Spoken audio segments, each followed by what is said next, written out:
Okay. Good evening, everyone. This is Lori Charlton. It's March 8th, 2023. I want to welcome everyone to the first Board of Finance budget hearing for the fiscal 22-23 budget.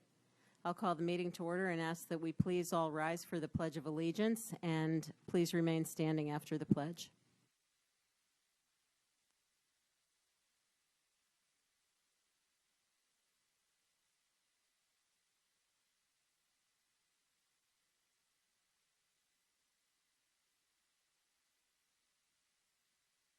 Thank you, everybody. Mr. Testani wanted to share a few words. I just wanted for us all to take a moment of silence for Fairfield having lost its Assistant Fire Chief, Chris Tracy, a few days ago, who spent over 25 years with the town of Fairfield and in his honor. Thank you.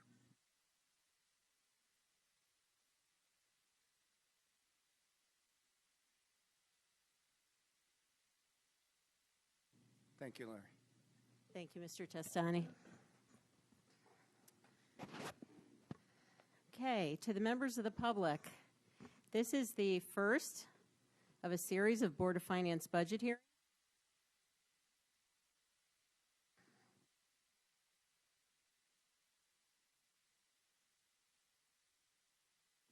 All right, sorry about that. This is the first in a series of Board of Finance budget hearings that will continue throughout March and culminate with this board voting on March 30th on a recommended budget that will go to the RTM for their deliberations and voting. We have 8 meetings from start to finish. The departments, sorry, I'm having a little trouble here on my screen.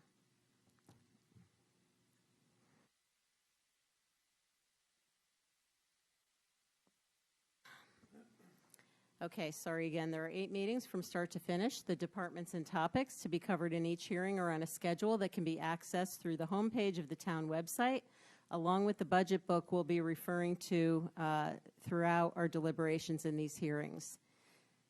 We want the entire process to be accessible and interactive with the public, and we'll provide multiple ways for residents to engage. First, residents are always encouraged to send comments and questions before or after the meetings to the following email, bof@fairfieldct.org. If you do so, please remember to include your name and address in your email as you would with live public comment. In addition, during each meeting, we'll provide opportunities for live public comment that's pertinent to the budget topics being discussed that evening.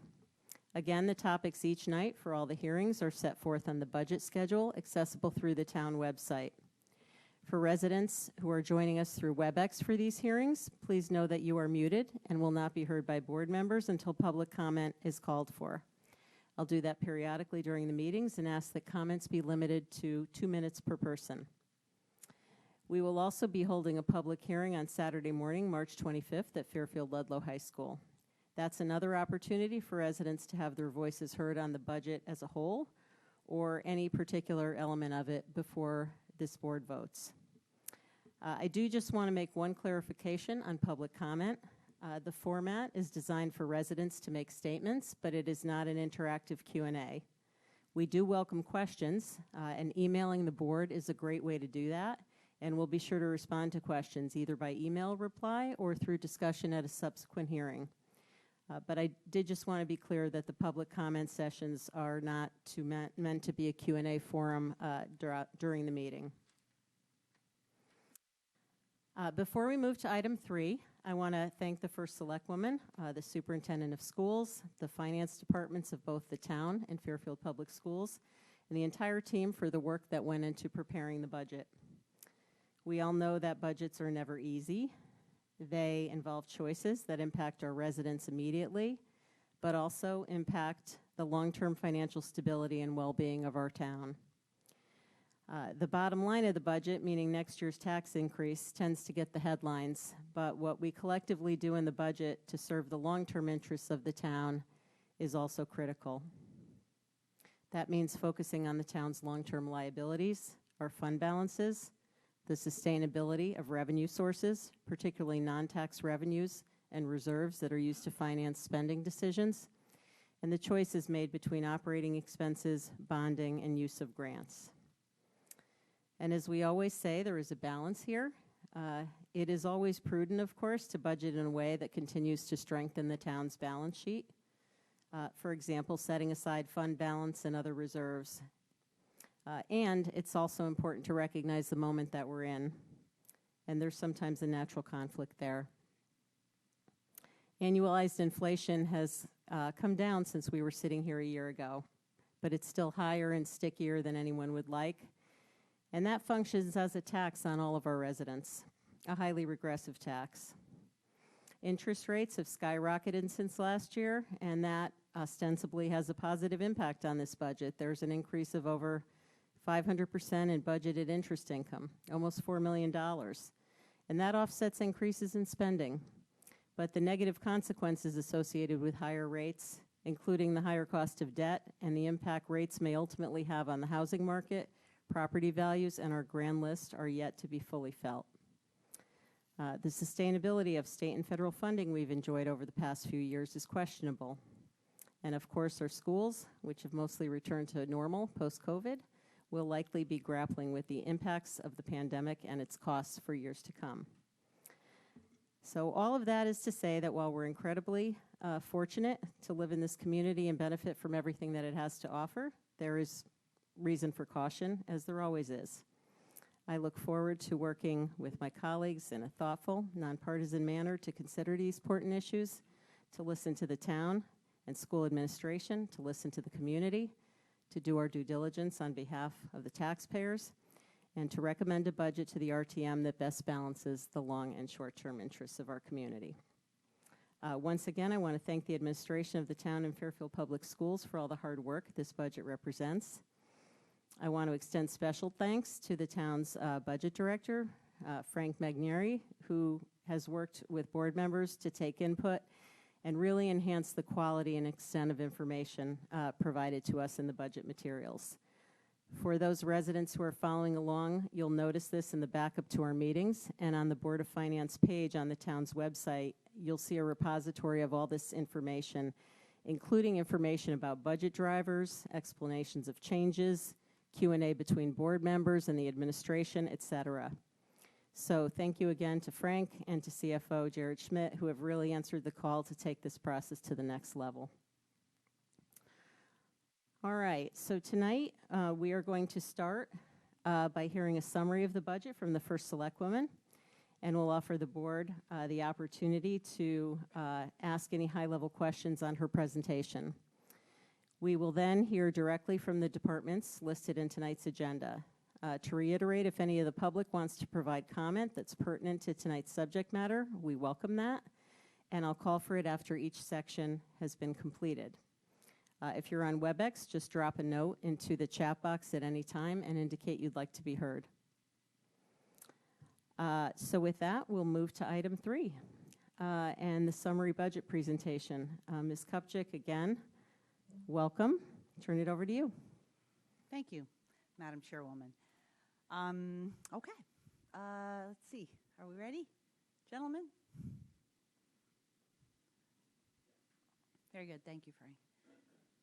Okay, so the chairwoman kind of stole the words out, but again, I want to take a moment to thank Frank and Jared. Obviously, we've spent many, many months working on this budget. It takes a lot of time and a lot of hours. And I want to also thank our department heads who spend a lot of time as well.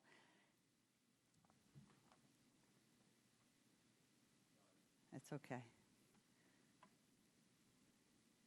You're in trouble, Frank. I'm just teasing. Okay, so we've done this in the past, just sort of an overlook of our town, you know, how many residents we have, and so on and so forth. We have 446 town employees, employees out of the general operating budget, and then we have the ECC, WPCA, and fire are separate. We have 4 employees since our first budget this year. Alone, we are up 4.65, and we have a labor relations specialist now. I'm very excited about that. A paralegal, and we have an LCSW in our police department, which you recall that you transferred, which has been extraordinarily helpful. And we are asking for a 0.65 in the fire training school. Obviously, mental health and public safety have been priorities, as well as HR, to properly support the many needs of such a large organization like our town. Cost increases. So obviously, the inflation, as Chairwoman Charlton mentioned, we're at a 40-year high, 9% since last June, hovering around 5% now. Energy costs are up. Gas, diesel, electricity, employee health insurance for the town and Board of Ed, tipping fees. The town is now paying more to get rid of our recycling than our garbage. Recycling is about $125 per ton, and solid waste is $88 per ton. Tipping fees have doubled in this current budget to what we are projecting in FY24 at $100 per ton. Single stream recycling markets are depressed globally, and the town does not charge for recycling. Half of the recycling we receive is contaminated, or when it's sent either to Wheelabrator and it's burned or sent out to the landfill. So Fairfield right now recycles approximately 5,650 tons a year, costing about $700,000, which the town fully funds and is not charged to anyone. We currently offer a pilot program to separate out glass, textiles, food waste to try to reduce overall tonnage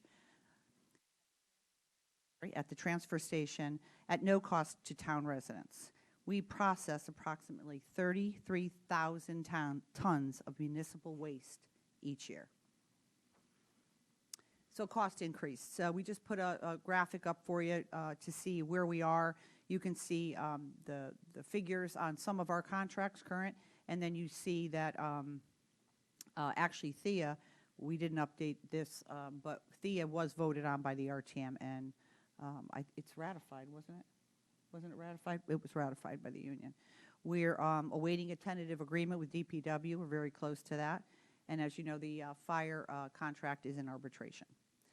The slide shows the status of all the town contracts, and additional shows multi-year increases, additionally step increases, title changes, hiring new employees at lower steps would also make the percentage increase differ from the contractual increase.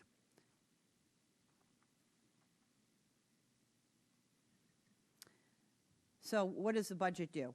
It protects taxpayers, increases education spending, reorganizes and right-sizes town government, invests in public safety, maintains the tax relief for our senior and disabled residents, funds long-term contractual obligations, and preserves the AAA bond rating.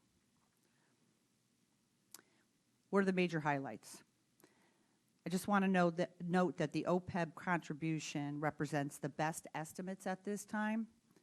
And you can see there the salary and wages, 59%, pension contribution, 100% of the ADEC, OPEB, 100% of the ADEC, fund balance maintaining 11.34% funding level through FY24.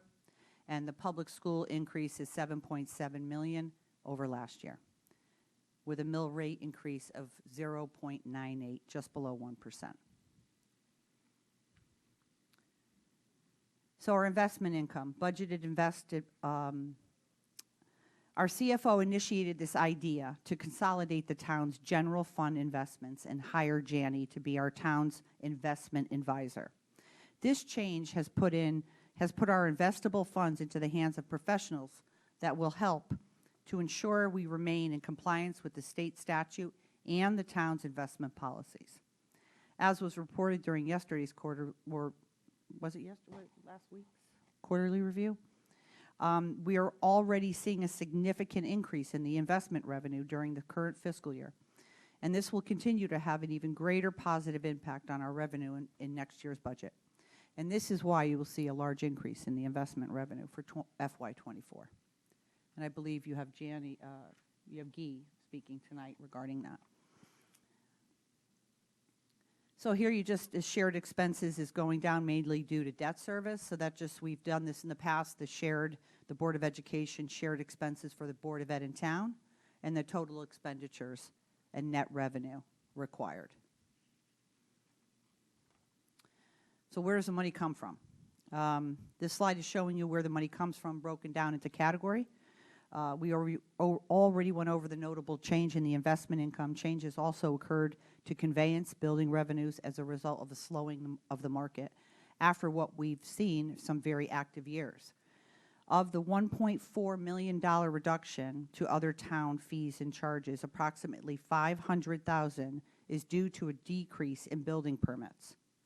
$310,000 of the town clerk's conveyance and other fees that have been reduced due to the slowdown in the housing market. Similarly to the building department, these revenues are related to interest rates. $517,000 due to the removal of contributions from the Police Outside Jobs Fund and the removal of purchase of the police cars from the general fund. In positive news, the senior center budgeted $83,000 in new revenue as they have begun charging non-residents. And that's something Julie had spoke about last budget season. Where does the money go?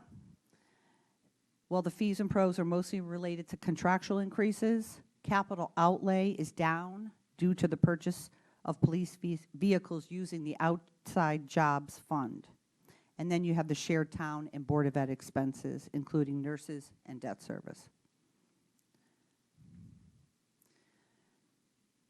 So this is just noteworthy capital needs. We're investing in public safety, public works, information technology, and WPCA. And that's just the, just to give you a quick highlight, we included money to clean and maintain the second digester. As we all know, the first digester went down, and we're still having so much fun with that. And the neighborhood, you know, is not happy, and I don't blame them. So we thought it would be important to put that money in to make sure it's cleaned and repaired and has the money available. So what happened was the WPCA decided to take it out of the operating and move it into another line. I think some of you may know that now. And that will just require a Board of Finance approval if it's needed. But we would like to, because a lot of the problems to even find the repair to that digester was there was so much sludge in it that they couldn't even figure out what was wrong with it. They had to go and clean and get all that sludge out. So after what that poor neighborhood's been through and all of this upheaval, we just thought it'd be a good idea to put that money in. The paving plan. As you are all aware, the town contracted with an independent consultant to do a scientific evaluation and prioritization of our roads and sidewalks, so we had a comprehensive plan to get our roads into good condition. The goal is for the town to be in maintenance-only plan at $2 million a year after we finish the catch-up part of the plan. After years of uncertainty with how much paving should be funded, this plan was critical to get buy-in from all stakeholders and confidence for our taxpayers into the prioritization of our paving. In FY23, the budget included $2 million in operating funding and $1.25 million in ARPA funding. $170,000 of capital funding supplemented those expenditures. To complete the first year of the program, we are proposing $610,000 come out of the salary accrual account, which our auditor has identified as having a large balance. Of course, using surplus is an option. My goal is to fully fund this plan, and I know there were some individuals who are opposed to bonding, but in the proposed 24 budget, we have pledged to, once again, $2 million in operating funds and $1.25 in ARPA. The balance of funding, $509, required to complete the second year of the program, is included in the capital plan. So right-sizing town government has been a priority for my administration since we began looking into town operations. Making sure departments are staffed with the appropriate professionals with the right skill set is critical to our collective success. We have made huge improvements over the last few years in various departments. These efforts continued in October when we finally fully staffed our HR department and added the LCSW to our police department. I can say these three positions have already been having a significant impact on our operations and serving our employees and the community. And I just want to note that since Jessica came into the police department in December, she has received well over 100 referrals and has been involved with persons and families dealing with issues ranging from general mental wellness, suicide ideation, substance misuse, homelessness. Jessica has connected with dozens of mental health and addiction resources and has recently become co-coordinator for the Fairfield Behavioral Health Network to expand her reach and access to resources. She has been an extraordinarily welcome addition to the community. So again, you can see the staffing related changes being made in this budget. Animal control, FY22, actual overtime for animal control was $90,000. The budget increases overtime line is to $30,000 and will be close to projected actual. Fire training coordinator reports directly to the assistant fire chief for the regional training school, responsible for coordinating the entire regional training school, but also training for the Fairfield Fire Department. And this position entails evening and weekend hours, and the individual is unable to stay under her part-time hours, allowable by law in a part-time position. We spent a lot of time reviewing the staff requests, and we felt that this one made sense. Right-sizing town government. We also are adding an officer. As we spoke about last year, we put up this chart that Chief Calamares put together, and we thought it was important to include it again. We said last year we wanted to add more than we were adding last year, and so we are. And if, as you can see, I mean, clearly our population compared to the other towns, square miles, and calls for service. We would be at 112, and you can see the other ones, 130, 129, mostly 122, with towns similar size to ours. Senior and disabled tax relief. My administration continues to support tax relief for our seniors, and I do think this program is very valuable. The application process is open right now, and we are encouraging eligible residents to apply through various channels. The assessor's office is also sending a letter to potential eligible seniors to make sure they are aware of that program, our program, in addition to our efforts in the newsletter, the senior center, and through social media. We have seen a slight decline in usage, and we want to be making sure that everyone who is eligible takes advantage of this program. And then our budget increase summary. And you could just, we've done this in the past 3 years, believe it or not. I can't believe it's my 4th budget for the town of Fairfield. And we do this pie chart just to give a sense of where we are as far as wages and benefits, pension and OPEB, and then the Board of Education. And then the spending totals, same thing, 66.1% of the town's budget is spent for the public schools, and 35% of our households do have students in our Fairfield Public Schools. And then you see the town spending side.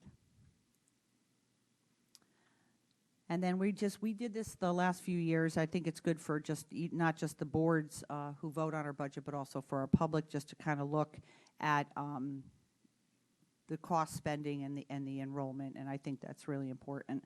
I do want to mention, I did mention during the Board of Selectmen meeting, the Board of Ed recently received a grant for $350,000 from FEMA, which reduces the $500,000 reduction that I included in my budget. And here you see the Board of Selectmen changes. I wanted to make sure that you had these.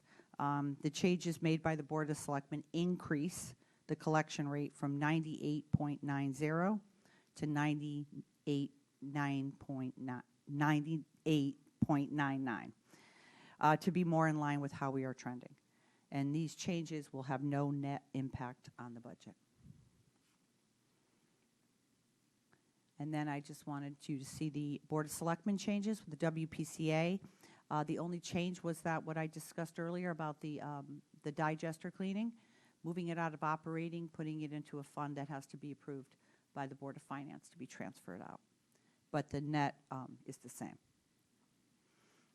So in summary, I believe this budget is responsive to the needs of our residents and businesses, is responsible to our taxpayers. It continues our efforts to right-size our town government, maintain strong investment in our Fairfield Public Schools, and fully funds our long-term obligations to keep our AAA bond rating. I am actually very proud of the work my administration continues to do to make sorely needed and long overdue changes. And thank you for your time. And I will open it up if you have any questions. Thank you, Ms. Kupchak. That's a great summary. And I'll open it up to questions from the board. Let's try to keep these high level. Obviously, we're going to have an opportunity to question each of the departments, but anything overall? Mr. Mottola? Thank you, Brenda, for the presentation. Do you happen to know, in the $350,000 grant from FEMA for the Board of Education, do you happen to know what that's for and what they can spend it on? I don't. Yes. They just had called to say they were very excited about it. So, and I was too. Anytime we can get money is a good thing. I can just say I actually heard it was for reimbursement of COVID expenses. So if that's the case, that, hopefully it's unrestricted, but we'll find out more, I'm sure. Other questions? Mr. Testani. Thanks, Madam Chair. Hey, Brenda, thank you for the presentation. It was great. I just have a sort of a follow-up to Mr. Mattola's question. So on the grant, let's just say, as the chairwoman explained, that it might be the initial in the request for the increase was 500,000. So that's offset, right, by the 350,000. A big portion of that, obviously, right, is offset by this grant. So just, I guess, a couple things. One, I'm guessing you probably discussed the reduction in the increase with the superintendent. So I'm going to state that most likely he and the Board of Ed were amenable to that reduction. Would that be fair to say? Well, listen, I wouldn't ever say that anybody's amenable to having their budget reduced. I didn't get a chance to. They didn't say no. I want to say I didn't get a chance to thank the superintendent. I thought he did a really good job, honestly, on this budget. It was welcomed compared to budgets in the past. I thought it was very responsible, and a large portion of it actually was the para contract that they settled, which John and I, when we served on the Board of Ed together, was a real sticking point, if you remember. I mean, we felt our paras were not being compensated appropriately, and it was a problem. And so I was excited to hear that they made a deal that our paras are going to be properly compensated. So that was a large portion. I want to say about $2 million in his budget increase. So the conversations I've had with the superintendent have been very good, very productive. He looks at sort of his budgeting the way I look at it. You can't have it all at once. You build. There's things we want to do to move our town in a positive direction, right? I would love to ask for everything. I got department heads. I want to do all kinds of things. But you can't do it all in 1 year. You got to kind of move slowly toward progress and be really cognizant of the taxpayers every time you're building a budget. So to answer your question, no, I don't think anybody's jumping up and down to have a reduction in their budget. I think the superintendent, not do I think, did the superintendent say during the Board of Selectmen process that he thinks he can manage this and that they'll be able to work this out with any real impact to his students? Yes, he did say that. So I guess and you, that, of course, can ask him, I guess, when he comes. yeah, no, and just out of general questioning, with regard to the grant, are there other grants that either the town or the Board of Ed is pursuing that would also potentially be applied to the budget at all, or? I mean, I don't grants they're currently looking at, but I'll tell you that in their budget, the reduction that I put forth in my budget for theirs is a 0.24%. I mean, it's a very small to the overall amount that the education budget is. Okay, thank you. I just wanted to get a couple things clarified. Appreciate it. I might come back with that. Thank you. All right, thank you, Mr. Testani. We'll probably discuss this grant more with the Board of Ed tomorrow night. I guess one of my questions will be, I'm going to assume that if it's finalized, it might end up in this year's budget, and there might have to be a mechanism to carry that forward to next year to offset this amount rather than have it become surplus, but we can talk about that tomorrow. Are there other questions? Mr. Curley. Thank you, Madam Chair, and thank you, Madam First Selectwoman. Thank you for a very good summary presentation, and kudos to your staff. Frank, particularly, fantastic job with the book, and the explanation of changes, as I mentioned earlier, was really helpful with the initial review.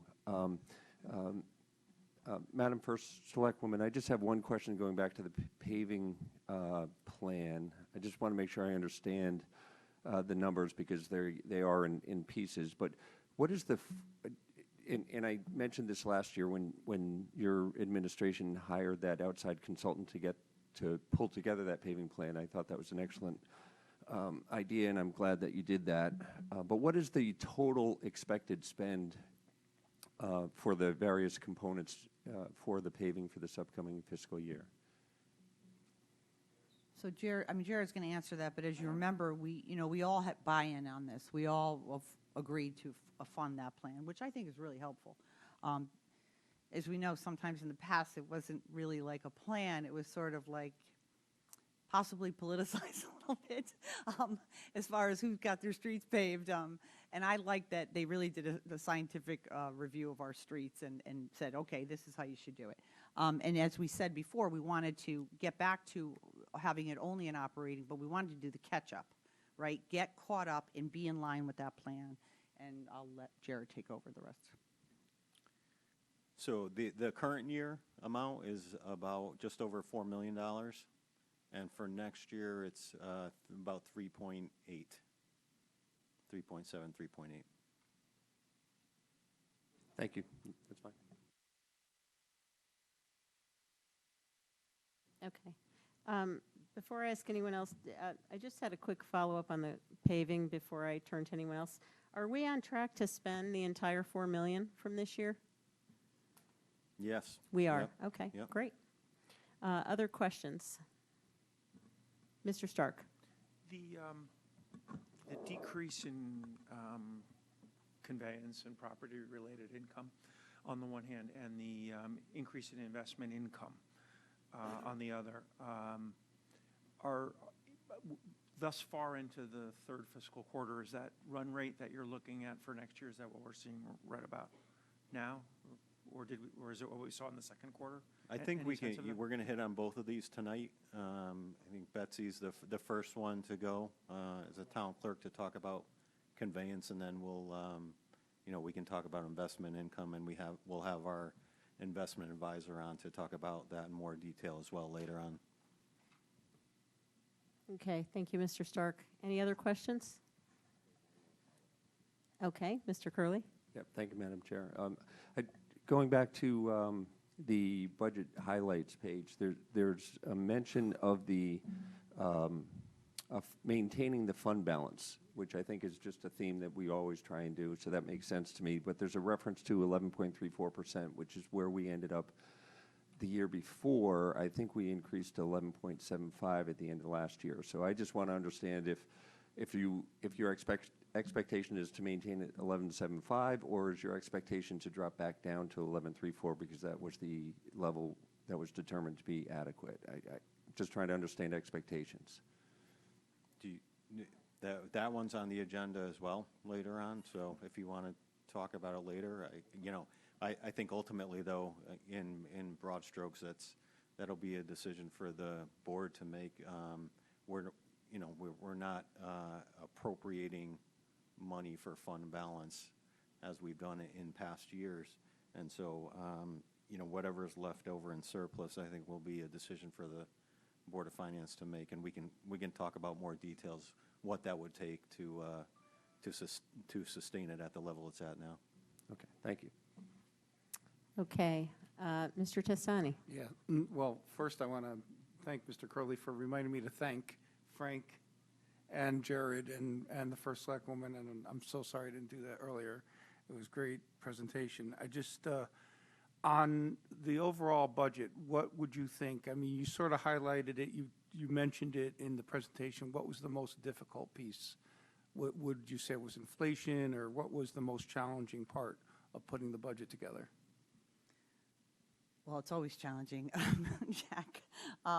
You know, you start off with, like, let's just say, like, I don't know, a piece of clay, and you know, you're starting to mold it and move it. And, you know, Jared's getting new numbers all the time. They're coming in, you know, we're meeting with department heads, we're listening to them. It's changed. I think it's been a little, you know, the first few years, I would say it was harder only because there was a lot of needs and changes that needed to be made in the departments, a lot of changes. So that was encompassing a lot of it. And so obviously with the VRIP, and that was challenging. But I think we're in a good place. We're starting to, I think, level in a place where I feel like our departments are churning along. But I would say, yeah, I was very concerned about inflation. And every time Jared would come back into a budget meeting, that, you know, 2 days later and say the numbers changed, and you know, obviously you're holding your breath because there's things you want to do, but you got to see what is the healthcare number, what is this number, what is that number, how is this impacting us? Always being cognizant of the fact that you know, listen, I want to do a lot of things, like I said before, but the residents of this town have been dealing with an inflationary situation. We all are, right? We're filling up our oil tanks. You know, it's a big nut. Your electricity bill's up. Everything's up. A carton of eggs costs $10. And the majority of people in our town didn't get a salary increase. It didn't align up with inflation, right? They're having a tough time. I hear from them all the time. So I'm always, that's the most important thing to me, is to provide the best level of service we can at a rate that is not going to crush the taxpayers of this town. And I talk about it all the time. We're so lucky to live in Fairfield. We have one of the most economically diverse towns in the entire Fairfield County area. We have people who live paycheck to paycheck, and we have people who are extraordinarily wealthy, and everything in between. There's people who work so hard to be able to just come here. And, you know, so you want to be able to make sure that Fairfield's still an affordable town and that we are economically diverse. So to me, that's always on my mind. And, you know, to be honest, after 4 years, I'm getting a little better at it. Well, you had a small thing like the pandemic and the PhilPow when you first got started, so. We all got stuck with that, with Yes, the we did. pandemic, and we all scrambled, didn't we? Yeah. That was Thank tough. you, appreciate it, thanks. Okay, thank you, Mr. Testani. I also had one question. I think I heard you say, OPEB, that, and I know there's an intent to fully fund it, but you mentioned that it was a best estimate at this time. Does that mean we don't have the final actuary report yet? Yeah, you want to talk about that, Jared? Yeah, we don't have the final report yet. We've had conversations with them and have over the past month or so been kept abreast by them, by Milliman. And there were a couple of things that happened. One was, if you remember last year when we were doing the pension, that was Milliman's first year doing the pension, and they were a little bit delayed because of the transition from H&H to Milliman. And this year we had in addition to that, because this will be their first year doing the OPEB valuation, we only do it every 2 years.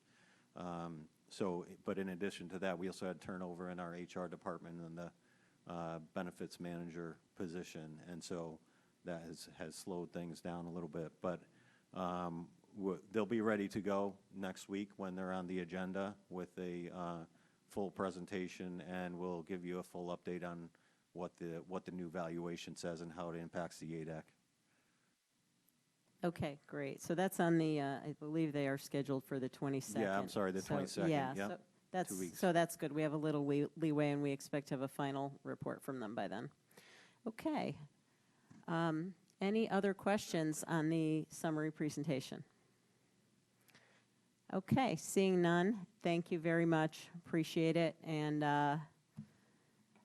we will move on to the departments. Thanks again.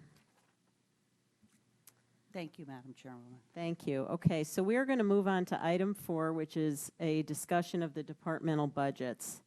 As we flip through, or as we go through the departments, we can flip pages through the budget book. For the benefit of the public, I will reference the page numbers that we're looking at, which are the page numbers on the hard copy of the budget. So if you see the budget book online, the page numbers are on the top right, and those will be, I believe, a little bit different from the PDF pages. But I will refer to the budget book pages as we go along. The other piece of information that may be of interest to the board or members of the public as we go along is there is a supplemental report that's in that's a hard copy for board members, and it is also in the supplemental backup that was posted online. And that is a budget comparison report that shows department requests versus the first Select Women's budget. And this is, I'm just pointing this out because this is information that's typically in the budget book, but with the reformatting of the budget book, it is no longer there. So if there's any questions relating to department budgets, you can refer to that attachment. That is, again, posted separately as a piece of backup online. Okay, so as we go through here and look at the departments, some departments have, I wouldn't say significant, but non-trivial amounts of revenue. So we'll go through revenues first and then expenses for each department. Departments that don't have any revenue or have very small amounts of revenue, I'll skip the revenue piece unless someone has a question. Okay, so first up, we are going to start with Department 1030, Town Clerk. And I would like to welcome our Town Clerk, Ms. Betsy Brown. Thank you for being here. For the benefit of everyone, we're going to start with revenue, which is on page 19 of the budget book. And then we will go to expenses. So Ms. Brown, if you want to just take us through the highlights, and then we'll do Q&A on revenue.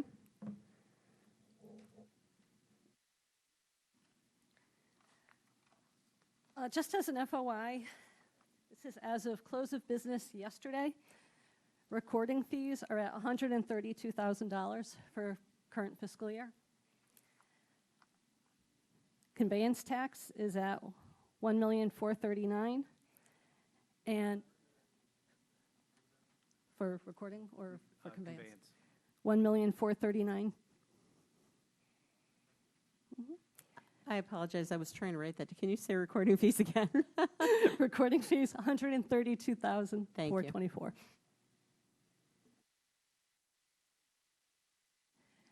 And as a pleasant surprise, our certified copies are running ahead of budget, and we're at $70,000. Just as an FYI, we have an electronic death registry now statewide. There's a portal, and the majority of the Fairfield funeral homes are getting their certified copies through us rather than, say, going up to Branford for hospice or to Bridgeport for either of the hospitals. So that's a little bonus for us. So those are numbers through end of February, you said?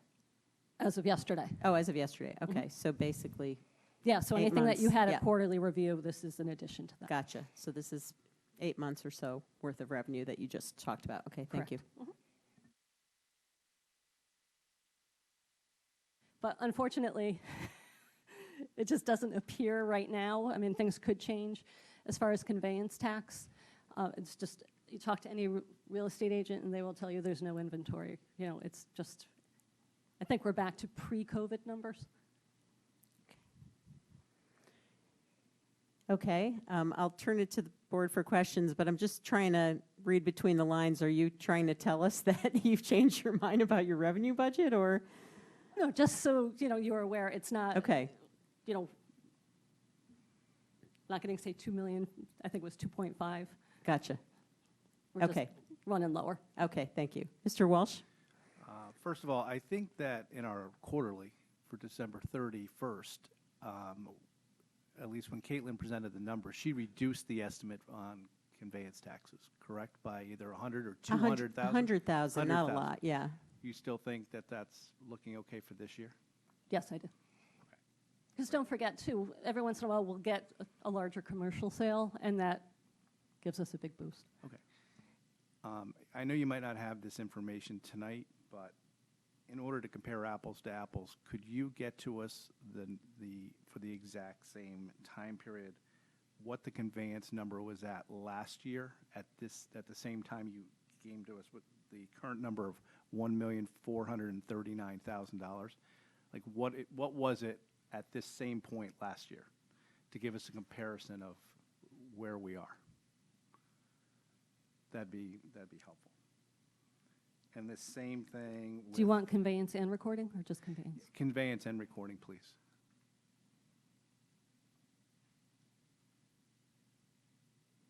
And just as an aside, as far as recording fees, there is a difference between the two different types of documents we accept. So there's a higher rate for MERS documents versus, a regular, say, release at $60 versus $159, where the state gets a bigger chunk of the revenue than the town keeps. Jim, do you mind if I dovetail from that? So, Madam Chair, just on the 70,000 certified copies for this that you just talked about, was that unique because of that change? You said like a lot of the funeral homes and stuff go through the town now. Was that true last year? So I'm just No, trying to it's a figure out brand new A brand new- electronic death registry. would be unique to this year, the 70,000. Is that fair to say? Yeah, so I think we're going to be ahead of budget for this year, and I Okay. put the revenue in for next year. So it wouldn't be applicable to try to compare it to last year? Okay, gotcha. Thank you. Thank you. And we had Mr. more Tis- COVID are deaths you- I last just year. got a couple more questions. Yep. In regards to conveyance fees, is a lot of what you base your number off, speaking to realtors, about what they're foreseeing happening in the marketplace? Yes. Okay. And then the recording fees you think are lower because of the economy and what's going on with interest rates, that people aren't refinancing as much or purchasing because there's lower inventory? Yes, they're tied in. They're tied in together, correct? And then, I know these numbers are small, but percentage-wise, they're kind of larger. Why do you think that filing fees will be going up? Is there a change in the fee? Or is there, you have going up $500 by the 7% number? Those are the permits that we issue, the filing fees that the funeral homes come in. So it's kind of one-stop shopping that they're doing with us now, as opposed to going to the hospital towns. Understood. Okay. And then on the notary public, it's gone up by 12. It's not a lot of money, but it's a percentage increase. Are you finding more people coming to you for notary public services, or has the fee gone up? It's the service, but also more people are becoming notaries. Gotcha. It's more people are becoming notaries, so they have to pay you a fee to become a notary? Yeah, they pay $20 to the town and Okay. $60 to the state. Okay. And then on the miscellaneous town clerk's line, what's the reason for that increase? Those are the permit fees. Great. Okay. Thank you. Thank you, Mr. Walsh. Are there other questions about town clerk revenue? Mr. Matola? Thank you. I'm sorry, maybe I missed this. So this, John's in her back seat tonight because That's she's right. talking to the witness. She's not seeing you. that's right. That's okay.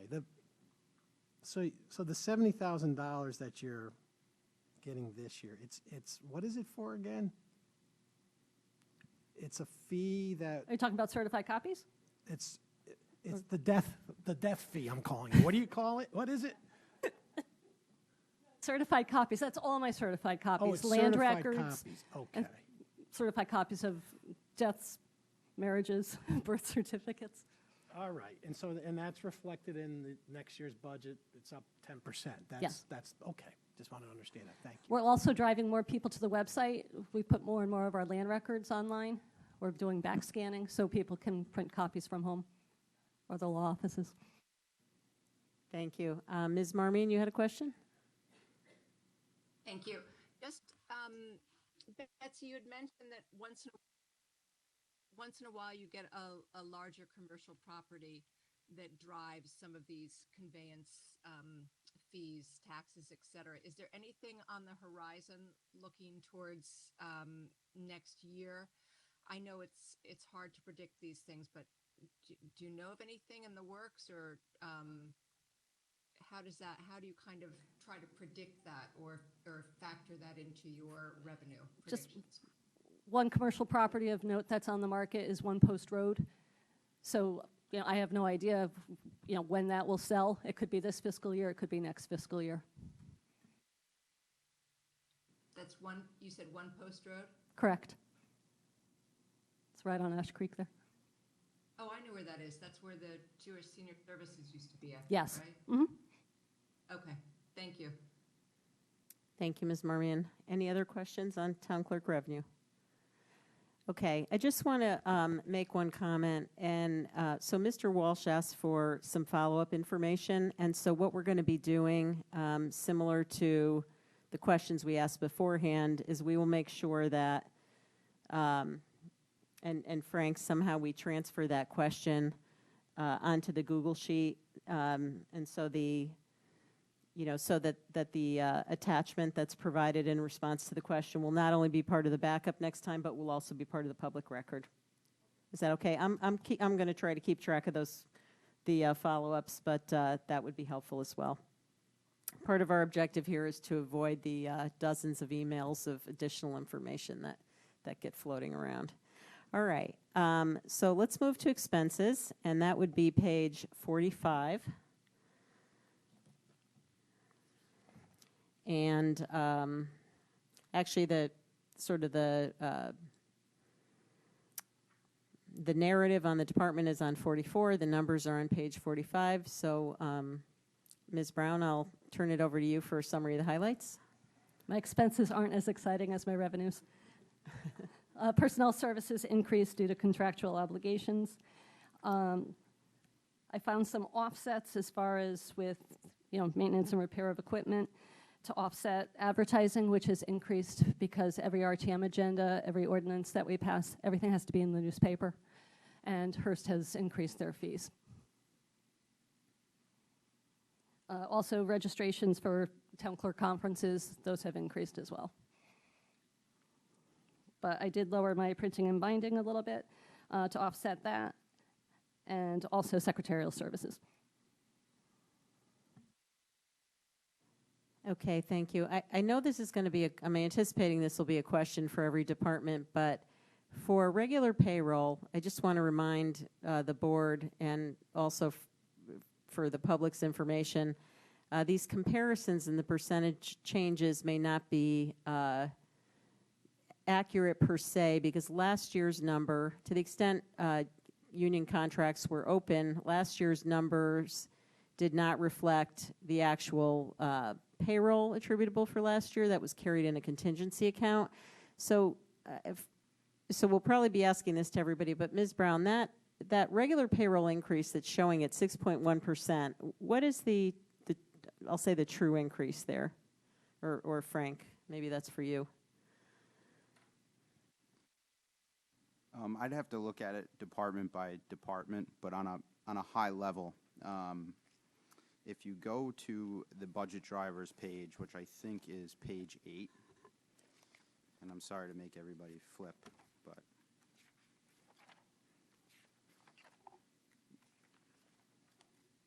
kind of on the apples, we're trying to look at an apples to apples comparison. It's not 8. Oh, it's page 9, sorry. Okay. Sorry about that. So really, the apples to apples comparison number is the subtotal of salary, wages, and reserves, because that takes the contingency into account and any reduction in contingency. So, the real increase attributable to, and it does include things like overtime and so on and so forth. But, in a lot of the budgets, like you said, you'll see 6 and 9%, and that's not reflected of kind of the true increase. The answer on the department basis would be whatever the contractual increase was for the year. So, a lot of Betsy's employees are THEA employees and or follow non-union THEA contracts, and that would be around, I believe, 2.5% or thereabouts. But yeah, if you're looking at it from like a bird's eye level, that subtotal of salary, wages, and reserves, that's kind of a truer number. does account for, you know, if there's increases to overtime or there's an additional personnel, you know, that would increase the number. And we did add a couple positions, so that's why it's at 4.11%. But if you took out all those changes and just looked at salaries, I'd say your true increase for each department, you know, assuming a contractual increase, would be 2.5 to 2.75%.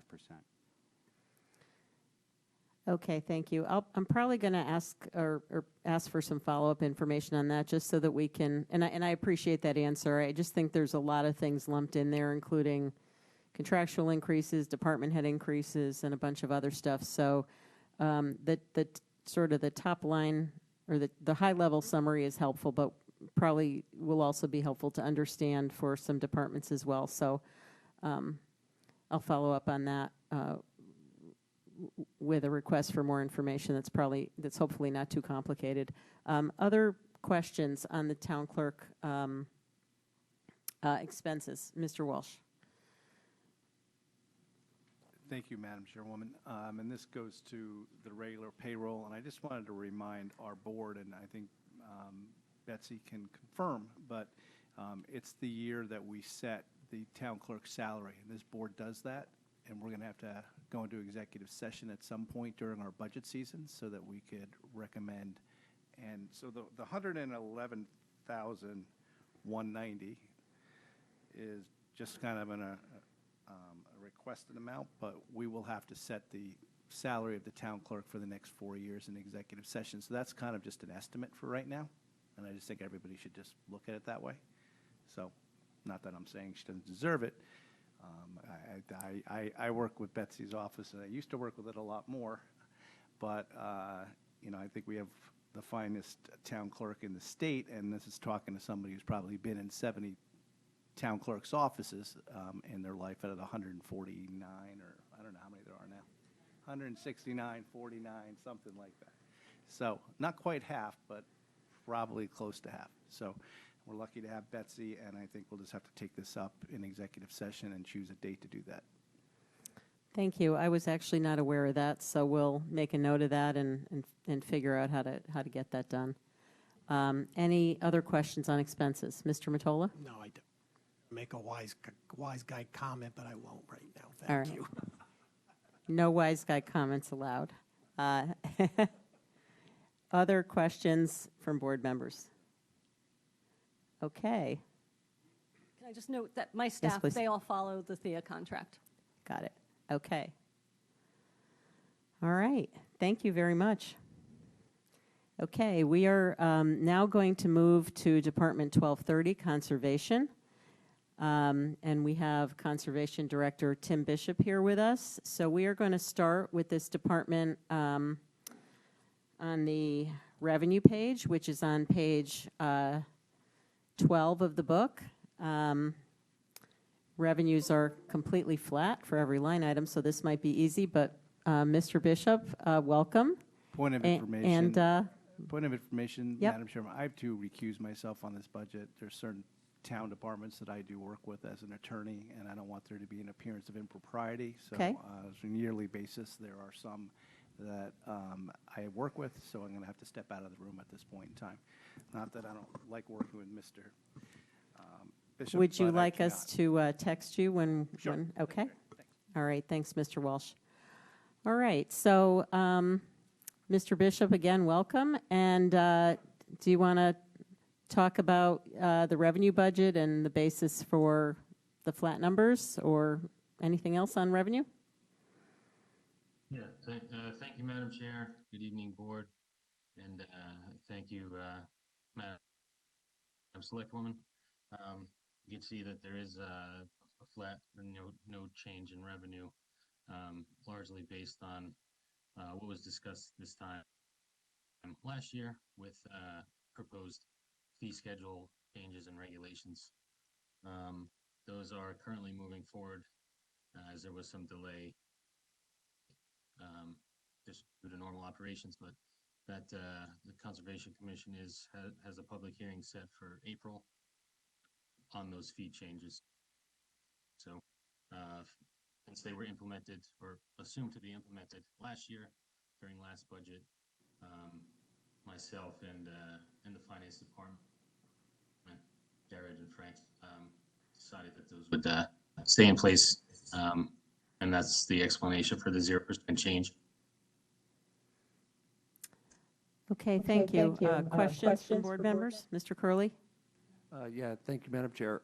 Just a quick question about how this year is going. Are your revenues running as expected? I know you mentioned the potential fee structure change, but generally in terms of revenues, are you ahead of schedule? Are you behind?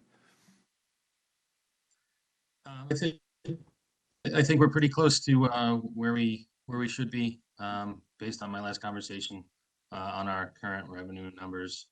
You know, as the selectwoman said, you know, our revenue varies just as much as the housing market and building and you know, since we do on a wetland side regulate activities, that's usually driven by development and building. So, you know, we are pretty much on track compared to last year. Thank you, Mr. Curley. Other questions? Okay, Mr. Bishop, just one clarification, and you sort of gave me a nice segue into my question. Given the relationship of your revenues to the things you talked about, including the housing market and, you know, permit activity,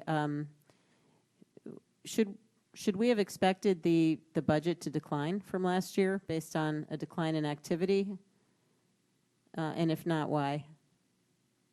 I think the reason why we left the revenue where it was because last year's plan was expected the decline in revenue, mostly based on the fee structure change.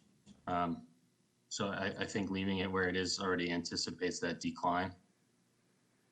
If it swings the other way and there's a housing boom, then, you know, obviously we would, you know, show that of the increase.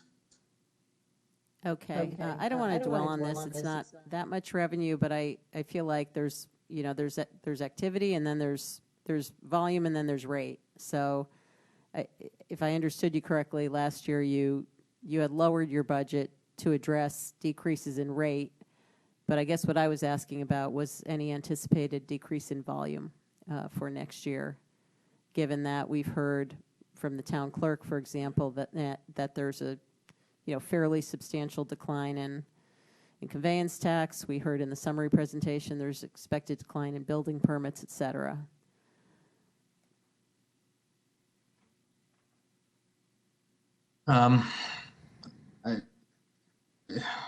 It's hard to predict, I guess, on my side. You know, again, we're just hoping to capture that loss from the previous year. There's nothing pending, similar to a question that was asked earlier, you know, as far as projects that would anticipate an increase, a major significant increase in revenue. So I don't foresee any, you know, increase or decrease either way. Okay, let's move on. Unless anybody else has questions on revenue, we can move to expenses, which are on page 69 of the budget book.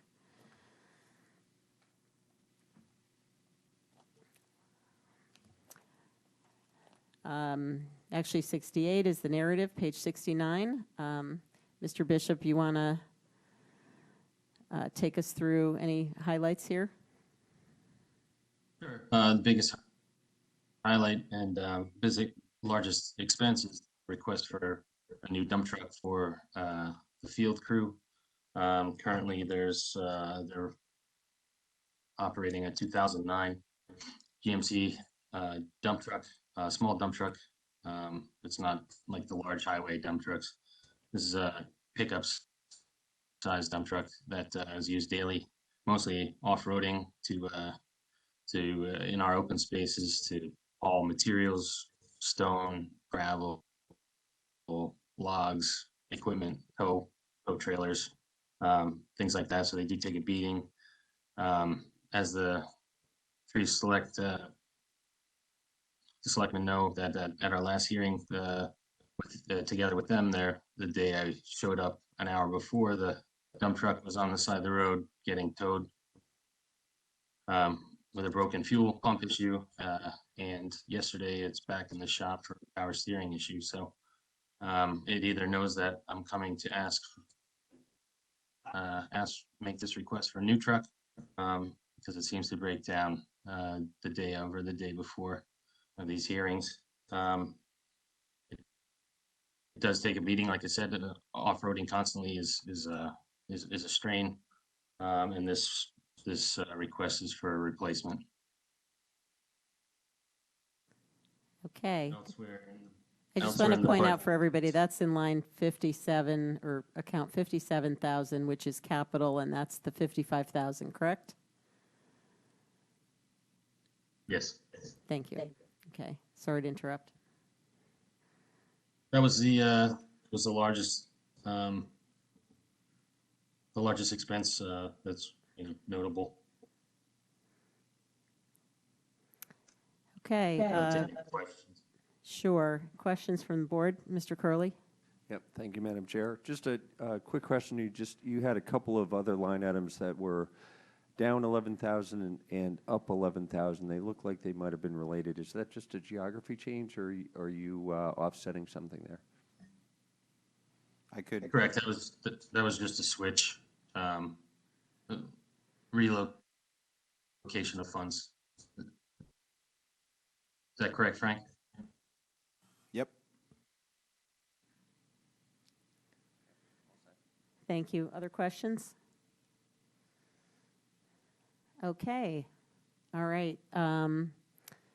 Thank you, Mr. Bishop. We have, we're going to pause for public comment on these departments if there is any. Can someone, I don't know if any, can someone help me with the WebEx? Is anybody, no? All right, seeing none, we can move on. All right, so just bear with me now. I'm just going to, or actually, Mr. Schmidt, can you ask Mr. Walsh to come back if you have his, does anyone have his cell phone handy that they can text him? Thank you. Yeah. Okay, great. All right, so we're going to move to the Health and Welfare Department, starting with Department 6010, Health, and I want to welcome our Health Director, Sands Cleary. Thank you for being here. And we will start with revenues, which are on page 15 of the budget book. Mr. Cleary, thank you again. And any highlights you want to talk to us about in your revenue budget? Thank you, Madam Chairman, and members of the board. Thank you for having us tonight. With it, we just went with the average, and reflected in that is all our fees have an automatic 2% increase per year, and so that accounts for the change there. But we don't expect any significant changes. All of our revenue is based upon, or the predominant portion of it is just permits and licenses and fees that we collect, and we're not seeing a significant change in the number of restaurants or hotels or pools or barber and beauty nail salons. So it's all that stays relatively level year to year. We're seeing a little increase, but one place that's particularly impacted is rental housing. We're in a transition of adding a lot of rental units in the town. Over the last few years, and the next few years we're going up some 900 units. So that'll have an impact on the certificate of rental occupancies. As you can see, that number's up a little bit higher than others. Okay, great. Any questions? Mr. Testani? Thanks, Madam Chair. Hey, son, how are you? First, since we all referenced COVID at the beginning of the night, I know you've been recognized, but I want to recognize you again for the outstanding work you and the health department did during that whole debacle, for lack of a better word. Thank you very much. Yeah, you deserve all the recognition the you staff, can get. the sure. school nurses, the environmental health staff, everybody really stepped up and worked diligently all throughout to serve the town as best we could. Well, usually good staff comes from good leadership, right? So you're to be commended. Just a quick question on the health environmental line. it decreased. I'm just curious why it went down 23%, looks like. So that's, again, it's based on a 3-year average, and some of those things that we have there are, the environmental fees include like radon test kits that we charge for, and ticks. We charge a $5 fee to submit a tick, and I think the COVID period brought down that average somewhat for some of that type of activity. Thank you, Mr. Tessani. Mr. Walsh. Just following up on that, Sands, like that tick stuff, as we come out of COVID, is that going to go back up? Or, I mean, I understood why when we were all like, had to stay at home and people were staying in and things like that, why the number would have gone down. But as we're coming out of COVID, you still expect there's going to be less people going outside, or? So, again, I would say sticking with the average there is probably the best bet. It'll probably go up, but the state gave us 100 free radon kits this year, so our radon numbers are probably going to drop down. So it all balances out that a few $100s back and forth each year. All right. And is the same true for the food supervisory certification? Is that just the average, and the average had been going down, or is that? Yeah, so that's, our staff conducts a training program where we offer a national level exam. And so what has been happening over time, we offer that every year to our restaurants at, basically a break-even rate. So they get they can take a class at an affordable rate. But what's happening over the past couple of years is there's a lot more providers, and going forward with the approval of the FDA food code now throughout the entire state, that authorizes even more providers. The state only had like 3 providers that were allowed, and now that authorizes even more. So there'll probably be more providers. So that number may continue to go down, but we will continue to offer that program for our restaurants, and because we feel it helps us to get to know our operators better and be in a better relationship with them, and it also keeps our staff on their toes and being the people that train the local folks in food safety. So, is that similar to like a Serve Safe program? That is a Serve Safe program. Yeah, okay. That's one of the approved exams. Okay, thanks. Thank you, Mr. Walsh. Other questions on revenue? All right. Well, we will then turn to expenses, which start on, the narrative is on 170. And if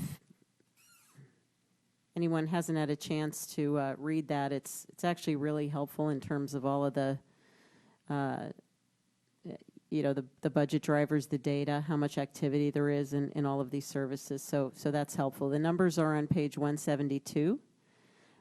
Sands, do you want to hit any highlights here before we go to Q&A? Well, as you can see, most of the highlights are zeros, so there's not much in that way. Some of the adjustments here in terms of the salary, Frank can best describe, and we've talked about that, and Frank's going to have a few comments about some of our requests, but really we've just, the fuel was adjusted by Frank for actual usage, so that came down, and the $700 for fees and professional services was really just a correction of in the budget description, I actually added all the figures and said, oh, I'm off $700, and so let me increase that $700, but that's really what the budget was before. That just a portion wasn't added in. And then everything else is really related to salary and contractual obligations and our request. All right. Can I just ask about temporary payroll? Would we, I guess I was under the impression that was higher in the past couple of years because of COVID-related activities.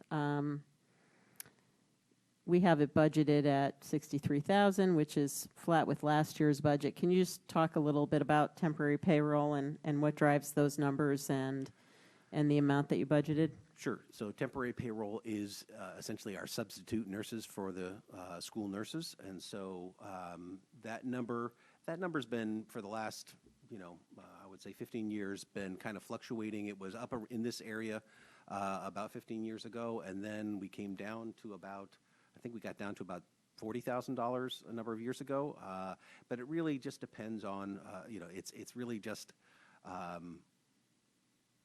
the substitute nurses coverage for the schools, and so some years are heavier than others. So we try to average that out, and this is where we came to where a number of years we were shooting over, and it's things like a staff member becoming ill and having to be out for several months at a time, and so then we have to fill that with a substitute nurse.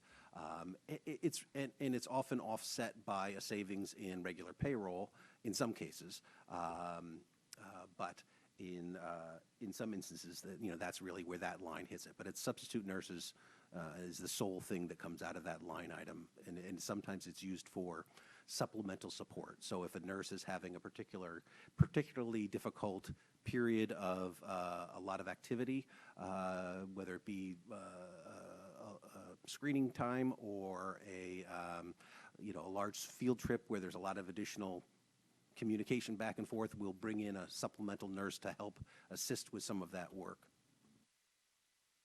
Okay, thank you. I have one other question, but let me turn to the board. Other members, Mr. Mottola? Thank you, Sands, for being here, and thanks for everything you do for the town. My only question is, I understand the part-time payroll increase based on your descriptions, and so that's part-time help just to help the school nurses, right? Is that going to be, well, what you say is that the FY24 budget reflects an increase in the part-time payroll line to help support the large increase of visits to the school nurses. So why don't you just tell me what, it seems self-explanatory, but you're hiring part-time employees to assist school nurses because there's a lot of activity there? Is that what that is? So that's part of the clarification that Sands wanted me to make. The first part to address your question is the part-time payroll includes nurses that are part of the collective bargaining unit. So the nurses union is the only union in the town that covers part-time employees. So there's salary increases built into that number. And also a clarification on page 174. And Sands and I were looking at this morning. The nurse 6 hourly employees from 7 and 11, that should be 7 to 12. And so the budget does add one part-time nurse. And also there's an additional health aide. So those two factors plus the collective bargaining agreement equate for that increase. Thank you. Thank you, Mr. Madam Mottola. Chairwoman, can I follow up on Mr. Mottola's Yes, question? So same. I'm not understanding the numbers here. So part-time, let's just stick with the part-time. We're going from 17 total to 18 total, or are we going to 19 total? You just said that. Going to 19 total. Going to 19 total. Sure. So one nurse and one health aide. And Sands, what's the reason for that? So I have Jill Mitchell, our nursing supervisor here, who's Okay. Can best answer that. Okay. Thank you for the question. I'm Jill Mitchell. I'm the nursing supervisor for the town of Fairfield, and I have made this request of additional staff to supplement the full-time nurses who are working in the schools. And that's because of a significant increase in the activity of school health office visits. In general, we've had an over 260% increase in the number of mental health visits in our high schools. But in particular, in the elementary schools, we need support for increased office visits. The growing demand for nursing services has been demonstrated in the increased number of visits to the health office, as well as a rise in the number, complexity, and duration of individual student medical treatments, complicated medical treatments that are going on in the schools, in particular in the 2 elementary schools that I've asked for this assistance. In addition, I expect the demand for the nursing services will just continue to increase as the enrollment projections for FPS, for Fairfield Public Schools, will indicate a rise over the next 10 years, in particular, at least 10% in these 2 schools. Okay, so one of the reasons is because of the high utilization, correct? Yes, that's right. Now, someone has told me that these teachers are just sending students down because they just don't feel like dealing with anything in the class. Are you hearing that? I cannot believe that would happen. I would say that our teachers, if they see a child who's ill, that they would send them to the nurse. I don't find that. Okay, so for the mental health issues that they're coming down for, all of these nurses are trained in on how to deal with mental health issues. They are not. They are not So tell me trained. what the next step is when a child comes in with mental health issues, 260-something% increase. What's the next step? Do we need 260% more psychiatrists and psychologists? The reason that we have that increase is, generally speaking, an overflow and the demand that the counselors and the school psychologists are seeing. They can't see that many children in their office. I mean, students have appointments, they are lengthy. There's an overflow. So the overflow of those children who have somatic or non-somatic complaints, they end up in the nurse's office, often as a holding area and just allowing them to rest, or when there's time available in the counselor's office for them to go back.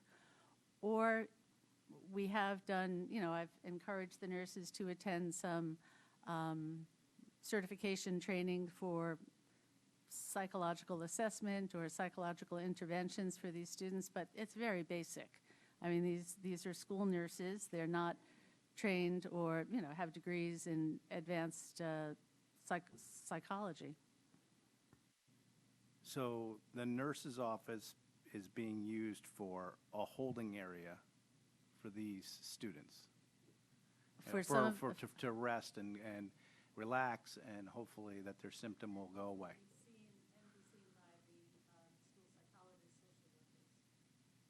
Do they get called when they come down to the nurse's office? Yes, they often do. Often or every time? I can't say every time because I'm not in the office every time. Sometimes the children just do need the 10-minute break where they can, rest in a darkened room and are able to return. But we're talking about primarily in the high school setting. What I'm asking for is assistance in the elementary schools. Oh, so I thought you said that there was an increase by 260%, and that was one of the reasons for the high utilization and the need for additional nurses. Maybe I didn't understand. You know what? I understand thought it what was a going good on. idea to explain the demand in the nursing offices in general. Okay. And that is a huge part of it Okay. post-COVID. My question is, what's the reason for the increase in the number of nurses? So you're now telling me it's not in the high schools, it's for everything below the high school. It's specifically, I'm requesting a part-time nurse position to supplement the nursing care in 2 of the elementary schools in town. 2 of the elementary schools. And what's the reason for the high utilization there? Increase in office visits, I can't tell you why. I mean, certainly teachers would be sending students to the nurse's office. We're still having COVID in the schools. I mean, I don't want you to think that it has gone away. No, it hasn't gone away. It hasn't gone away in society. I understand that. If any of the teachers feel that a child needs to be assessed, they're going to send them to the nurse, and we have to follow our protocol and procedure in assessing those students. Okay, so there's just high utilization in the elementary schools in general. In general. In the elementary schools. In general, in these 2 particular schools. Okay, so they'll be stationed at those, and what are those 2 schools?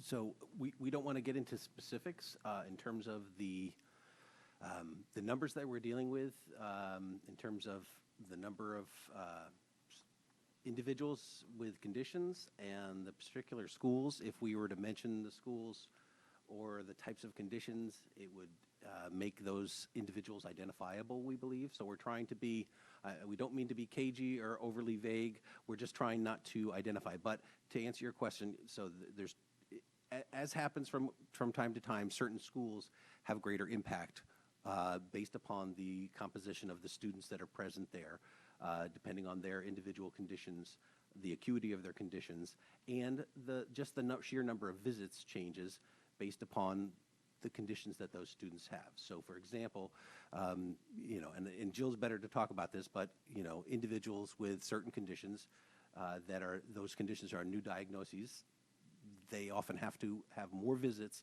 to get their conditions under control. And so we're trying to, right now, we're seeing sort of a peak at 2 schools, and we're trying to address that by providing what we feel is the sort of the minimum request to kind of try to address those needs and support those nurses in what they feel are increased, what we know are increased demands. If I could just jump in for a minute. So SANS came in and they've asked for additional, some staff to cover this. It's a large increase. And so the part-time position is to cover this increase, see how it goes. If it continues to stay on this increase, then we'll discuss adding a full FTE next budget season. I do also, so we want to be incrementally helping address the increased need, and then take another look at it as the year progresses. I do want to add, though, that the Board of Education has added an additional social worker at the high school level, which I think is really great. As we all know, our students have been severely impacted by mental health throughout this whole thing. So I think that was a good add.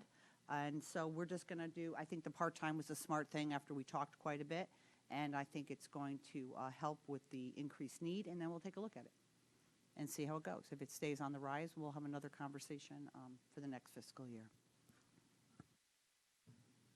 So without giving the names of the schools, because despite having 504 students approximately, or designed to be that way in each school, you think that by telling the name of the school, that'll be identifiable to specific students somehow. That's what you just said, Sans. That's what you said. So despite that, how would we find out how would this board find out whether this is working or not? How are we going to know whether those schools level out next year, other than just taking your word for it? How are we going to see, like, the incidences at these specific schools hasn't gone back to normal? And we should be reducing the budget, even if you don't think that it should. Tell me how we're going to do that. Well, Jim, I'm going to jump in and say that SANS, I take his word for it, and we are monitoring it, obviously. So all I can say to you is that trust the administration. We have an increase in health care. He doesn't want to identify the schools. It doesn't matter. We have an increase. We're not fudging it. There's an increase in service to, and it's not always mental health, but there is increase in service calls to the nurses during the day, and they need to be able to staff it. A part-time position is not a huge ask. It's a part-time position. It's not an FTE. It's a part-time position. And frankly, I don't think this is a huge ask, and we do monitor it. We do record calls for services to each school.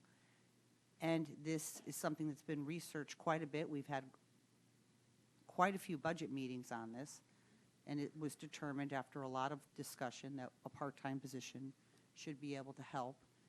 It may not be perfect. I mean, it may need an FTE, but we'll take a look at it and continue to look at it. Mr. Walsh, do you mind if I just jump in with a clarifying question on just on the numbers? Because, so the part-time payroll here, there's an increase of 111,000. Can you just maybe clarify? You did mention before that the nurses union covers part-time payroll. What's the breakdown between, what is the cost of that FTE versus no, I'm sorry. So what is the cost of the additional personnel versus the salary increases in that line item?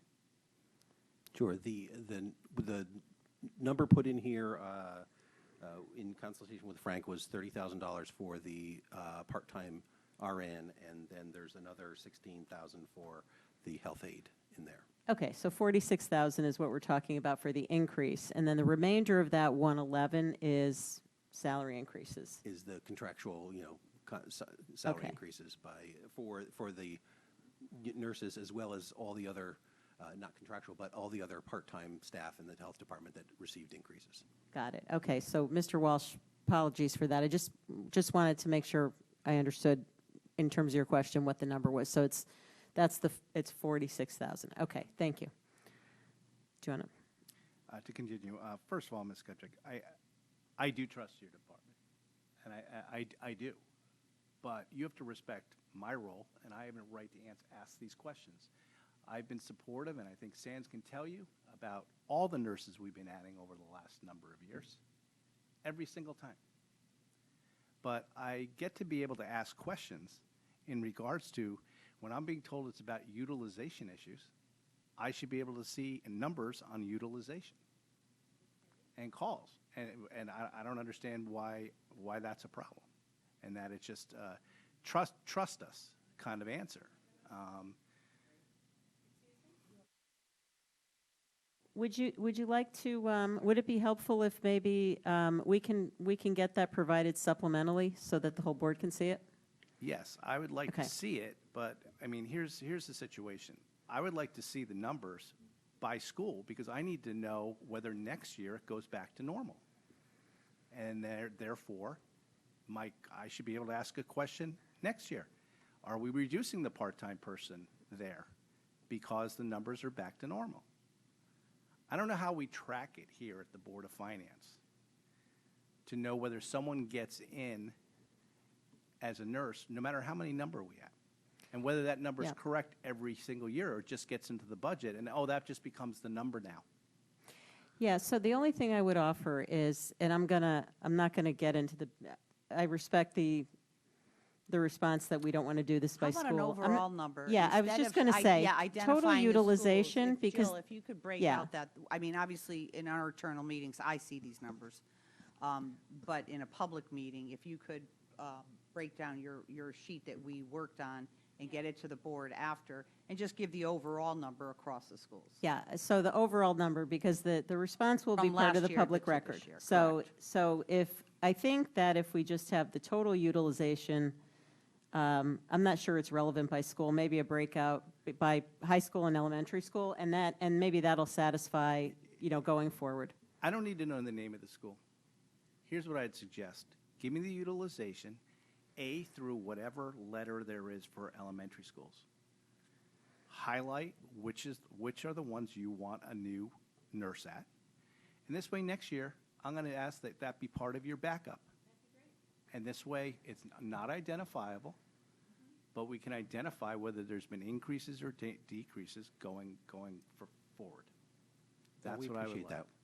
And I hope you appreciate we're trying to be sensitive to not, there's things that, the federal government, when we look at Medicare information, if there's less than, 11 people with a condition, they don't even list it because they feel like that's too identifiable.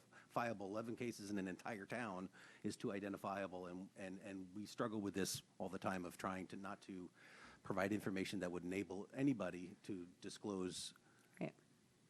I an individual think with a having particular condition. utilization rates Yep. for these elementary schools unidentifiable Yep.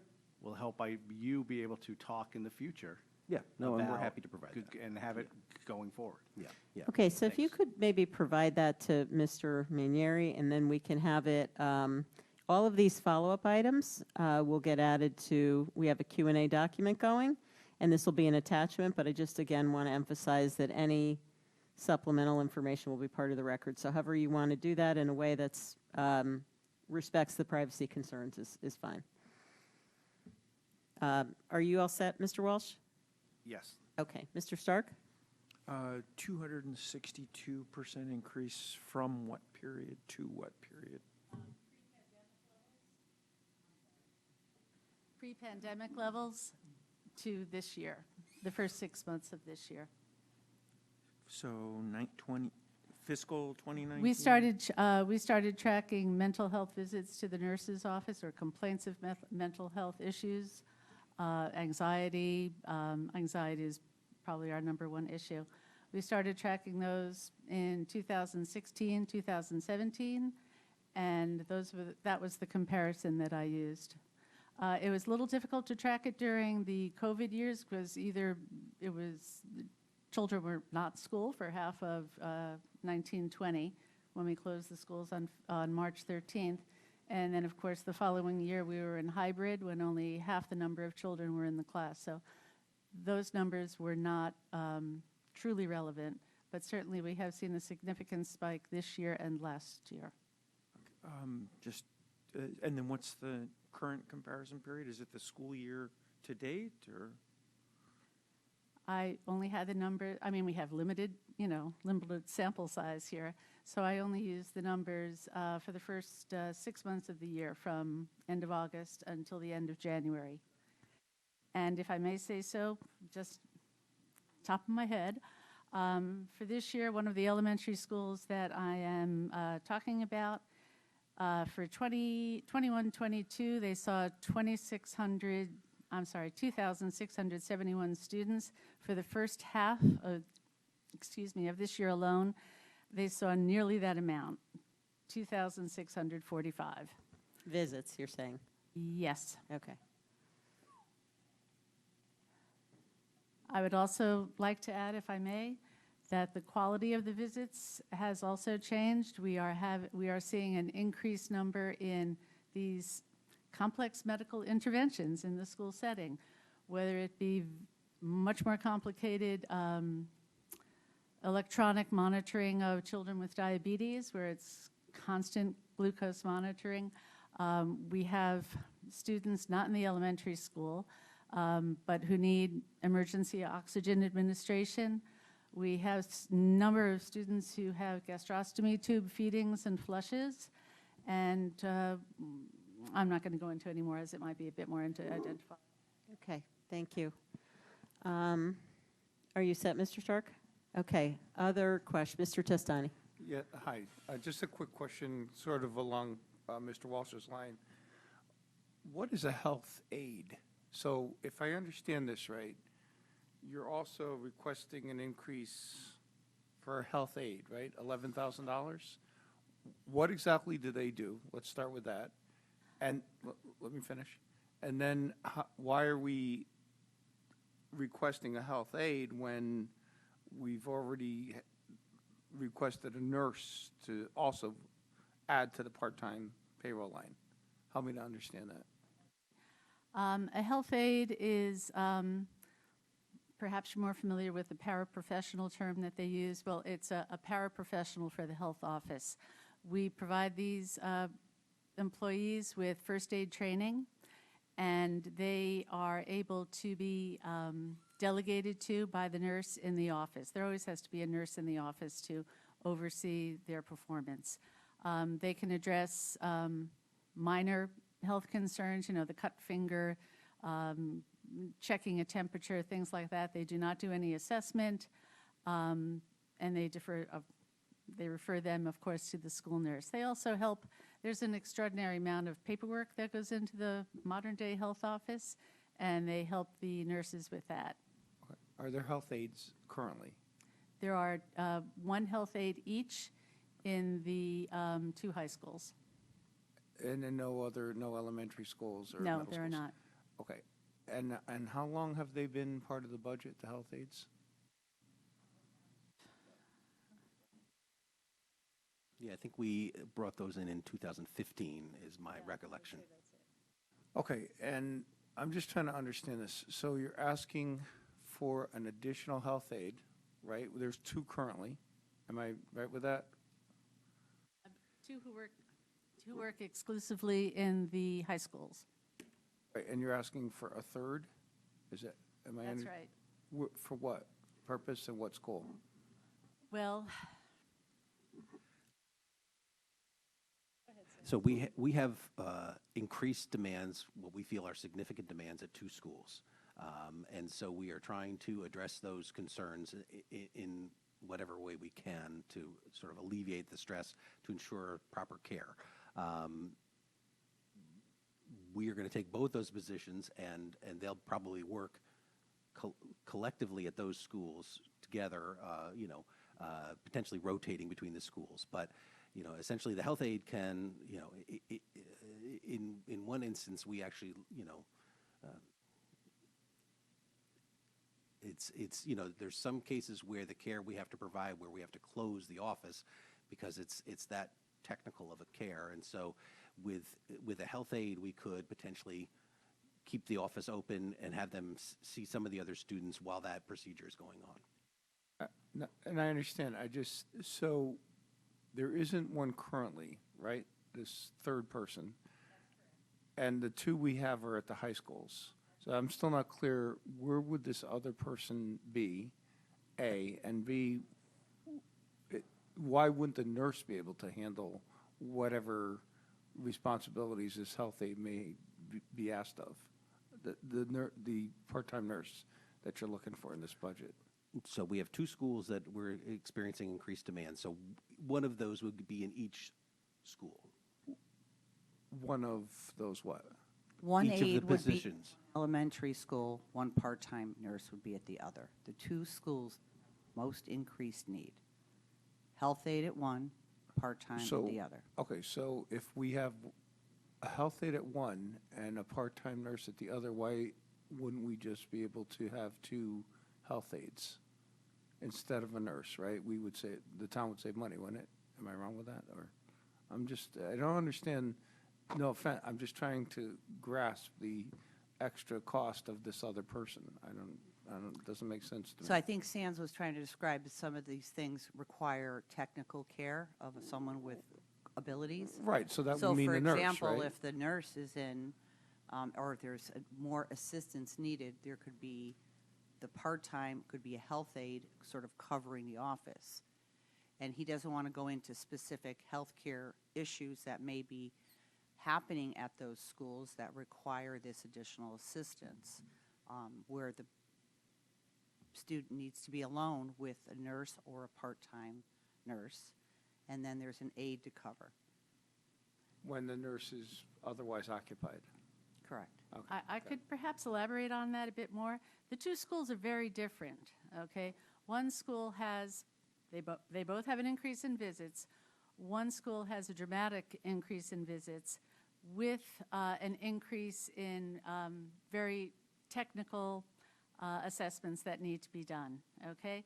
The other school, certainly an increase in visits, but what is needed is assistance directly with the care of a handful of students, and that care can be provided by a health aide under the direction of a school nurse. It's more of an assistive role, not an independent role, that we need at one school versus the other. Are you all Yes, set? thank you. Thank you. All right, thank you. Mr. Walsh. In regards to the students that require more difficult, treatment situations, I think you referred to the gastrotomy tube, or I don't know what you said in regards That's to that. right, Yep. gastrostomy tube. Gastrostomy tube. Do we have a role or a duty to provide the same thing to our Fairfield residents and taxpayers who are in private schools, that you would supply those extra services to, under the law? We have to provide services in kind, yes. So you would have to supply those type of services in all the private schools in Fairfield, for Fairfield residents, correct? If that were to happen, yes. Okay, is that being done in any of the private schools without identifying For anybody? example, at one of our private schools, several years ago, we had a student enter into pre-K with a particular diagnosis. At the time, we had only provided part-time nursing to that school. And when this student arrived, we clearly needed full-time nursing coverage, so we upped our nursing coverage at that school. Okay, thank you. I just was wondering that. I know you have to do some things at the private schools, but I know you don't have to provide full nursing, correct? Like a full-time nurse at each of the private schools, correct? We provide full-time nurses at the two private high schools in town. Okay, And at the other schools, we provide either partial services. I'll tell you, we provide partial services at Southport School, at Unclewood School. St. Thomas, we provide 2 part-time nurses. And, I have it here for heaven's sakes. Okay. So essentially what we try to do is provide in-kind services, and it's largely based on the student population. So if it's a smaller school, we only provide a part-time nurse, but the full-time high schools really demand a full-time nurse position. And then when those situations arise where the acuity of the student calls for additional support, then we have in the past requested, requested to be able to hire additional support for that particular position, and that's happened a few times. Okay, thank you. I just want to say I do understand the board's interest in this because of the trend going up, but if there are more detailed questions that we can provide them supplementally, that would be helpful, and we have a mechanism to do that. So if that's okay with everyone, why don't we move on? Are there any other questions on expenses for this department? Okay, I see none. So I want to thank both of you for coming. Thank you also for everything you do for the town, for the students, and we appreciate you. And hopefully we don't send you too many more questions. But thank you again. Thank you. Good night. All right.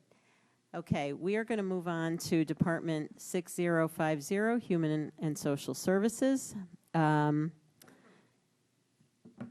We have, is Julie? Yep, I'm up here. Oh, you're on the screen. Okay, sorry, didn't see you there at first. Director Julie DeMarco.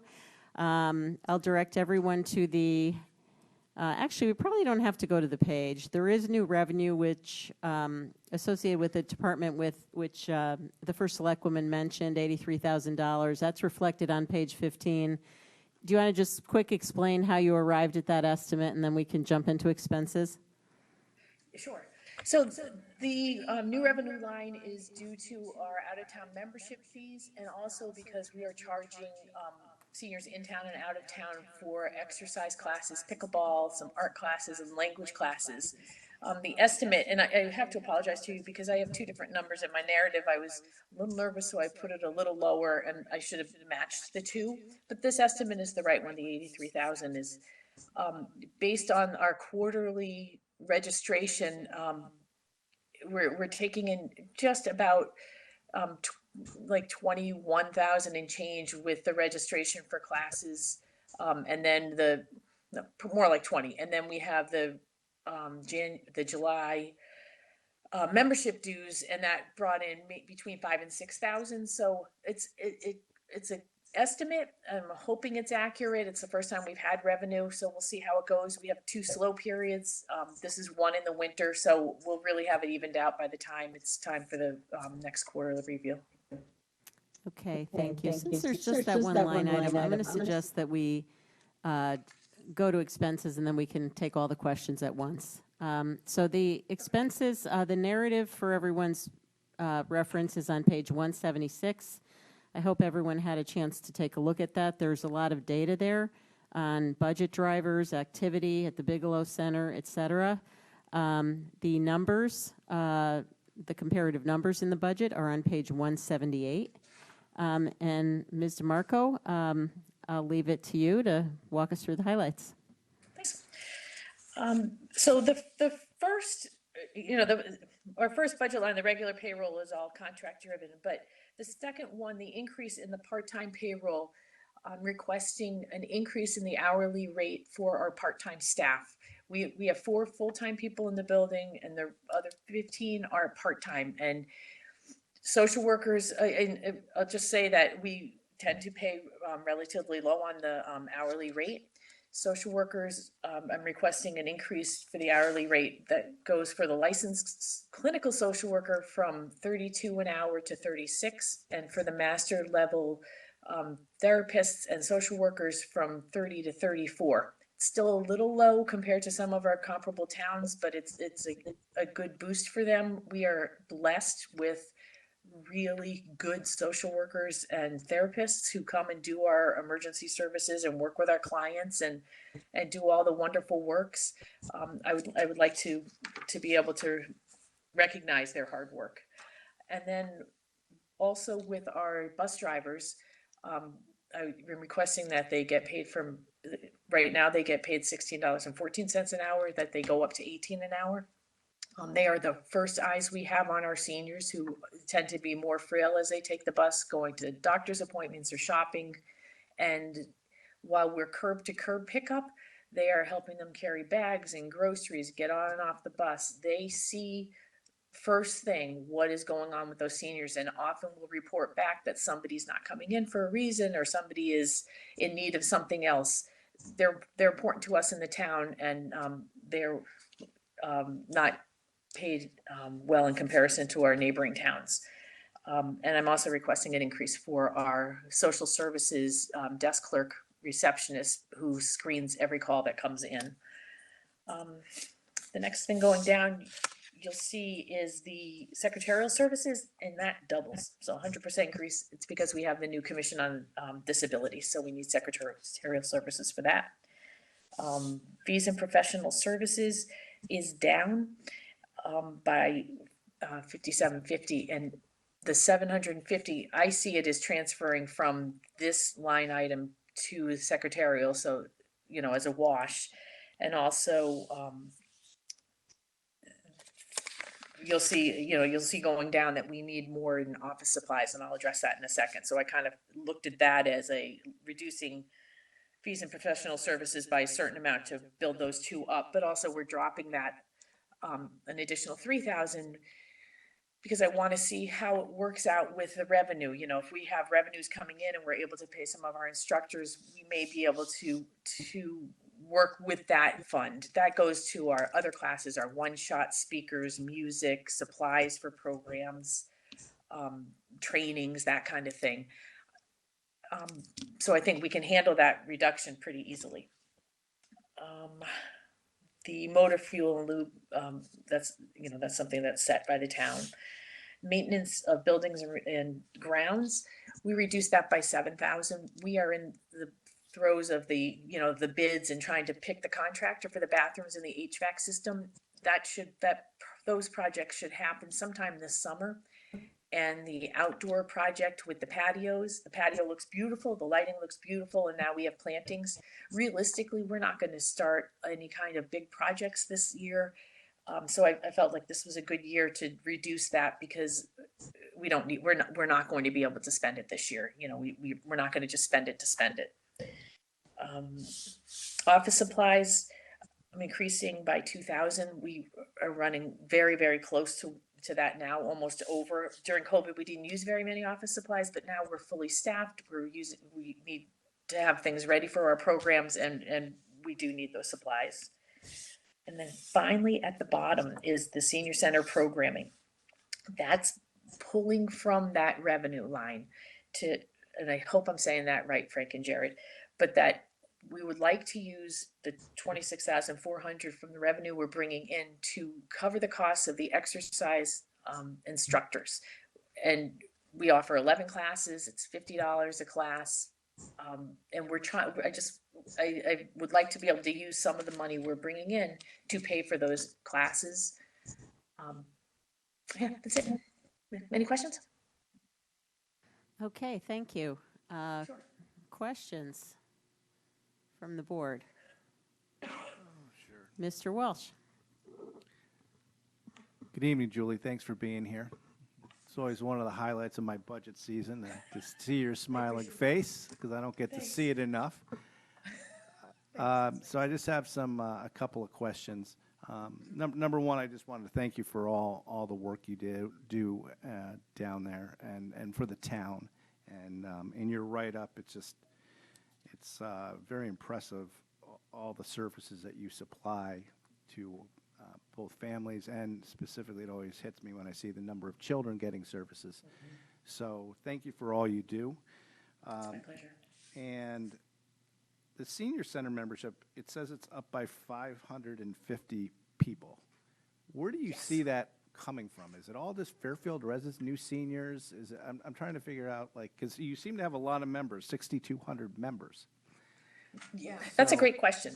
So every year we get between, an average year is maybe 350 new members, and seniors, remember, 50 and up. So, I feel as though we're offering wonderful programs. A lot of it is pickleball. A lot of it is, lectures, education, that kind of thing. Our 6,200 members, those aren't all active. Some of them are bus passengers. And I don't want to minimize that we have those, because it's important that we provide those services. But some people come and they come for one event, or they go away for the winter. Our active seniors, members is probably close to 3,500, and the rest are more one shot or less occasional. By active, I mean a regular activity every week, or a class or something like that. And I think roughly 16% of our members are out of towners. So with the active ones, it's, maybe in the 5s to 7s. Okay, well, I didn't know I can join at my age, but maybe I'll have to become a new member and you'll be going up. You'll have to start taking up pickleball, Jim. I don't know. I don't know how to play pickleball, but the trends are showing me that I should learn soon. It's the hottest thing. I'm falling behind. And if you need a ride to the doctor, too. Yeah, you can- I'll probably have to Exactly. increase my FSA contribution. All right. Well, I appreciate that. And I just wanted to say, as a member of this board, that I appreciate you finding that additional revenue source, which exceeds your expense costs. So to me, that's always a great thing. So thank you for finding that additional revenue source for our town. Thank you. Sure, thank you. All right, thank you. Any other questions? Ms. Leclerc. It's just a clarification one. So the last line of the budget is the new special programming. Where was that presented in the budget beforehand? Was it in a different line, or is Sorry, could you say that again? so there's a new line, 26,000 for special programming. Was that in prior budgets? Was that in another line, or we just didn't have special programming? We didn't have, it was a brand new line. Right. We didn't have revenue before. So, and this is drawing from that. Frank or Jared's probably better suited to answer that. I can stumble through it, but. But I guess, do you understand my question? It's an expense, so did we have that expense before? Yeah, it's not like it's moving from another place. Some of the programming Julie does, I know that people used to come and they would pay, the instructor, directly. I think if they were out of town or something like that. So, instead of the people paying the instructor, it's, there's kind of like they're paying us and we're paying the instructor. So that's a part of it. But I think a large majority of it is just new programming that Julie wanted to add for the seniors, given the uptick. So. Yeah. Oh, I've got to apologize. I misunderstood what you meant. I thought you meant the actual physical line, the 58,700. Sorry about that. Frank is right though. It's not. It wasn't in another area. It's just more that we would use donations or other things to cover those costs. Thank you, Ms. Leclerc. Sorry about that. Sorry. Mr. Testani. Yeah, hey, Julie, how are you? I just want to echo a lot of Mr. Walsh's comments. Being a charter member myself of the Senior Center, I joined, as I'm sure you know, my wife did as well. I just want to also ask, or just curious, out-of-towners are 16%, which actually is a little more than I thought. Do they pay anything more than Fairfield residents do to A, belong, and B, for programming? That's a great question. Yep, they pay an out-of-town membership fee is $25 a year. Residents and non-residents pay the same price for classes, but residents get to sign up a week earlier than non-residents. So does that mean I get to play pickleball with Jim a week earlier than some of the non-residents? Is that? We'd really have to screen you to see if you know what you're doing. I know I don't know what I'm doing, but thank you. Just really curious also on the classes. So if I understood you correctly, currently there's 11 classes offered, correct? And is it? Those are, no, I'm sorry, there's more than 11, but we're paying the instructors who teach the regular weekly classes out of that line. We had like a Spanish class, we had brand new, something called cardio drumming that will bring you all in because it is really fun. Some art classes and things that we're trying out or aren't aren't year-round, that are not paid out of that. Okay, and we charge currently, right, $50 per class? And is We this, pay the instructors 50 a class. We so charge residents- $3 a class. I'm sorry, you said $3 a class? Is that right? I just want to make sure I understand. Yeah. Are any of them free to residents? Yes, there are some free ones. We, this brand new cardio one is, we have, they're not, the regular weekly classes are not free. We bring in special classes, meditation, things like that, that are free. But those regular weekly classes, what we're finding is that we have a scholarship if somebody can't afford a class. That's provided. It is very subtle. It is not a horrible process to ask for assistance. But we were trying to make sure we didn't go back to pre-COVID, 80 people in a gym that was too crowded. We limit the class size to 50 for most of the classes, and it fills up fast. So those classes we charge for. Free classes are more one-shots. We have a provider come in and do a movement class or fall class, and those are free. Anything beyond that is free. Do you see the increase in revenue helping to eliminate some of the classes that are currently being charged for? Yep, that's exactly right. Our Human Services Commission helped us and guide this plan to charge for these classes, and Mrs. Testani, our commission, was very helpful because she had worked in Greenwich, talking about the attendance. People would just come or sign up for a free class and not show up, and that takes the spots away from those who want to be there on a regular basis, and people are not dropping out for that reason. There's a couple classes because they're paying for it. A couple classes people are still reserving classes and not showing up or going away for the winter, but want to reserve their opportunity to come once or twice during that session. And the sessions are about 12 weeks. But for the most part, the people who pay are coming. And on special events, I know, for example, the Veterans Day event was incredibly well received. I heard a lot of super positive feedback about that particular event. Are there others like that the commission / the senior center has planned? And how does the senior center currently communicate that to residents? And what's the plan for the future for those kind of events? We have a monthly special lunch with an activity or event. St. Patrick's Day is coming. We have dancers coming and bagpipe coming. We have a Mother's Day program. I can't remember what the April one is. February we had Valentine's lunch, and we try to do a once a month lunch with music or something like that for the seniors. Between our newsletter and our email blast, seniors know to sign up, because everything they have to sign up for, because it's not just a free for all. Those lunches with the music are free to the seniors. We want to make sure that we draw as many people in as we can. Then they do know to sign up. Members do know to sign up. You'll get used to that once you start coming to these activities. Thank you. Thanks again, Julie, though, seriously, for everything you and the senior center does. I hear of it often, as I'm sure you probably know, and I just want to congratulate you as well. Okay, Thanks. thank you. I love this place.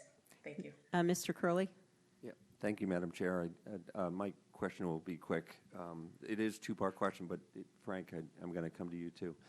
So, Julie, thanks for being here. You mentioned the transportation line is down, the fuel line is down. I just wanted to understand the difference between the pricing on the fuel versus the miles. Do you envision that your driving will be similar year over year, or are you changing how much you're providing in terms of transportation? I completely see where it would make sense to try to change that plan, but we have fixed routes for the seniors. We go to senior housing twice a week for shopping. Doctor's appointments are typically 2 or 3 days a week, but they'll make exceptions. We need to make sure that transportation is available, because if somebody's not driving, we don't want to limit their opportunity. It's painful to see a bus driving one person, and we try to avoid that. But sometimes if there's a doctor's appointment and somebody really needs a ride, we will have to make exceptions. We don't, we don't set that rate. That's that town purchase rate, but, we're back up to almost pre-COVID driving for appointments Yep, and yep. for No, and- seniors come to the senior center. Yep, and that's fine. I just want to understand from a volume and utilization standpoint, you're operating as you would expect. That's correct? Yeah. Okay, and that's fine. So the second part of that is the fuel numbers down. Is that related purely based on the cost of gasoline? That's so what I did in this year's budget, just to take a look at it, was I had the DPW fleet manager run a report from Fuel Master, which is where all our vehicles get their numbers from, and I just looked at what was budgeted in volume and what's been actually used, and it was a lot less. So the fuel costs are increasing, but the actual volume that was used really offset that. It was about by half. So I just decided to right size that. Okay, so I need to ask a follow-up then. I think I heard different things there because I want to make sure that the senior center has the, if they're expecting to have the same type of volume and activity, that they have enough in their budget to cover their fuel. And it sounded to me, Frank, like you just said that you were basing that the cost of the fuel was going up on a per unit basis, per gallon basis, but based on utilization, the numbers come down. That's not exactly what we heard from Ms. DeMarco, and I want to make sure that this department has enough funding for their busing. I don't want to see that service curtailed. I could go back and look at it with her, but the Fuel Master report would be based on I would say her current utilization. It went, I looked at last year, and the numbers were pretty consistent. So it may have been increased in 1 year on a gallons basis and never decreased, but I can certainly double check with her just to make sure it's right. Okay, why don't we add that in? So I'll add a note here, fuel calc for senior center and utilization. Okay. Thank you, I'm all set. Can I just add that we no longer have that natural bus gas and we have newer buses, so we're getting better gas mileage as well. Okay, thank you. All right, I see no more questions. Are there any questions from the public? WebEx? No? All right. Thank you, Julie. Thanks, nice to see you all. Nice to see you too. Take care. All right, take care. All right, we're going to move on to finance. And these, the agenda has departments listed in a particular order, but if we could, Jared, did you say that you wanted to hit 3010 and the revenue for the interest and dividend income first? Or do you want to go through the departments in order and then hit that portion of 3010 first? Yeah, I had thought about doing it, doing the investment income when we do the finance department, but since we are running longer than I had thought, maybe if I could contact our investment advisor and see if they're ready to go. And in the meantime, Okay. Frank and I could lead that off, the discussion off on the Well, investment maybe, income. do you want to contact them? We could probably we might be able to get the assessor out of the way quickly while you do that. That's great. Get them That's squared perfect. away? Okay, Yep. so let's move to Department 3050 for the assessor. And we have Ross Murray here with us. So there's, let's see. The expenses are, why don't we start with the expenses, which are on page 108. I think after that, we're also going to want to touch on some of the numbers on the summary page on page 8, but maybe we can start off with the expenses, if that's okay. That's fine with me. All right, Good. thank you and welcome. So again, page 108, everyone. So I'll hit the highlights. We have about a 7.5% increase in the IT software. That is primarily from our two of our vendors that provide the software, Vision Appraisal and Quality Data. No one particular large increase. It's just increases from both of them. And then, of course, fees and professionals, that's where you're seeing the largest increase, and that is primarily due to budgeting for the start of the 2025 reval. We put a portion of that in to start the field visits, because this revaluation will be what's referred to as a full, and that will require us to visit all the homes in town. So a portion of that is in this year's budget so that we could start those inspections in the spring. And that is, that's $150,000, and that's being offset by a reduction in the anticipated cost for the Superior Court appeals. We've continued to work through the 100+ cases that were from the reval, and we're down to 28 left as of right now. The rest of the items are fairly small, so I'll open it for questions. Okay, thank you. So just to clarify before I turn it over to the board, so on the fees and professional services, we are, I just want to make sure I understand the composition of the numbers. So the budget is $256,000. I think you said 70 of that amount is related to the work, to the, sort of first installment, if you will, of fees related to the reval? No, it's 150. Oh, It is for the 150. reval. Oh, So let me provide a little bit more detail on that. but I'm sorry, so contacted- 150 of the 256? Yes. Okay, got it. All right, so, and maybe that'll be helpful. If you can, I understand there's fluctuations because we've got the reval in and the the legal fees or whatever for the disputes are going down, but maybe just run down the composition of the 256 for us, and we can go from there. Okay, well, the detail is in the budget. In my narrative, I detail out each individual item in there. But we have personal property audits for $40,000.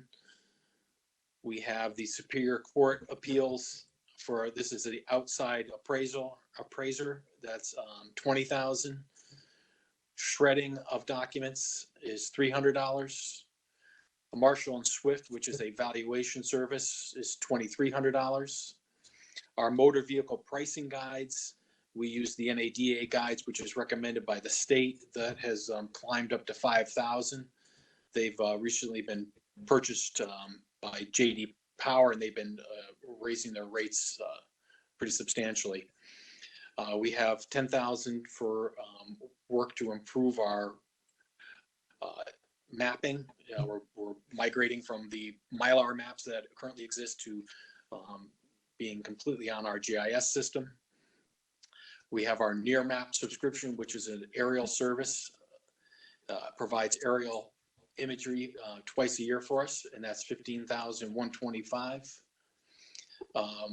Then there's an addition to the NearMap that we're going to try, which will bring our parcel data into that mapping, which is $3,675.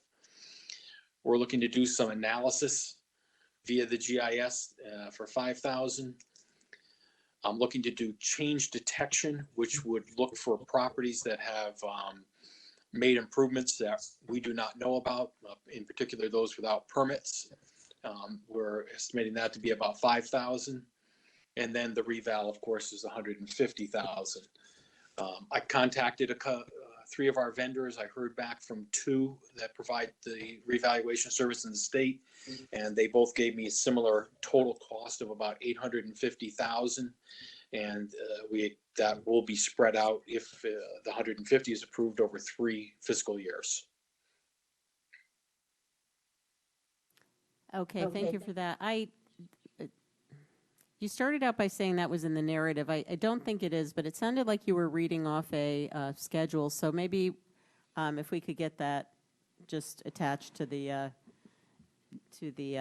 backup, Yeah. that would be great, because I missed a bunch of those. All right, let me Sure. turn it over to the board for questions. Yeah.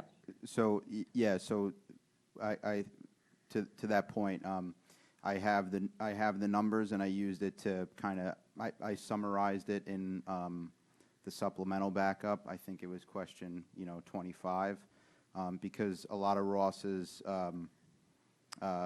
purchase, a lot of these things in this line are subscriptions, and, you know, they're all just increasing by a little bit. And analytics is kind of the stuff he talked about as far as, you know, near map imaging. So there's not really a lot of change in those areas. The big piece is just 150,000 in. Understand. I understand the change, and thank you for providing that. In addition to the change, I just wanted to see the composition of the total. So whatever schedule he was reading off of would be helpful. Questions, Ms. LeClaire? Do you intend to come to the Board of Finance with a presentation on the revaluation? Because that comes under our purview. We get to make some decisions toward that process. And have you considered 4 years versus 5 years? And what's going on with the real estate market, I guess, in how you're doing the budget?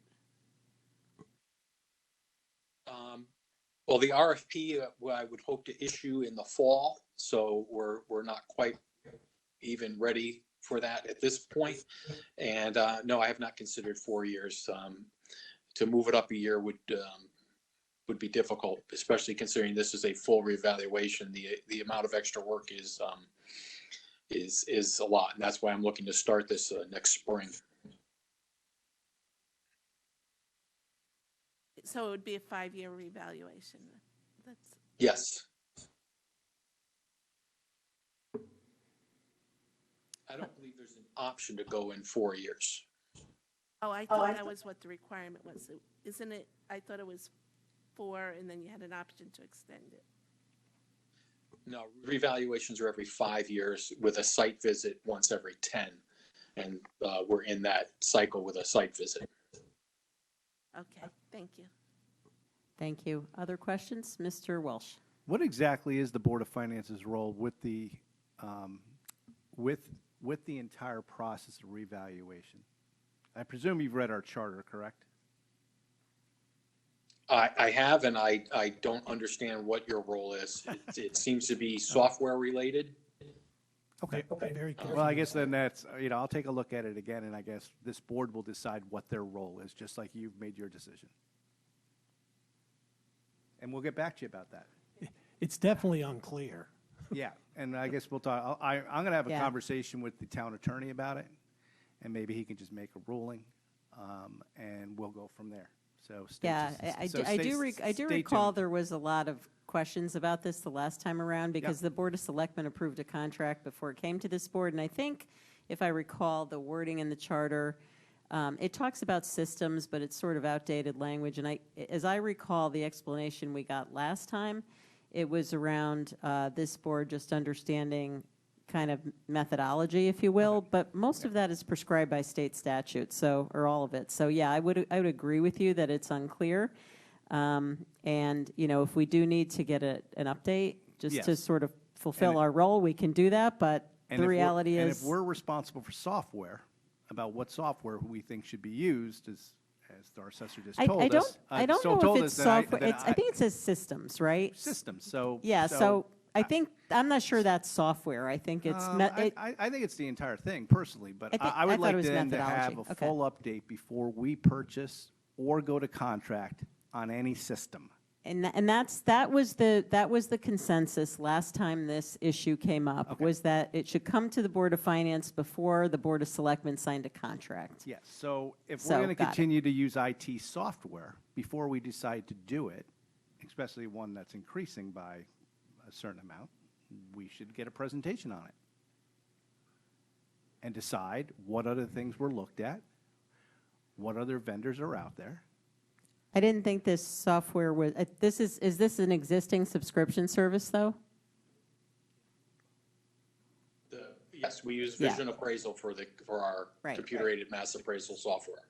Okay, Well, all right, let's, but no, my other question is Okay. shouldn't that entail what systems that are the people that we retain to do this use? unclear. I will I talk agree. to Let's- our town attorney about it because it all seems relevant. And it's been in the charter for a while. And I think we need to get into it. I have another question. Yep, from go Mr. ahead. Murray. Mr. Murray, what has been the history when we do what you called a full reval?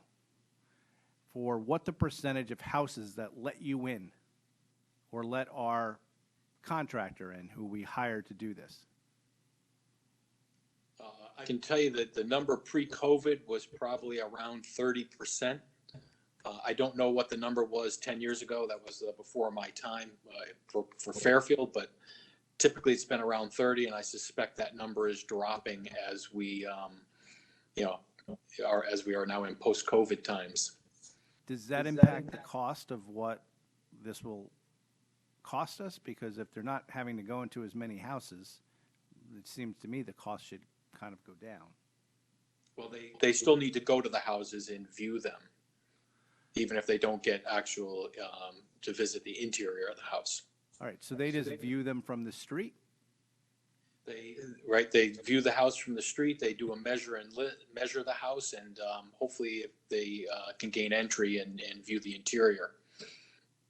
But frequently that interior portion is what is not happening. All right. Okay, thank you. Thank you, Mr. Walsh. Oh, Other questions? Ms. Charlton, if you can just, through you, I'm asking Yes. the assessor, just that entire list of that line that he went through for professional fees and services, if we can just get that broken down in a document? Sorry, and I did ask for that, Mr. Oh, I'm sorry. Yeah, we're going to have that attached Great. to the sheet. And again, any supplemental backup will be part of the public record. It'll be on the Board of Finance webpage. And if it's for a prospective department, also in the backup. Great. Any other questions for the assessor?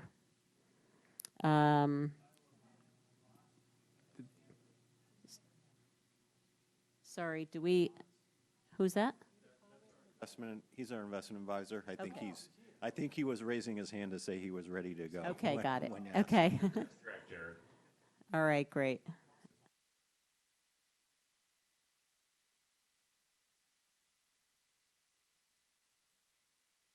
Okay, so we are done with the assessor. All right, if it's okay with the board. All right, there's two things. One, we do have our librarian here, I believe, in person. So I do want to be respectful of his time since he's sitting here. So I'm hoping that we can move him up. But so we may be doing this a little bit out of order, but if it's okay with the board, let's go ahead, do the finance department as it relates to investment income, get that out of the way. Then if everybody's okay moving to library, and then we can revert back to the schedule. Is that all right with everyone? Okay.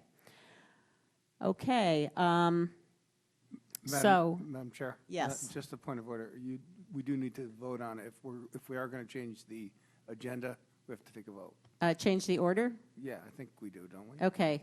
Is that okay with? Yeah. Have I'll a vote? second for- All right. All in favor of that order? Okay, unanimous. All right, so let's, thank you, Mr. Testani. All right, so we are going to go to Department 3010 for finance, and we're just going to look at that item. There was some supplemental backup. For everyone's reference, the revenue related to the finance department is on page 13 of the budget book. And specifically, this discussion is going to be focused on starting in the 44,000 series. So we have dividend and interest income, and Jared, change in market valuation as well? Okay. All right. So let me first, Jared, why don't you take this and introduce our speakers, and we can go from there. All right, great, thank you. And I'm going to start out just by giving a really quick background on this because it's, we're taking a different approach than what's been done in the past, and every municipality approaches investments different. As you all know, we're constrained by state statute and also by our town investment policy.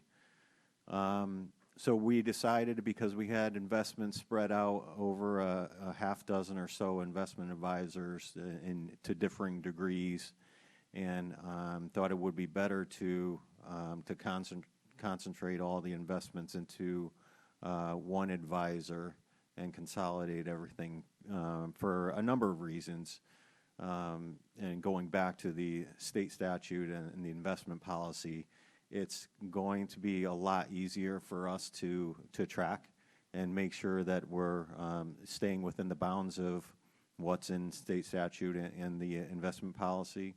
Whereas if we had investments spread out over different investment advisors, trying to bring them all together and make sure, look at all the details of each investment would be difficult to be able to make those determinations. So we went out to bid, and we interviewed 3 companies. We had 8 or 9 who applied, and we awarded the bid to Janney. We have with us tonight Guy Labat, who is their fixed income director. And I think at this point, I'm actually going to hand it over to Frank, because he can talk more specifically about the numbers that are in the budget. And then we can have Guy introduce himself and open up to questions after that. Yeah, so I really don't have much to add. On page 27, I think we said, is the page that I would look at to look at these interest numbers. Investment income is at $4.5 million.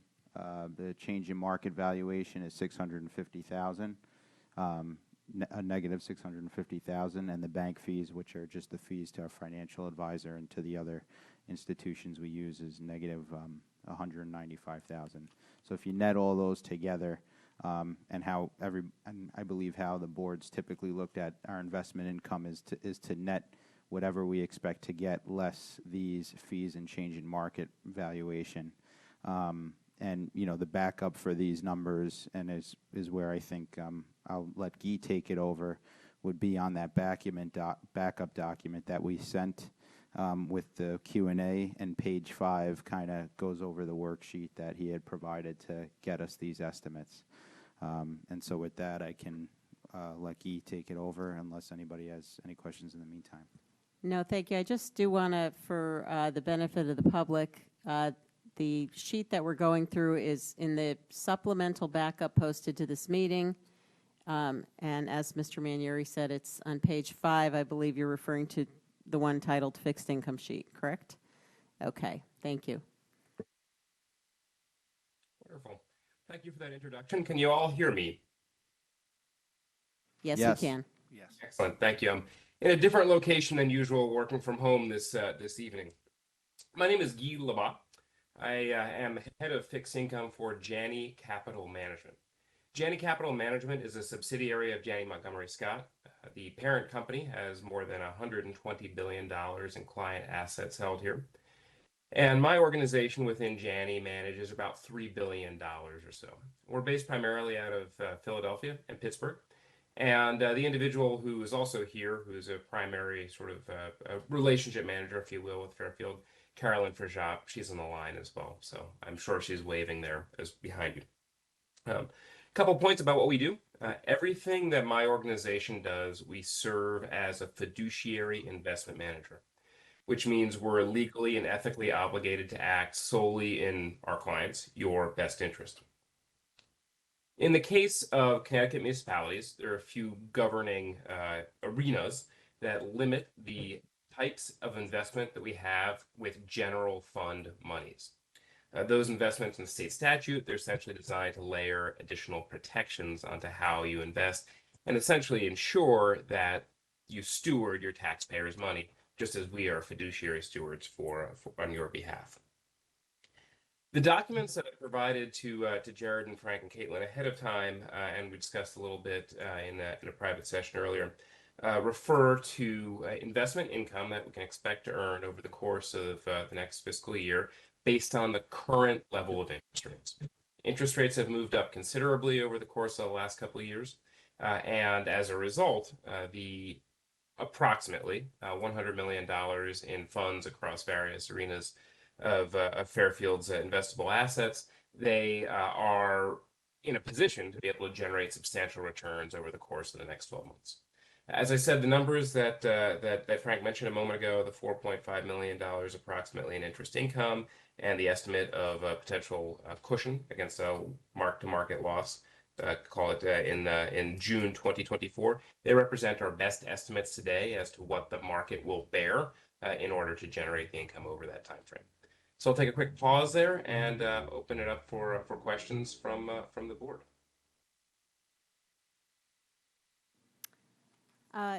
Thank you. Before I open it up, do you maybe want to just walk through this this schedule in a little more detail? It has the strategies listed here. It's got ranges here for the yields. I'm trying to also understand how this schedule ties into the actual budget book where we have $4.5 million of interest income budgeted. That might be helpful before we jump into questions. Sure. I can certainly address the first component of that. I'm going to ask Frank to touch on the second one, since I don't have the budget materials, the detailed budgeted book materials in front of me. So we have proposed managing or investing Fairfield's funds in a few different strategies. Those strategies have differing levels of interest rate risk. Some are very short term and reprice, meaning their interest rates change relatively quickly. Some are more intermediate term and their interest rates change relatively gradually. The reason we selected certain strategies and applied those strategies to certain portions of your overall investable assets, it has to do with when or whether Fairfield is likely or might need to be able to access those assets over time. So we call this within our industry kind of liability-driven investing. For example, some of the funds for the ARP money needs to be spent within approximately 2.5 years from now. And so we've selected an investment strategy that matches up against that to ensure the funds invested for that purpose have a return of the principal within 2.5 years. And the various strategies in the horizontal line items on that supplement refer to each of those sort of sources of funds, if you will, and our internal name for that strategy, as well as their level of interest rate risk. Smaller numbers refer to interest rate risk that reprices more frequently.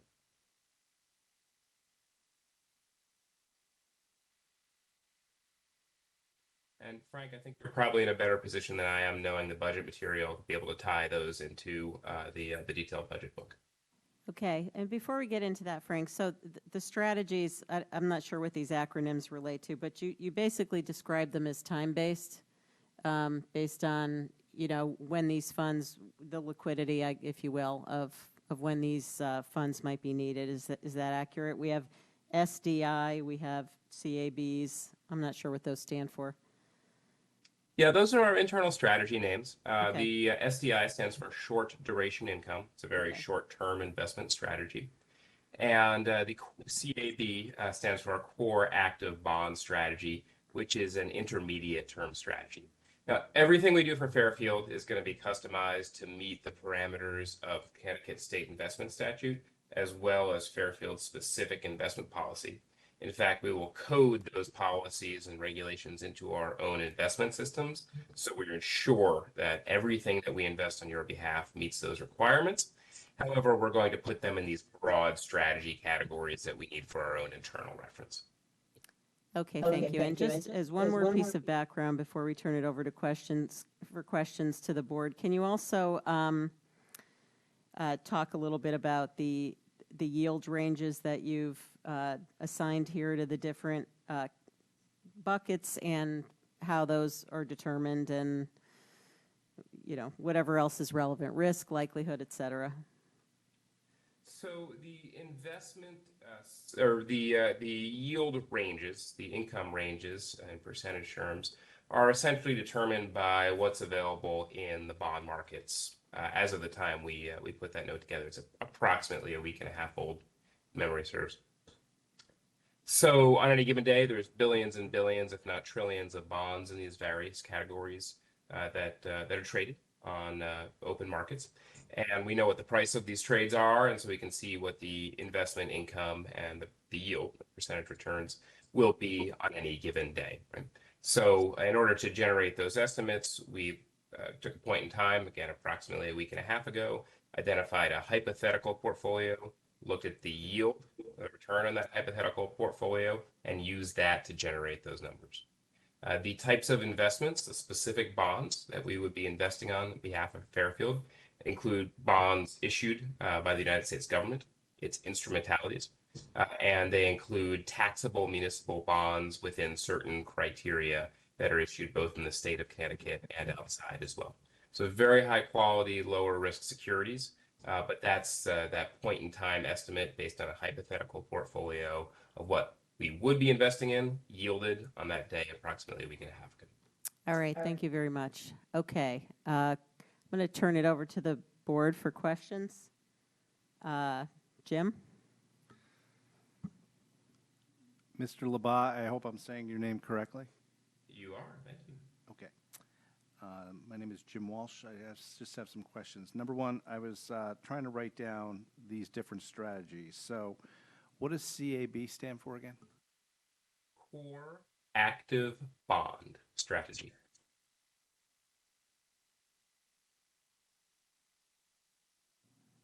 Do you or does your company have a formal definition for each of these strategies that you could provide our board?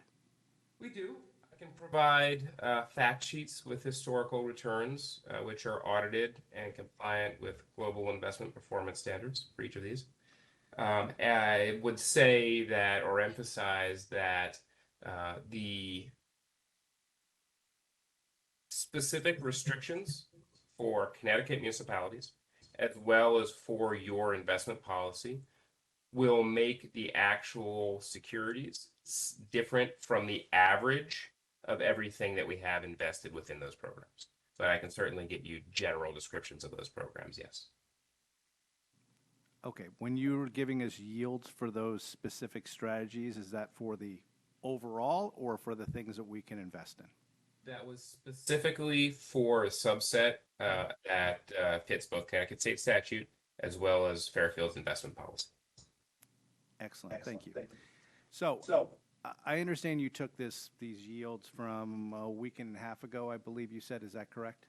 Yes, right. Okay, but I presume there's some branch in your fixed income area that predicts where yields will go, correct? Yes, that our investment strategy group, which is slightly separate from the investment management group, though I am a member, we do produce interest rate forecasts, yes. Okay, so clearly you know that any of these funds you wouldn't be able to get until, I mean, or do you have them now? I'm sorry, I don't quite understand, don't quite follow the question. Do you have the money now? Is that invested right now with you? It is not presently invested, no. The investment advisor contract is with our legal department at present. Okay, so when do you think realistically you will have these funds on our behalf? So I'm hopeful that the legal review will be brief, and then it's just a matter of a few days worth of operational work. Okay. Do you know what the have you received any type of forecast from the area in your company that predicts what yields will be on bonds similar to the ones we're going to be holding for the period of July 1st, 2023 to June 30th, 2024? What the prediction is? The short answer is yes. Short-term interest rates are likely to rise, which is the result of the Federal Reserve most likely hiking or raising their target for overnight interest rates a couple of times between now and then. The very short-term short duration income portfolio is likely to see yields up as much as 0.5%. The longer term core active bond strategy is likely to see a much smaller increase in interest rates, essentially because a 2-year bond already has the effects, the changes between today and June priced in. I'm simplifying a little bit, but conceptually that's about right. Okay, so all else equal, slightly higher. yes, so the prediction is that we should see higher returns than are on this fixed income sheet that's in front of us, correct? Most likely. I cannot promise that because markets will be markets. Okay. That's all the questions I have for right now. Thank you. Thank you, Mr. Walsh. Mr. Curley. Thank you, Madam Chair, and thank you, Guy, for joining us tonight. Appreciate the overview. I just want to clarify a couple of things.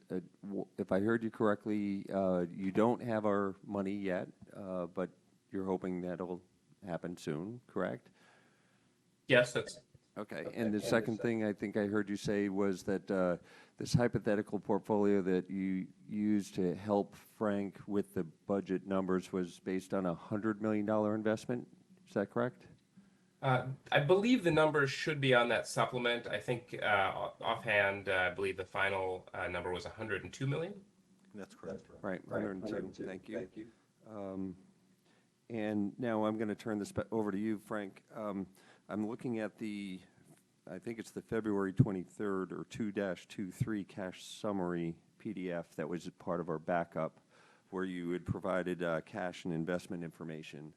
The sum of those. Mr. Curley, I think if I just want to clarify. If you're can I see what you're looking at? Because I don't think that's part of our backup. I think that might have actually been a supplemental document provided to the Board of Selectmen. So it's attached in our sheet, but I think that's what that is. Cash and investment information by quarter. It was provided to the Board of Selectmen. To the Board of Selectmen, okay. It's been linked in the Google Yes. Doc. So I'm just saying that for the benefit of this board and for anyone who, I guess it's not available to public now, but for the benefit of the board, in the Google Sheet, there is a tab, Board of Selectmen questions. There was a question in there about cash balances. And so for anyone that wants to look at it, we can talk about the numbers, but this detail is actually linked in there as well. Sorry, Mr. Curley, just go ahead. Thank you. Can we have that provided directly to us in our next set of backup? Yes. Sure, yeah. Yeah, it's on the Google Doc now, so if you went online, you would see it on there. Yeah, and to be clear, I pulled this off of the spreadsheet that's been provided by Okay, Frank I'm for all of not us. saying that So- you're giving a false. Yeah. I just don't have it in front of me, so even though I might go to the Google Doc and find, just in case I don't, I want to have the exact sheet to know that I found it Got correctly. mine online if you want it. Okay, so thank you. And so what I'm looking at, Frank, is this schedule that we just discussed. And it has the cash balances fiscal year 2022 quarter three at roughly 157 million, stays static for another quarter, goes up to 201 million, then up to 210 million for fiscal year 2023 quarter two. Couple of questions. I'm trying to understand how this $200 million number relates back to the 102 that's part of our hypothetical investment balance. I understand that one of the line items in this schedule talks about the People's Money Market account, and that's roughly 94 million, so that's probably the lion's share of the difference. But I just want to understand what's happening because the difference between 102 and 210 is material. So if you could walk us through that, that'd be helpful. And to the extent that there are dollars, investment income or interest income related to the difference between the 102 and the 210, I want to understand where that's showing up in the budget. Sure. So a couple of things, just so you understand what this document is. These are points in time. So and as you know, in cash flow, it's up, it's down. You know, the next day after one of these columns is reported, it's going to it's going to change dramatically. So I would look at it as that core group of investments, Fairfield County, STIF, Ameriprise, U.S. Bank, that's the amount that we're looking at, roughly, that would go to Janney to be invested. Okay, so I just want to make sure I heard you correctly. So if you're going to differentiate the people's line item effectively as your working capital, that's going to fluctuate materially. The 6 line items on the lower half of the schedule, those are more of the less liquid, less working capital, more of the investment and interest income type numbers that we're talking about with Janney. Exactly, Okay, yeah. that's yeah. helpful. And just to clarify, I do see Janney is one of the line items here. Do we have any funds with Janney currently? We do, yes. Yep. So this opportunity with Janney now is just to consolidate from 6 to 1 with Janney. Exactly, yep. Yep. That's helpful. So if we're running the investment dollars, the investment assets, we've been running at about 113, 115, 115, 116. Comparing that to the 102 is probably the more apples to apples number that you're describing. That's right. Okay. And as we go through the process with Janney, they're big numbers that we're talking about, and so they're going to fluctuate here or there 5-10% as we work our way through what should be available to them and what should stay in our money market account. We've if you notice on the other sheet, there's a line for capital projects. We don't have anything with Janney in there because we want to be sure that is available quickly as project payments are due. That's helpful. Thank you. And then more of I'm going to flip the coin over on you a little bit here, because obviously, to the extent that the hypothetical portfolio is a lower asset balance than what we have available, that might suggest that the budget might be understated. But when I compare the $4.5 million that we have here versus the prior year of only $700,000, are you comfortable with that type of 500% increase? Yeah, I mean, based on our conversations, based on what we know is available to be invested, and our conversations with Guy, we're comfortable with it. I think Mr. Walsh asked questions about the projections for next year, and it's shocking to see that increase. It is what it is. That's how much we have to invest. That's what our investment advisor is saying we can get for that rate. We also, within that money market amount as well, there would be some earnings thrown off from that as well. So that would help to bolster the amount. So I'm comfortable with it. Yes. Most of that. Thank you. Thank you, Mr. Curley. I just want to follow up on your question. I think it might be helpful to go back to a question I had earlier, which also ties into Mr. Curley's question. So basically, and I fully appreciating that working capital balances can and will fluctuate during the year. Nonetheless, we have 4 quarters here that fluctuate between $40 million and $94 million. That's a lot of money. And at today's interest rates, that's a lot of interest. So putting that aside for a moment, that's the people's money market account. I mean, we're not earning tiny amounts on our, money market anymore. At least I'm not on mine. So I think that's a fairly significant amount of interest that might be calculated, on say what our average balances are. But let's get there in a minute. Can we just start out with, to Mr. Curley's point, this shows the cash balances have been hovering around 110, 120, between 110 and 120 million. The Janney schedule shows that the investable amount is 102 million, so slightly lower. I'm still trying to understand, how do we get, on the investable income of 102 million, which gives us these income ranges that are projected here of 4.1 to 4.6 million. How does that, tell us how you constructed the budget of 4.5 million and then the change in market value based on this information. Because the way I'm looking at it, it seems like it reflects the kind of the, I'll call it the Janney interest income, but nothing for the money market. Can you just kind of walk through that for us? Yeah, so the 4.5 million is based on Guy's sheet.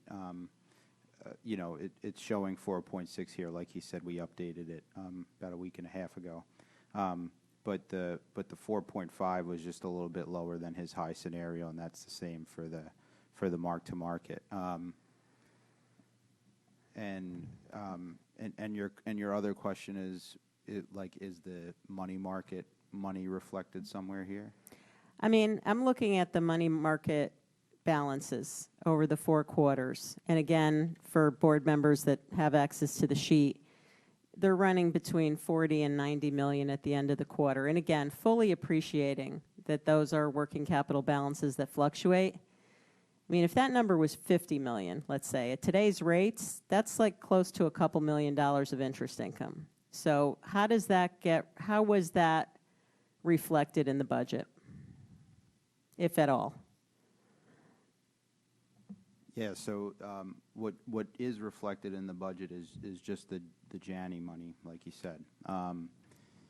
You know, when we were looking at this, first of all, what we're seeing in FY23 as of quarter 2, you know, that's of today. You know, we have other capital projects, you know, that will begin undertaking, and so I expect, you know, although we have that 116 million, let's say today, I would expect that to decrease. I also think it would be, I think we would see something similar with the money market account. I think we're going to start to see the balances decrease.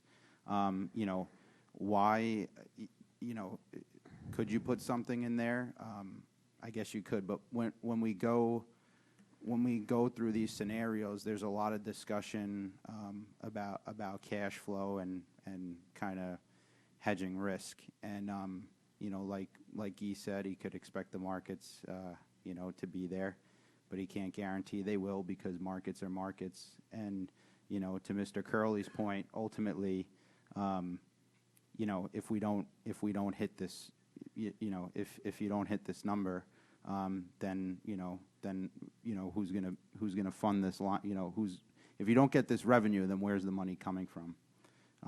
And you know, just on the Janney income, I would say that you know, the 102 million, that there's different views about it. You know, in the Board of Selectmen meeting, Mr. Flynn was, you know, kind of believed that we were too high just on the Janney piece. So that's why we chose to not reflect that cash balance. Okay, and we can come back. I think one thing that'll be helpful, and I'll write the question down.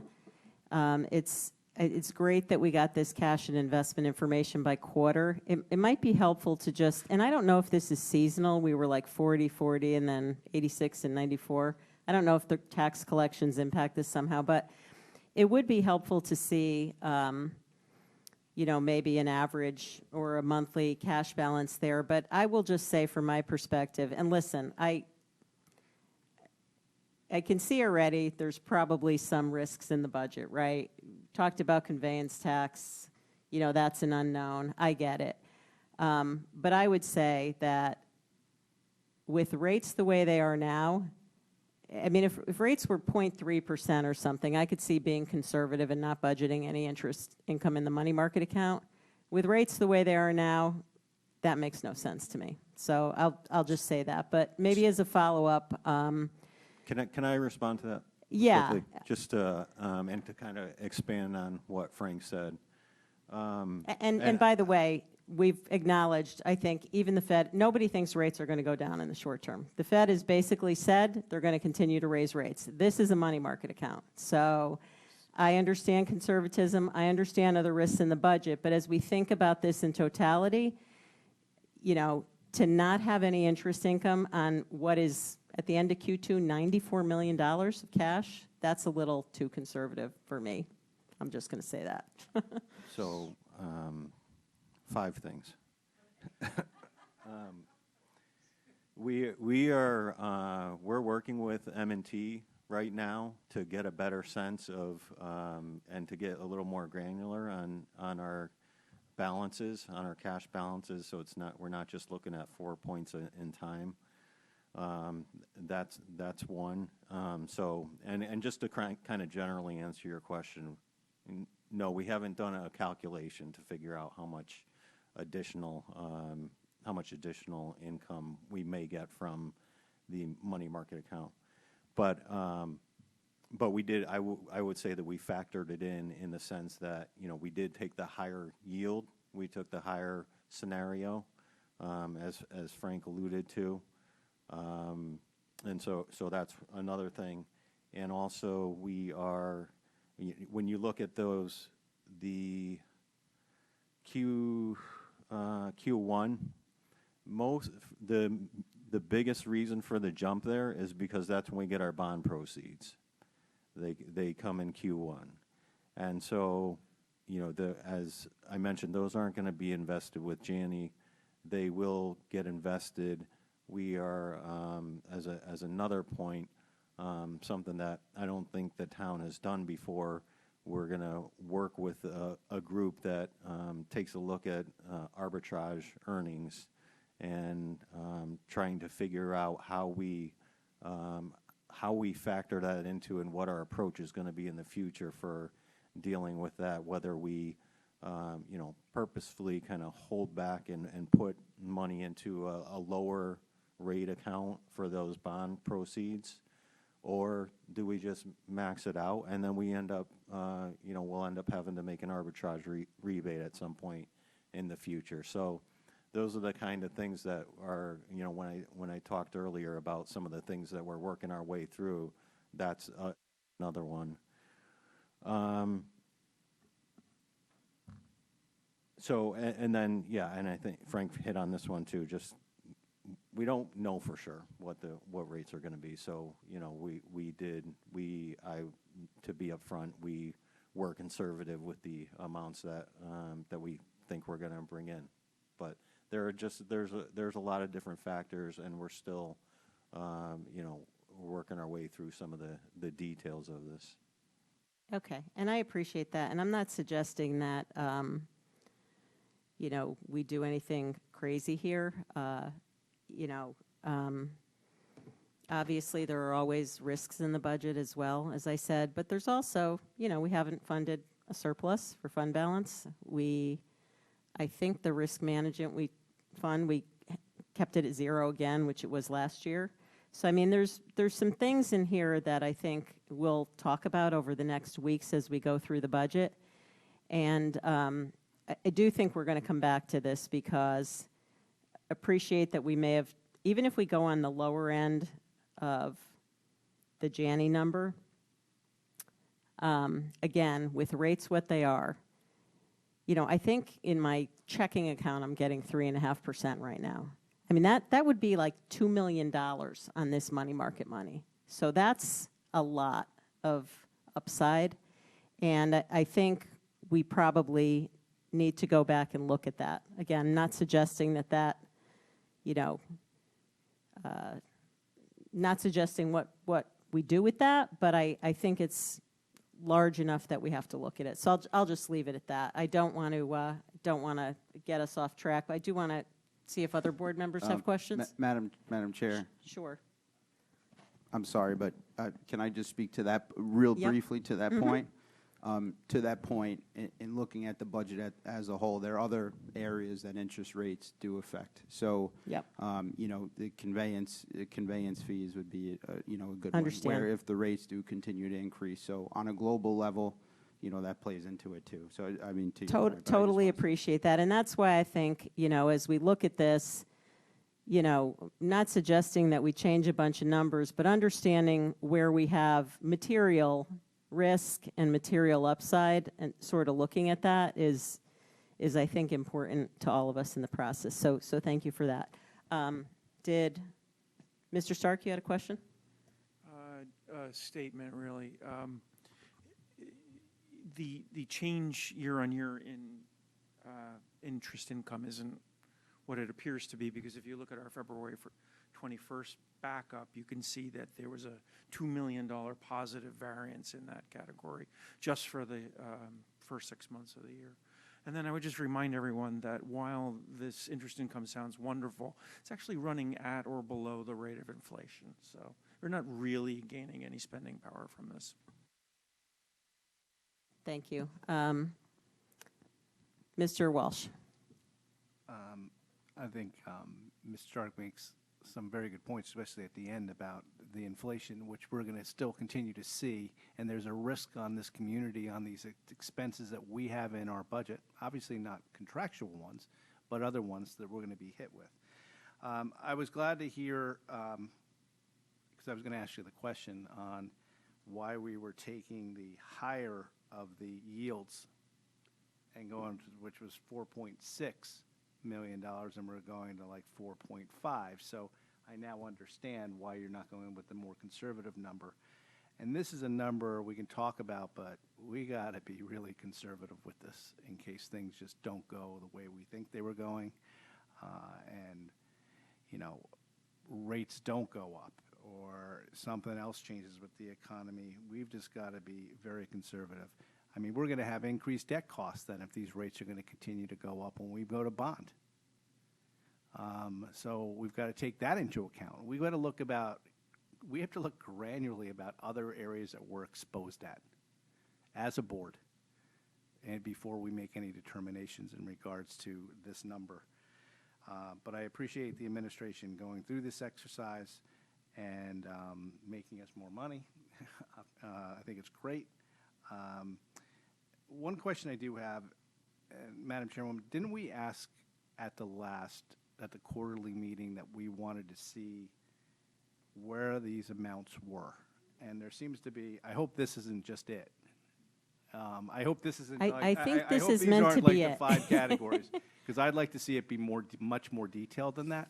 Well, So, like, for example, I think that is meant to be it. I Okay. think the only other thing you're missing is the working capital, which is on that other sheet. But if you would like more detail, Yeah, like Yeah. general fund money, like what happened to the bond money? Where's that we just bonded? How much has been spent? How much do we anticipate being spent by the end of the year? I'd like to know how much that is. Yeah, and I can answer that question directly. We bonded between bands and bonds. We did 42 million. We've spent about 14 million to date. Obviously our goal is to spend it all by the end of this fiscal year. So there are a couple of larger projects out there that could break at any time, and a lot of the delay is related to other levels of government where we're waiting on permits or waiting on grants to come through, or things like that are slowing it down. But the rest of that funding could go quickly. I would like to see what it is, because it kind of changes how much is out available. Where would that be, in the general fund? The bond proceeds? All the bond proceeds. So all of our cash is in a common cash pool. So the bonds are in with all other funds, which is another thing that we're looking at related to the arbitrage issue, is possibly segregating that money so that we have, we can see it better. We know how it's being spent, and we know what the rate of interest is that we're getting on it. Okay, so I guess my question is, there's 5 categories, purposes listed here. When I asked you about bond proceeds, is that in general fund? Or where is that located? So that the cash is in, again, the cash is in, it's not on that sheet, so it's not part of that sheet. It's part of the other monies? Is that in the people's money market number? Yeah, it Okay. would be in there. Okay. So it would, yeah, it would most, it's hard to identify where it is, but yes, it's in the other sheet that I apologize you don't have, but it is mixed in there. And as I talked about earlier, when you'll see this jump when you look at this sheet from Q4 to Q1, and that's what's being reflected in that jump. In large part is the bond proceeds coming in. Well, that'll be the next bond proceeds coming in when we do the next bond. I'm talking about the bond proceeds between the 42 and 14, and you've spent 14. Where is that? Where is that sitting, and how is that making interest right now? That's sitting in the M&T Okay, money market account. okay. So that's the money market account money that's sitting. Yeah, again, we haven't designated as such, so all this cash is together. So it's difficult to say that one source is in a certain place at this point in time. Okay. But when we bond money for a project, right, we only bond, sorry, Jim, I think we're saying, we bond for a project only if we anticipate we're going to spend the money that year, right? Correct. And so that money goes in I mean, we would never take that money and invest it with Janney. That's in the No. money market account. It's working capital. It's going to be used to pay the cost of this capital project throughout the year, right? Right. So that's, I think, yeah, I think this schedule that shows our cash balances, and I don't know how hard this is because you mentioned we didn't have great data, but is it possible to get that monthly or? Okay, I think that would be yeah, helpful. That's what I was talking about. We're Yeah. working with M&T on that. Yeah. They're new and trying to work through that and try to get to a more whether it's monthly and to get an average daily balance, that kind of data. Perfect. Yeah, no, I think that's important because again, I fully appreciate, and Jim said it as well. There are risks in the budget as well, but to me, I feel like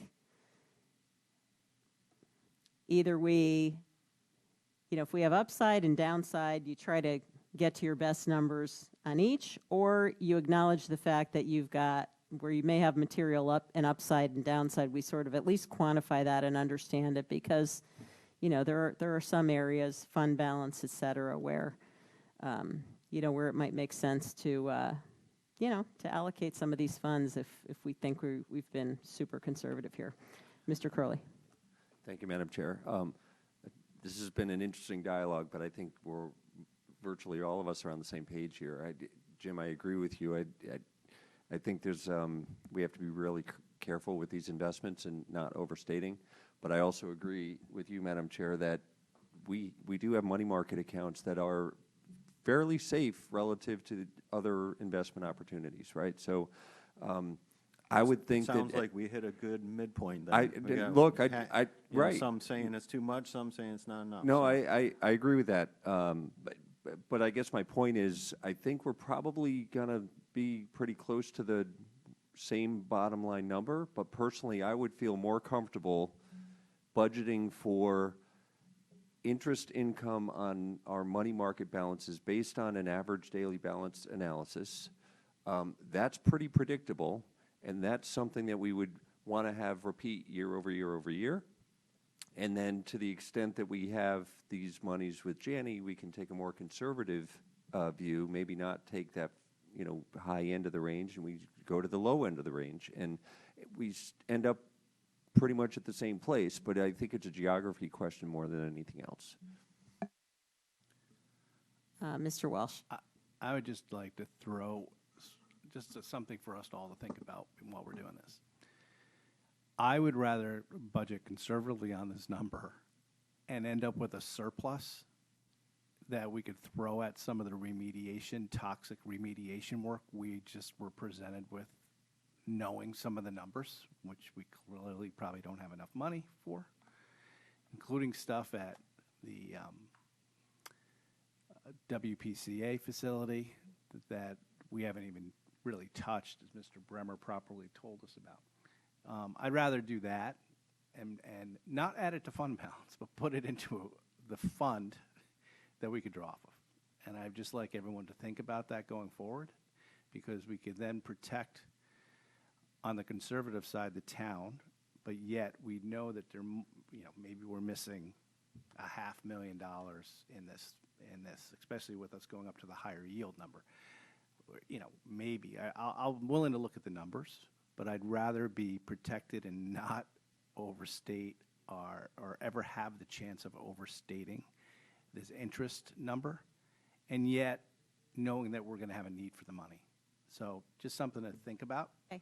Thank you. That's good. I think it's a good dialogue. It's probably better to have it when we have all the information in front of us. And I agree. I'd prefer to be conservative on interest income.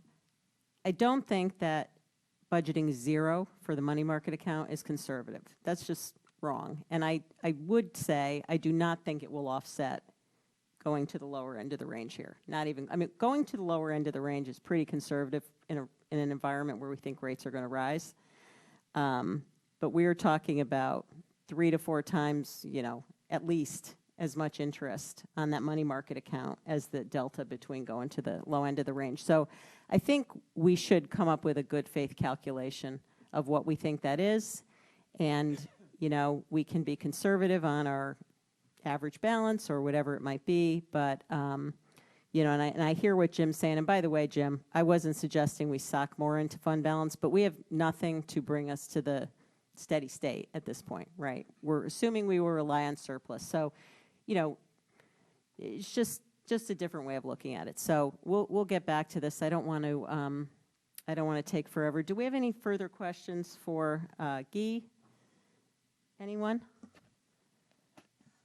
All right. Well, sorry we made you sit through that, because most of that was not not necessarily relevant to what you've been doing here for us. Jared, anything else that we want to wrap up with here? No, just thanks, Guy, for staying on and hanging in there, and your presentation. Looking forward to continuing working with you. Thank you very much. Thank you, Jared. And thank you to the Board of Finance. I've had the chance to work with Fairfield since 2009, so very happy to continue and extend our relationship. Have a lovely evening. Thank you very much.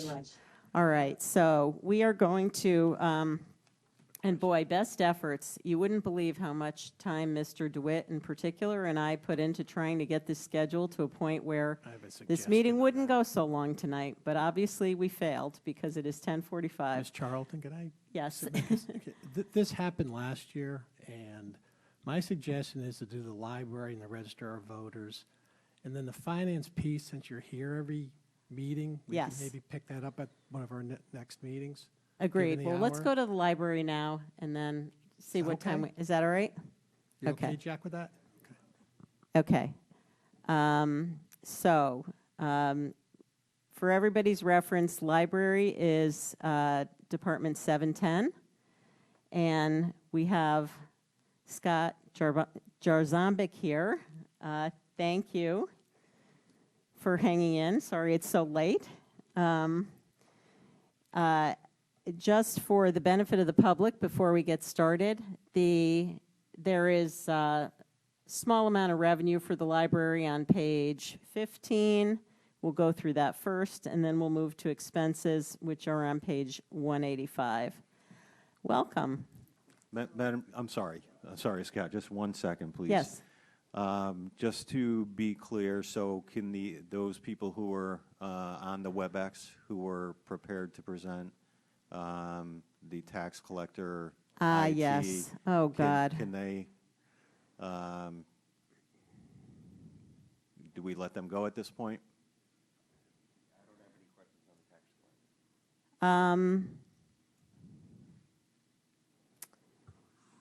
Yeah, I think that's fine. I think I also, I think that's fine. Also, and I do also want to encourage everyone, if you just have, easy questions like why did something go up and down, we can submit those through the sheet, and if we don't need to have them come back, then that's okay too.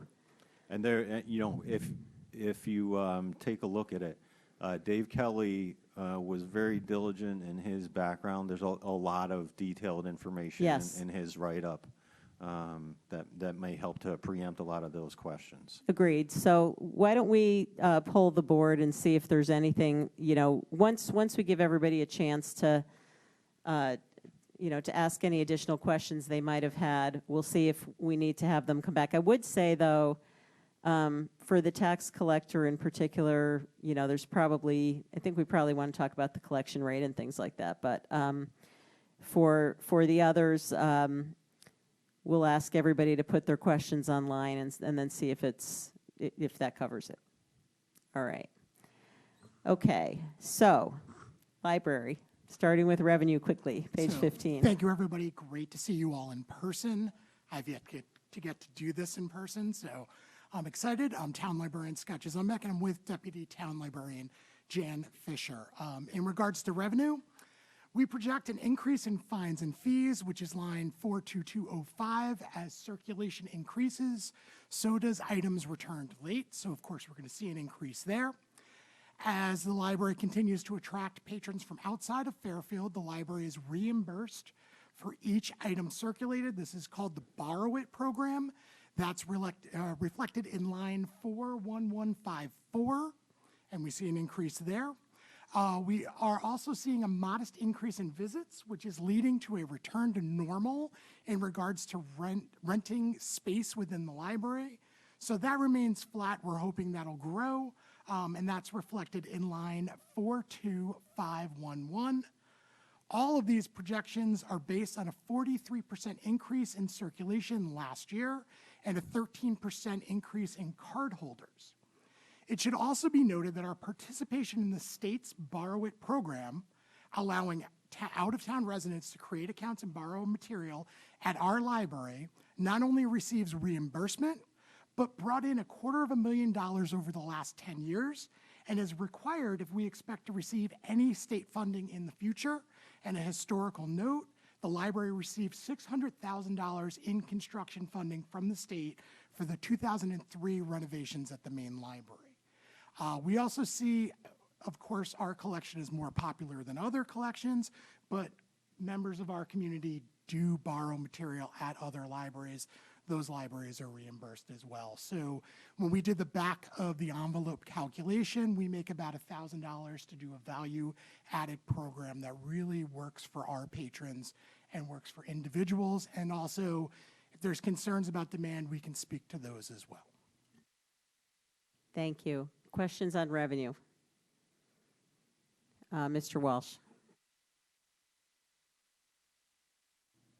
Can you explain the decrease in the library invested funds? So we have been paying our bond off for the last, it was a 20-year bond, correct? So we've been paying that down, and we've actually reached the end of paying that down. Excellent. Okay, so there's nothing, it's completely paid off, correct? That is correct, and completely paid off by trustee funds. Okay. So it was not tax funds, it was funds that were in the trustees. So when you go down to zero under your revenue number, you're meaning that the trust is no longer having to give you $114,950 this coming year because you don't have to make a bond payment, correct? That is correct. Okay. I just wanted to clear that up because it was a large decrease. And there's no corresponding debt service. Yes. Right.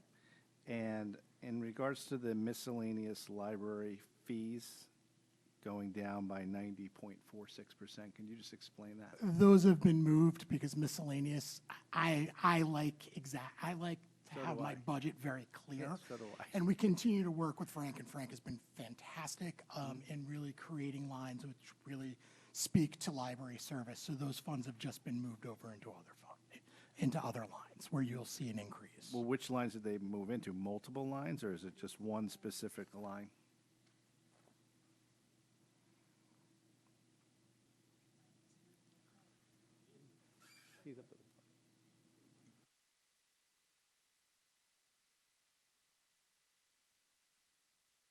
Can you restate your question, Mr. Walsh? Sure. Yeah, I think Scott, right? Scott's your name? Correct, Scott.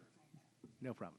So Scott was just explaining that the line that's 42378, the miscellaneous library line, has just been appropriated to other lines. So by you, basically saying that it should go into other lines to clean things up so that they're more specific to what they actually are.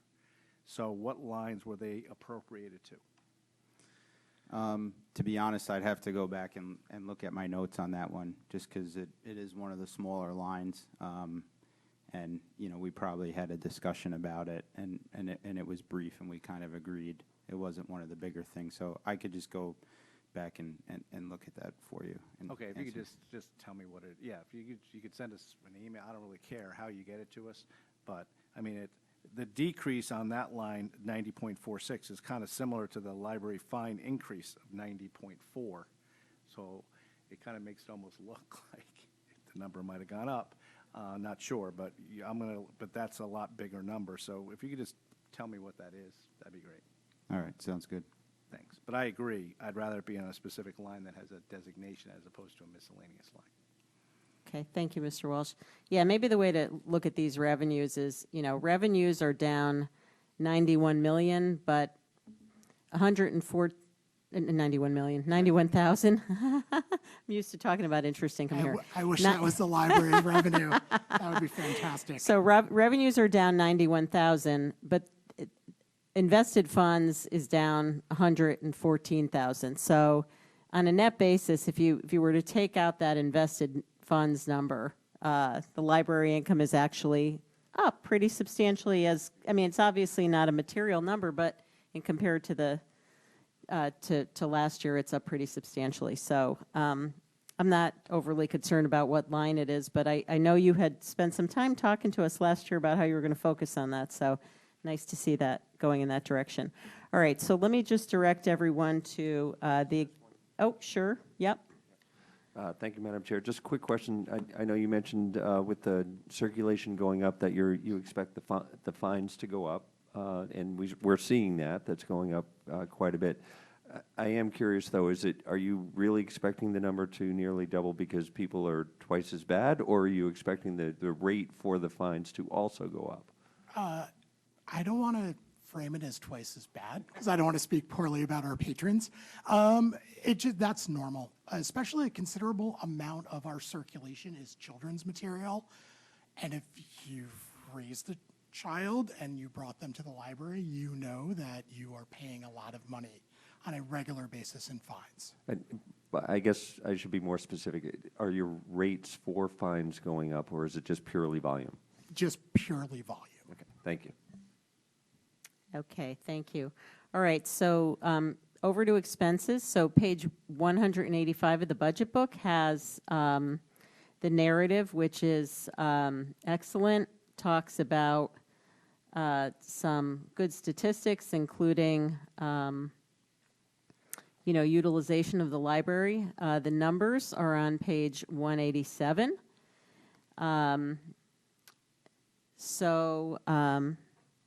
Mr. Jarzombek, you want to just quickly take us through the details before we go into Q&A?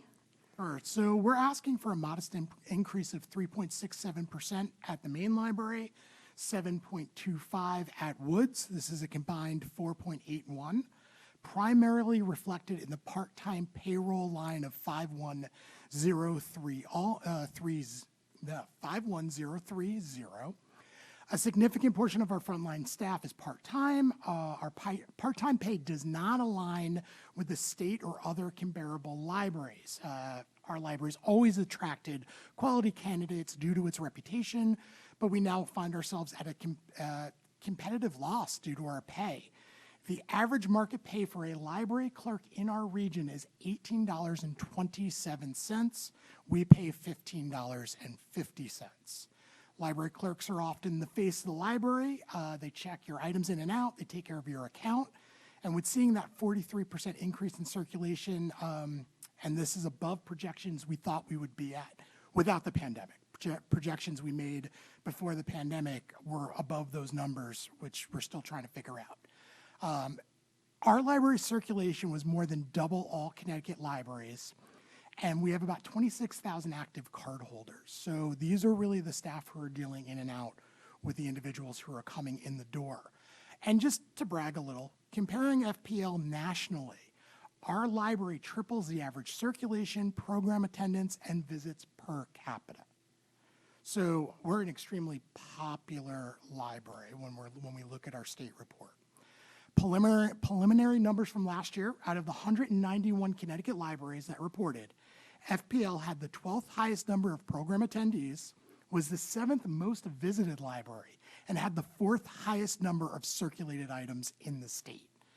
Our budget requests reflect the need to attract and retain staff that provides a level of service members of the community are accustomed to and expect while maintaining a safe and welcoming service outlets. It should be noted that the library worked with the administration to find savings on multiple operational lines. That's indicated in the budget. And the two largest reductions being in professional fees, which is a catch-all budget line, which we're working with Frank to kind of change, and office supplies. But office supplies is really kind of a I wouldn't really, I understand why it's categorized that way, but it's important to note that office supplies includes supplies necessary to process and get material ready to go on the shelf. We don't just buy books and shove them on the shelf. They need to be processed, covered, a special book tape that's very, very expensive. All of those come out of that budget line as well. So I know that line looks a little bit thicker than other departments. And then another expense from that line is paper and toner from the public. So the public can come to the library, they're charged to print. It's actually a very popular service because most people do not have printers at home anymore. So that paper and those supplies come out of that line as well. So again, that makes that line look a little bit larger than other departments. And that's my presentation. Thank you, and congratulations, by the way.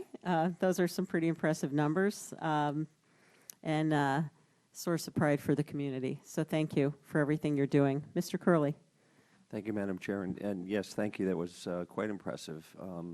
Makes me kind of proud to have our library in our town. Yeah, and thank you for the bookmarks. A couple of quick questions. You talked about the increase on the payroll line driven by the wage, right? No longer not paying $15. I think you quoted the average is $18.42. What do you expect to use as a rate going forward? Is it at the average, or are you going to set it at some other number? I think right now we're going to aim for the average, being conservative, and then see where we are from there. The select woman did put more money into this line because she also understands that we're seeing a high volume of teens in our library, so some of that money will be used to pay for additional part-time hours when it comes to teen services. So we really have to sit down. We're going to sit down with Frank, and we're going to kind of do a calculation of how far up we can bring our staff while also increasing some hours to provide services to that age group. Okay, that's helpful. Thank you. And second question, last year when you were here, you had talked about trying to think about running this operation as one library and not two. I think last year, if I remember correctly, you talked about giving some thought to consolidating these budgets into one and just operating it as one. We're seeing two budgets this year, and we are seeing a consolidation on some of the line items, so appreciate that effort. But is your goal to move to one budget at some point in the future? That is my advice to the administration. Every library I've run has operated that way, even with multiple outlets. So I think that's the best way to do it because so many of these services overlap. But we're moving slowly, but we have Frank's presentation that's up on the screen right now is treating the library as one organization. So we're moving that way slowly, but I know some of the boards, of the three, one of the three boards we present to, they still want to see those numbers separated. So we don't have an issue doing that. But we would like to, in the final presentation, really talk about the library as one. Thank you. Thank you for all your efforts. Thank you. Other questions? If I could just piggyback off of that. what you're seeing on the screen is kind of like the consolidated budget presentation. Got a lot of compliments on the Google Sheet, and I appreciate it. The backup, I think I have to hone in on a little bit because some of these things probably should have been included. But the aspect of like consolidating the budget in Munis into one is that it's not just so I believe in the past it was budgeted as one library, and then a Board of Finance requested that it be separated, and that was a lot of work. So I think that if we could keep it separated in Munis, but have something more consolidated when we bring it to the boards is the best idea. Kind of everybody wins, just in case, just so we don't put it back and then somebody wants it split out again. Is there more administrative work in keeping it separate? I'm assuming there is, but.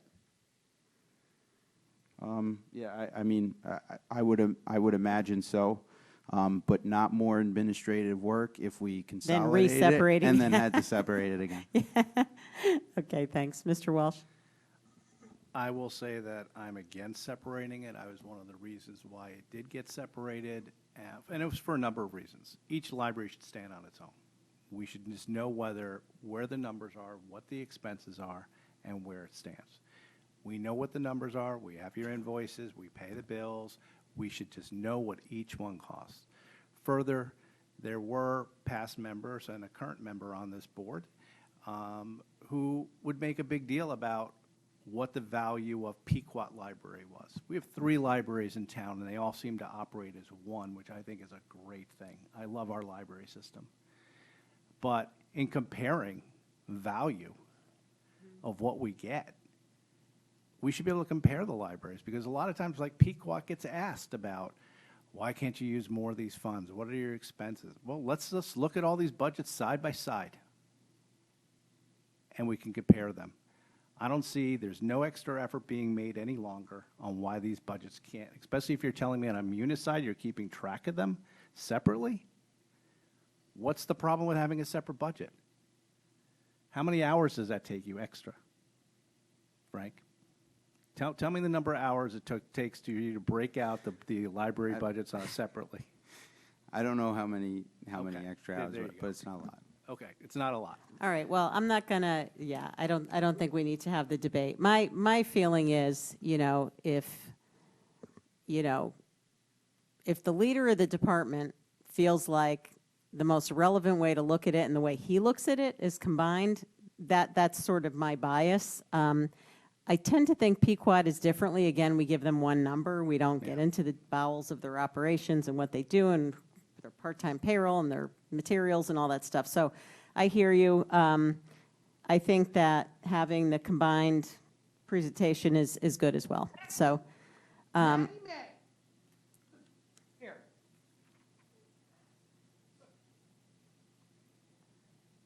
Okay. Somebody from Libs of TikTok was talking. Okay. Is Libs for Libby? I don't know. Okay, so any other questions from the board? Mr. Testani. Hi, how are you? The only question I have, it's a little bit of a, we've discussed it at other budget meetings, but maybe just to go back a couple years, if you look at the line item on materials, I just struggled with that one. It's 56150.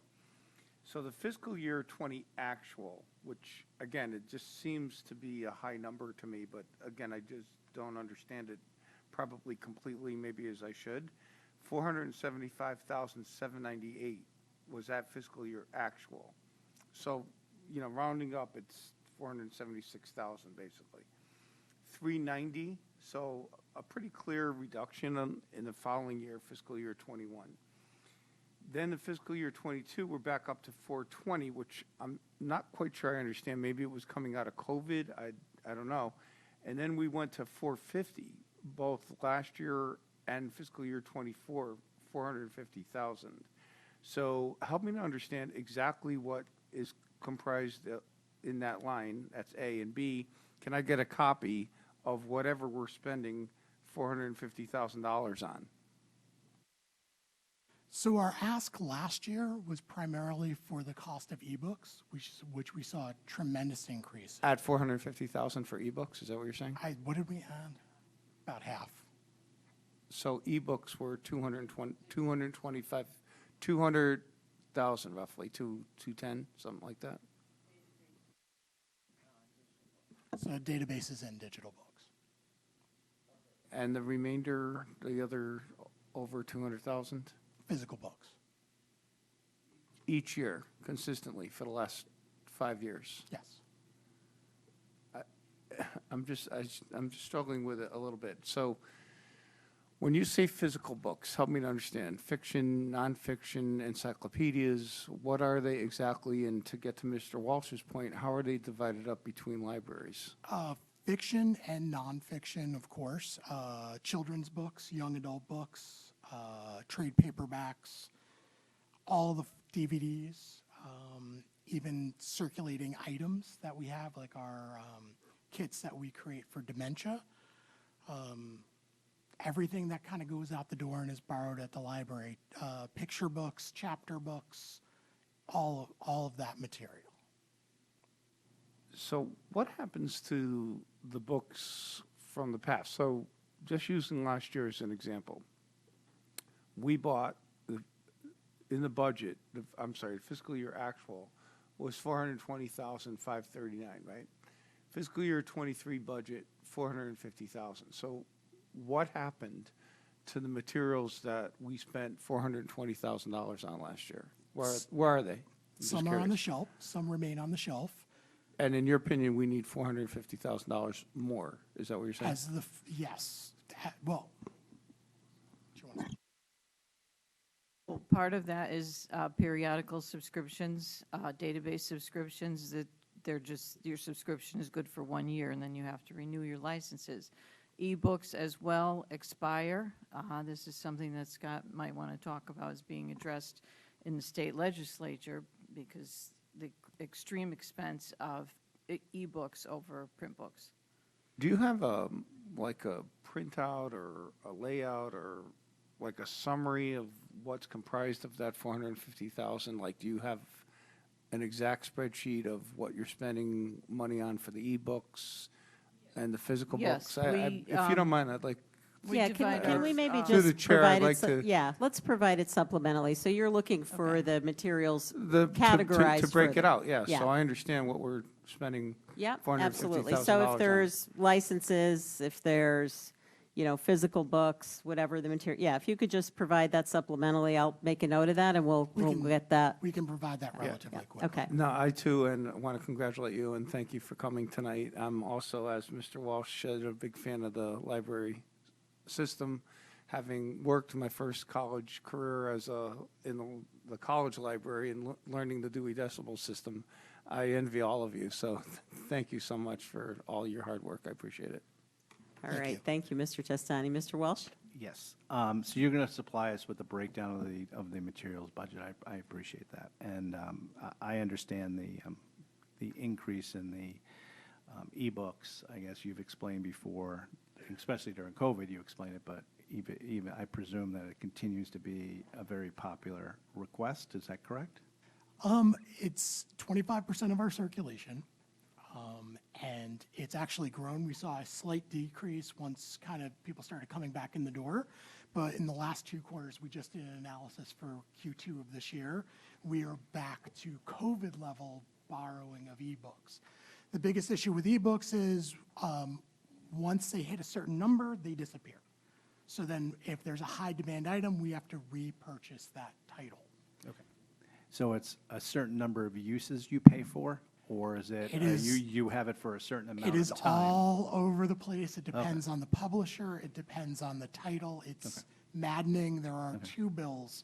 Hopefully, one of them is going to make it out of committee to address this issue, because this is an issue recognized at a state level. Okay. Are we still investing in the materials line for DVD movies? We are, because they're still going out, which I know seems strange to all of us, but they are still going out. But it's been drastically reduced. So, our staff are very good at analyzing collection, doing collection development. It's part of being a master in library science. So we're analyzing usage, and as that usage comes down, we're definitely getting less and less. So DVDs are something that I'd say we've probably got another 5 to 10 years where they'll still remain popular as a format, but that'll be reduced significantly over time. So your investment will go down over time? Yes. And you'll put that more towards ebooks or something like that? Yes, and again, you have to take into consideration the operation of the library is heavily impacted by what's going on in the economy right now. From supply chain to just things are more expensive. Paper's more expensive, glues, creating a book, publishers and printing is more expensive. Simultaneously, some of the print shops are not operating at full capacity. And also there are maybe 3 distributors for books for libraries. So we don't have a lot of choices when it comes to who we purchase from. Do you actually think that DVDs will even be available for purchase in 10 years? We still, 'cause we don't. still have a typewriter. We still have CDs. We still have CDs. So I do, but again, it'll be just like CDs, just like cassettes for, books. They just kind of slowly decrease over time. But I always like to talk about the library as kind of a bridge for people from one technology to the next. So while in your common day-to-day interactions, most people have given up on CDs, the libraries, I once tried to get rid of a typewriter at a library and thought I was going to get run out of town. So it takes library users a little longer to move out of technologies they're comfortable with. Okay, so we're still investing in CDs as well? We still have a CD collection, but we are no longer purchasing them. Okay, when did that stop? Do you know? Were you there? I was not there, but 2 or Okay. 3 years ago. I left an organization 2 years ago that was still purchasing CDs. All right, thank you for that. And that's the only question I have. Thank you. Other questions? Ms. Leclerc? Just to follow up on like the DVDs, is there a certain population that uses them, like children's or old movies, or is there? You kind of hit the nail on the head right there. Where we see circulation is people still have DVD players in their minivans, so those are getting borrowed a lot. And the classic films, and not everything is available on streaming, especially the classic films. And there are still people on the other side of the digital divide who either don't have a connection at home, don't have the ability to stream at home because they don't have an internet connection due to the fact that they can't afford it, or maybe it's not available in their location. So DVDs, people still need them if you don't have internet, you can't have Netflix. So. Thank you. Thank you, Ms. Leclerc. Any other questions? All right. Well, thank you again for hanging in till this late hour. Always a really fascinating discussion about our libraries. Thank you again for everything you're doing. It's really impressive. Anytime you want to talk about libraries. All right. come and see me, okay? I'm a not so infrequent visitor, and it's love the library. So thank you again. Fantastic. Madam Yeah, Chair, thank can I you. just ask one quick No. thing before you No. guys go? Can you also do a comparison with other towns similar in size to the material expenses? Of course, the state, we have to report to the IMLS, which is the feds. We have a report that we have to do every year. That's where we pulled some of these numbers, so we can pull that up for you relatively quickly. And just provide that with the detail on what we're spending the material money on. Yeah, we can do detail about what we're spending on, and then we can also compare exactly, compare perfect. spending and circulation to towns our size. That's We great. can't get into how they're spending their money. Okay, no, I understand. Thank you so We much. can foil it, but I don't want to do that. Who does the Dewey Decimal stuff? That's what I want to know, because that was my job, so I appreciate that, you guys. Thank you very much. Thank you again. All right, so my goal for tonight is last year, this first night of the budget hearings went till 12:01. So hoping we can beat that record. All right, so I think we decided we're going to defer the rest of the finance departments if we need to see them and go to register our voters, which is Department 170, and that is on page 53 of your budget book. So why don't we turn there? And I see we have both registrars with us. And first, let me apologize for keeping you so late. Sorry about that, but thank you for being here. I don't know how you guys want to do this. So we have Mr. Wagner and Miss, I don't want to mispronounce it, Politi. Politi. Sorry about that. So welcome to both of you. Do either one of you want to, I don't know who wants to kick off with an overview of this budget or before we go into Q&A? Yeah, that's, go ahead, Matt. I was just going to say, if you'd like to start, you can sort of discuss what you've put into what's in the budget proposal that they see, and then I could talk about the things I proposed in our budget meeting. Okay, Ms. Politi, you want to take us through it? Sure. There's just some increases I wanted to explain a little bit. Seasonal payroll, there's an increase over what we had last year.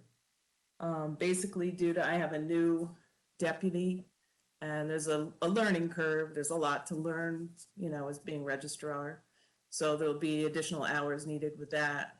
And for sake of fairness, I gave that also to Matt's deputy. And there'll be an increase because of early voting, you know, an increase in hours that we expect. Also in the education and memberships, I have to take a Yukon course. Within 2 years of becoming registrar, you have to pass a certification. So that's with that. And Matt, if you want to go ahead, if you have anything. Certainly. So I'll say when we had our budget meeting, there were a few things that I raised in that context.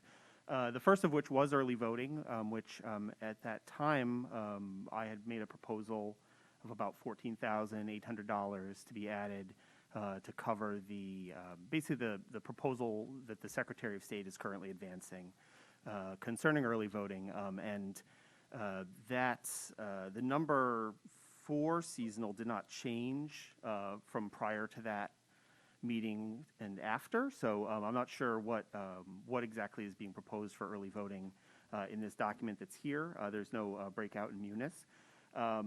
The other two items, I guess there are three other items. The first of which, and actually it was very interesting to hear the library's discussion about having separated budgets, because that was actually my request to the budget director was essentially, since we have been separated into different offices at the direction of the administration, that we should just have separate budgets. We have all kinds of sort of wacky situations about, like, you know, is this person getting paid or not getting paid, and is someone going to sign the paper and that kind of stuff. Basically, there's very little, I think, to be gained by all of that. So separating us into separate budgets and saying, well, you have your sort of half of the funds and you have your sort of half of the funds, and you can sign off on how you want to spend it for this person or that person. Makes a lot of sense. That was, I think, we spent a lot of our time in that discussion on that subject. I do know, and I think there's a discussion about whether you want to have this be in contingency or in our budget, but there is, we do expect a presidential preference primary in April of this coming year, fiscal 24. And, you know, if I were guessing, I would sort of identify a Republican primary as being very likely and a Democratic primary as being less likely at this point. And I'll also just say, related to the separation of our offices, that we're sort of in a situation right now where the staff support that we have has been directed essentially not to take direction from me in the office. And that is on top of, you know, that's frustrating in sort of various ways, but I'm looking at this as sort of a make lemonade type of scenario and saying that we have been, I would say, understaffed substantially for a number of years, and compared to sort of like-sized towns, we have a sort of a lower FTE and a substantially lower budget per voter for our operations. And I expect that burden and sort of the problems that come from that, which I could sort of tell you about what we're feeling now from sort of being short-staffed. But I expect that to become sort of more problematic for our operations. What I would say is a way to think about elections is that we do a lot of work all year round to minimize the number of things that need to be done, like on election day and in the several weeks leading up to the election. It's like a lot of prep work to say, okay, we don't want to be taking too many phone calls on election day. We want to limit the number of people who want to do election day registration by proactively registering them. And a lot of those things don't happen because we don't have the staff support necessary to do it. So what I had requested was essentially to have a second staff person, essentially in the office, have an assistant registrar that reports to the Republican registrar, one that reports to the Democratic registrar, and have those be funded on an equal basis. I think that makes a lot of sense. It has been sort of raised to me that appropriating money does not necessarily cause a person to be hired or that money to be spent. As a sort of an alternate strategy to that would be to convert our payroll line into seasonal so that they could be, basically we can use staff support however needed. That would allow us to have between 65 and 90 hours on average of staff support for each registrar per week with no impact to our budget. That's not my preferred strategy for that. I do hope that you would consider adding a second position for that purpose, but that is something I was asked to identify as well. So. Okay, thank you. That was a lot. I'm a little. I just want to ask one clarifying question, then I'll open it up. But I guess just a point of clarification, and Ms. Politi, you mentioned the seasonal payroll line, which has increased $26,000 from last year, and that was represented as being related to two things, I believe, if I got this right: a new deputy and the learning curve of a new deputy, and money for early voting. Can you, Right. and I know, Mr. Wagner, you mentioned something about early voting. So what is the split, what does that $26,000 represent as a split between new deputy hours and early voting?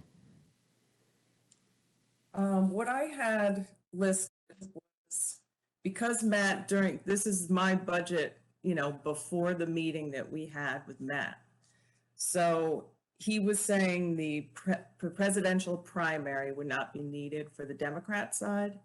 So I'm taking that money and reserving that for, and it's about $12,395 to reserve that for early voting. So $395 for early voting, and the rest is for the new deputy hours. Is that right? Right, and that's an increase from, I think it's 8,000 to 11,000 each on the deputy side, just because there's going to be an increase in hours. We're going to be open till 8 p.m. during the weekdays and Saturdays and Sundays for early voting, as far as we know. It's all like a fluid situation, so. No, I know the legislature still has to act on that, but I just, I don't want to, I want to turn it over to the board, but that line item caught my eye because that's obviously, so this is, again, the seasonal payroll line, $26,000 increase. So you're saying out of the $26,000, $12,000 is additional seasonal payroll to cover what presumably is going to be 10 days of early voting? And then the remainder of that is for the new deputy hours because we have a new person, learning curve, et cetera. I just want to make sure. Okay, gotcha. Okay, thank you. Mr. Mottola? Madam Chairwoman, a point of information. Are we going to take some type of bio break or something? It's 11:25. We've been going since 7:30. Yeah. So, I'm willing to let Mr. Mottola finish his questions. This is our last department, but if anybody wants to take a break. I think this is going to go a while.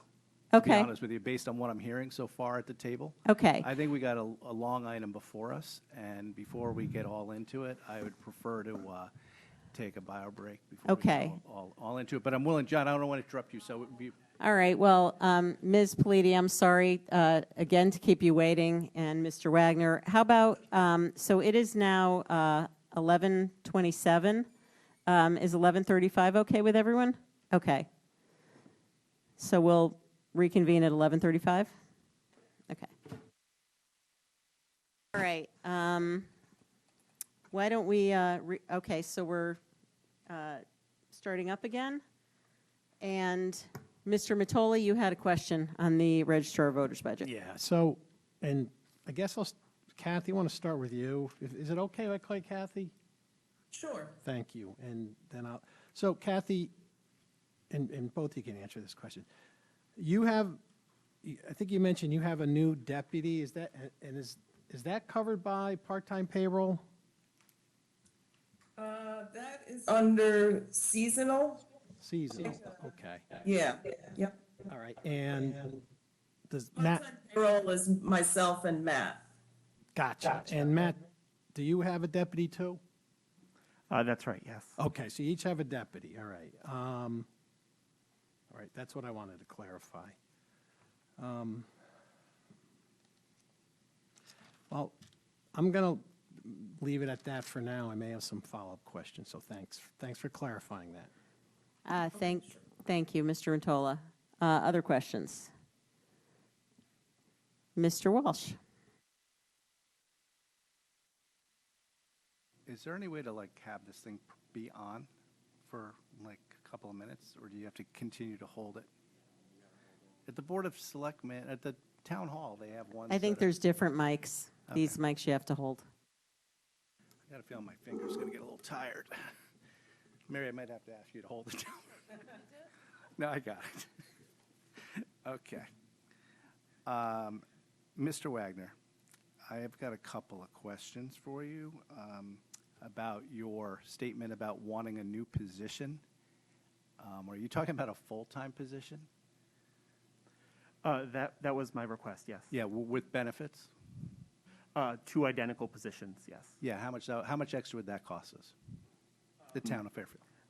The line in here, it actually jumped since I had seen it. There's a 11% pay increase that I wasn't really sure where that came from, but I had put in 67,657. 67,000? And does that include Correct. benefits, Social Security, the whole thing? Those don't appear in our budget, to my understanding. Yeah, you have regular payroll, so you have, let's get to it. The current, your administrative secretary, Holly's her name, correct? She is, Kathy is administrative secretary, yes. No, she's the administrative secretary for the Register of Voters office. That's her title, Is yes. that not her title? That's her title, but not her Okay, function. well, please be respectful. That's her title for the town of Fairfield. To her, because that's what her position is. Sure, that's the job title, yes. Yes, it is. And how much is the requested amount for Holly's position? This line on this proposal from the town increases that to 74,772. Okay. And then on top of that, we have to pay her benefits, correct? Frank, what's the benefits for that? Approximately? Yeah, I don't need it. Be about 30,000 for health insurance, and I think the 401A, 4% of her, of the salary, so, plus FICA. So we're up to 110, maybe $120,000? Probably be around 100,000, or 110,000, yeah. Because 30,000 on top of 76, so that's 106. Yeah, mm-hmm. Plus, how much, so that's 106. Plus, what- assuming, it depends on how much she contributes to, it depends on how much a person would contribute to their 401A, but you could, add on another like 6,000. So I say the 110 to 120 range would be fine. Okay. All right, $110,000 to $120,000. And can you tell me why the town needs that person? Because I don't understand, for the life of me, how Holly can't still do the work for both registrars right now. Well, in the immediate sense, it is because she's been directed by the administration not to. But what I would say also Has is been directed, what, not to do your work? That's correct, yes. You can't email her or have a telephone conversation or a conversation in front of somebody else? I've been And told that that's the case. Where's that? Do you have that in writing? Of the HR director, yes. Okay. Is there anybody from the administration who could discuss this? Who's available? I can't with any intimate knowledge. Okay, why don't we hear from the other register what is Can correct? I just, one thing respectfully, if this is a directive from the HR director, and if it's an HR issue, then let's just, Yeah, and certainly, Matt, if you're going to perjure yourself or lie to the Board of Finance, I just want to warn you this, because there's a current lawsuit going on against people you may have read about regards to the fill pile, and giving false information to a public body is a crime. So just be careful about what you say. do you want to respond to that? I don't think that's necessary. I'm just warning you. Yeah, okay. Let's just try to get to the facts here. If there are HR issues that are associated with this that we have to discuss separately, we can do that. So I think, Mr. Walsh, do you want to keep going Yep. with your? So in no time prior to this issue, this direction from the HR department, did you ever have a problem with Holly doing the work for both registrars, correct? She has done work for the office generally and took direction from both registrars routinely since 2009 when I began, and prior to that as well. As I mentioned in my commentary earlier, there are a number of functions that we are not able to do because we don't have sufficient staff support to do them. And, I certainly am in no way diminishing Holly's work. I'll say I've considered her a close friend for many, many years. She officiated my wedding, right? I have nothing bad to say about Holly. This is a frustrating situation that we've all been placed in. And what I'm saying to the board is that we expect our surrounding early voting and new voting systems and new software and all of these other things, we expect our administrative burden to go up regardless of the division of our offices that's been affected by the administration. And so I think that this is a timely and appropriate way to address that. And what I would say is if you look at other departments in Town Hall, the assessor's office, the tax collector's office, the town clerk's office, they're not sizzling with activity every single second of every single day of the year. They have a busy time and they have a slow time, and you have permanent staff to be able to develop the skills to act independently during those extremely busy seasons so that you can serve the public's needs without them having to be sort of intimately supervised. And so the registrar's office is really no different than any other department in that sense. Except that you judge that you need a whole nother person, and you judge that all the other departments don't have enough work for the employees that are there. That's your own independent analysis, without any type of HR background or anything else. But I'm going to move on. Ms. Politi, I have a question for you. Is Holly capable of doing, Holly's role, and Holly herself, capable of doing the work for both registrars? Yes, as she has been for 20 years. Thank you. And is there any reason she can't do Matt's work as well? No, not at all. Matt is able to email her or phone call her at any time, and she can assist him. Okay. And Mr. Wagner, why are you located in a different office? It's not clear to me. Okay. Do you think it has anything to do with the fact that two women have brought complaints against you for having a hostile work environment? Do you think that has anything to do with it? Was that ever contained in any letter from HR to you? Madam Chairwoman?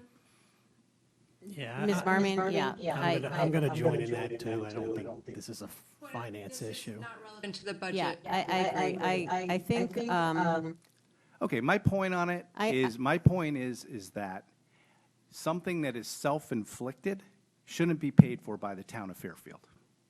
Okay, I don't think we know the facts of that, or I don't, Okay. you're respectfully, Jim. Well, I'm I gonna don't, I ask- don't think this is the format to litigate them, And, but and I, that's fine, but I would like somebody from the administration to explain to Okay. us why he's in a separate office and whether they think All right, that and Holly we- can do the job.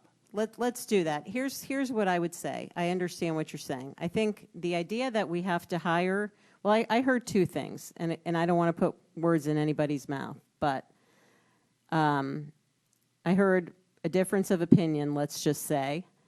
I heard from Ms. Politi that Holly, who I don't know, sure she does a fine job, is capable of supporting both registrars. I heard from Mr. Wagner that the volume of work has increased and he feels that they're understaffed and perhaps additional support was needed regardless of this separation of offices. So that is, you know, let's call that a difference of opinion. I do acknowledge that there are changes as a result of, you know, early voting and other things that are happening in the state. So, you know, really can't judge that.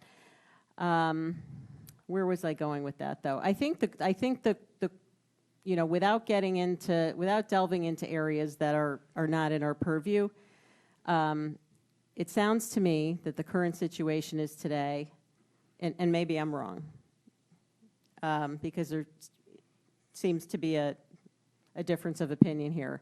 I think what we've got to discuss and understand is whether both registrars have the support they need to do the most important thing, which is to conduct elections in this town in a way that serves all taxpayers. I don't care about anything else. So if we have to have this conversation in a different forum where it's appropriate, and I hear what you're saying, if we need to have other members of the administration present, we can do that. So I'm wondering if we can put that item to the side for a moment and focus on the rest of this budget and any other questions we may have. That may raise other issues that we want to discuss at a different time, but there are other things within this budget that I think others may have questions on as well. Is that all right? Yeah, I got more questions. I mean, Okay. I'd like to pick up my questioning. But my point is that to be adding a position now, while there's various investigations still pending, and the Secretary of State is still looking at certain things, to add another position at this point by us, I think would be ludicrous. Okay, So- that's actually not before us in this budget. We heard from Mr. Wagner. I No, hear you. He's making a petition to us, so I'm telling I- you I- what I hear you. my opinion is. No, I hear you. I'm just saying, I'm looking at what we have before us in the budget. This is unusual. Typically, we don't have, you know, these issues come up in a budget meeting. I hear you. All right. You want to keep going? I've got a bunch of other things to talk about. Okay, go ahead. Okay.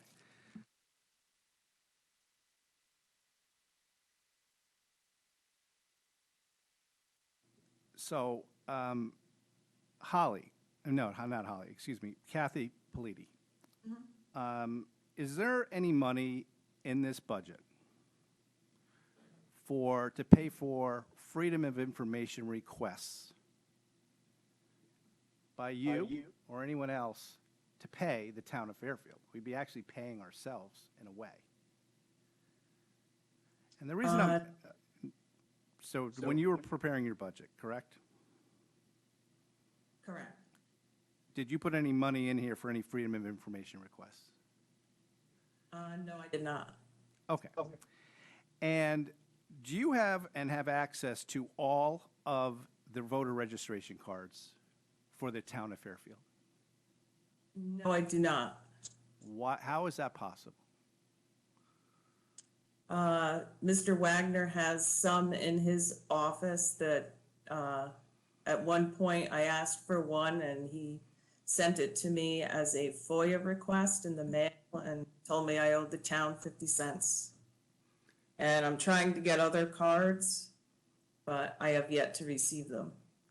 So his policy is to you that you have to pay, if he has a voter registration card, a business record of your department, that you are to pay, you personally are to pay 50 cents per page to look at your department's voter registration cards?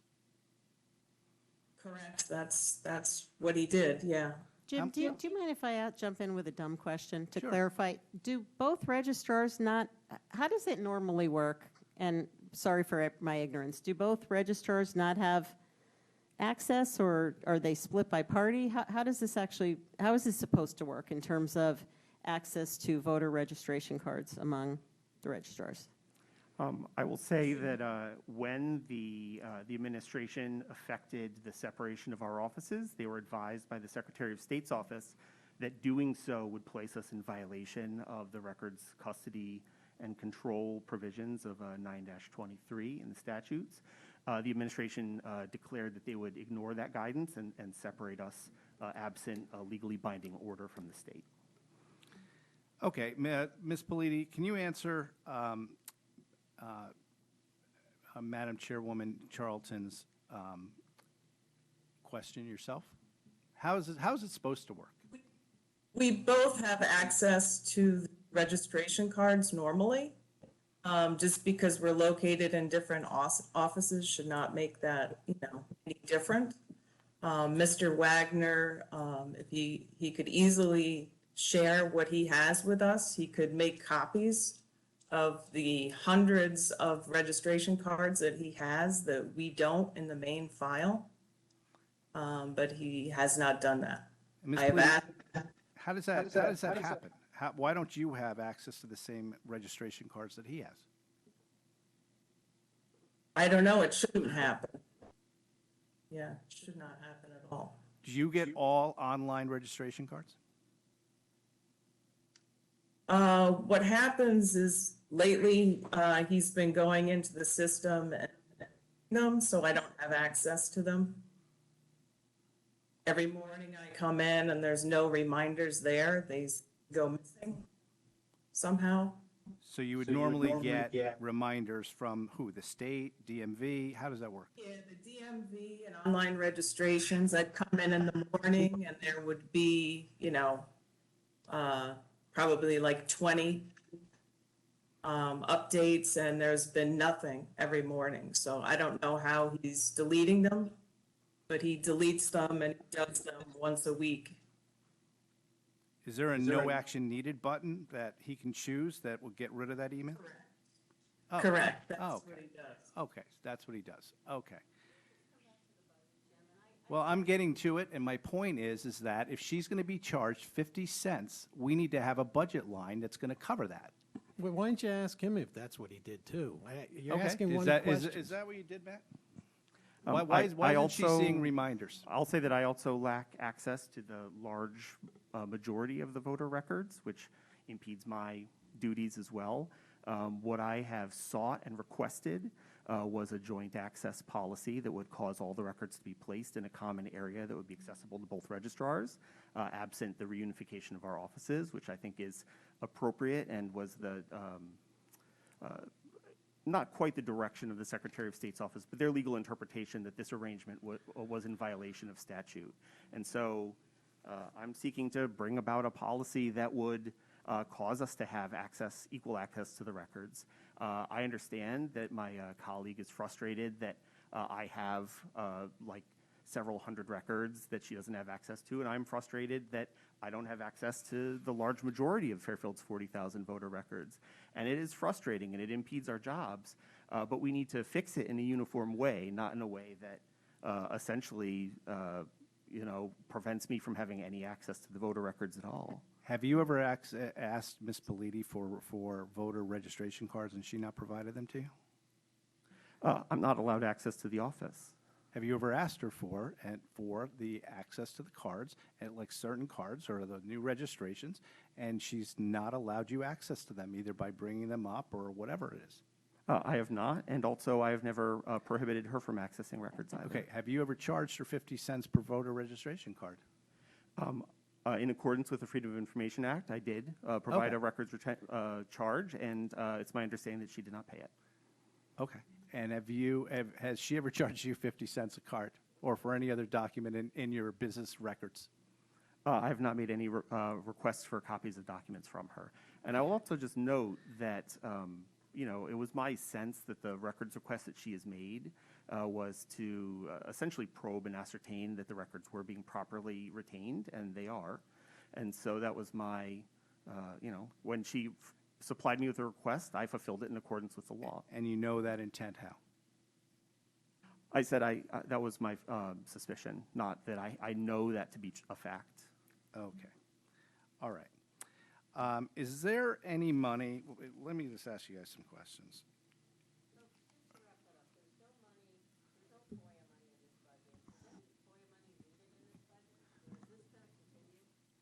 It sounds like if Mr. Wagner's going to charge her for that. That's what I'm asking. Yeah, so that we would need to put some money in there. Well, that's what I'm asking. I agree. There's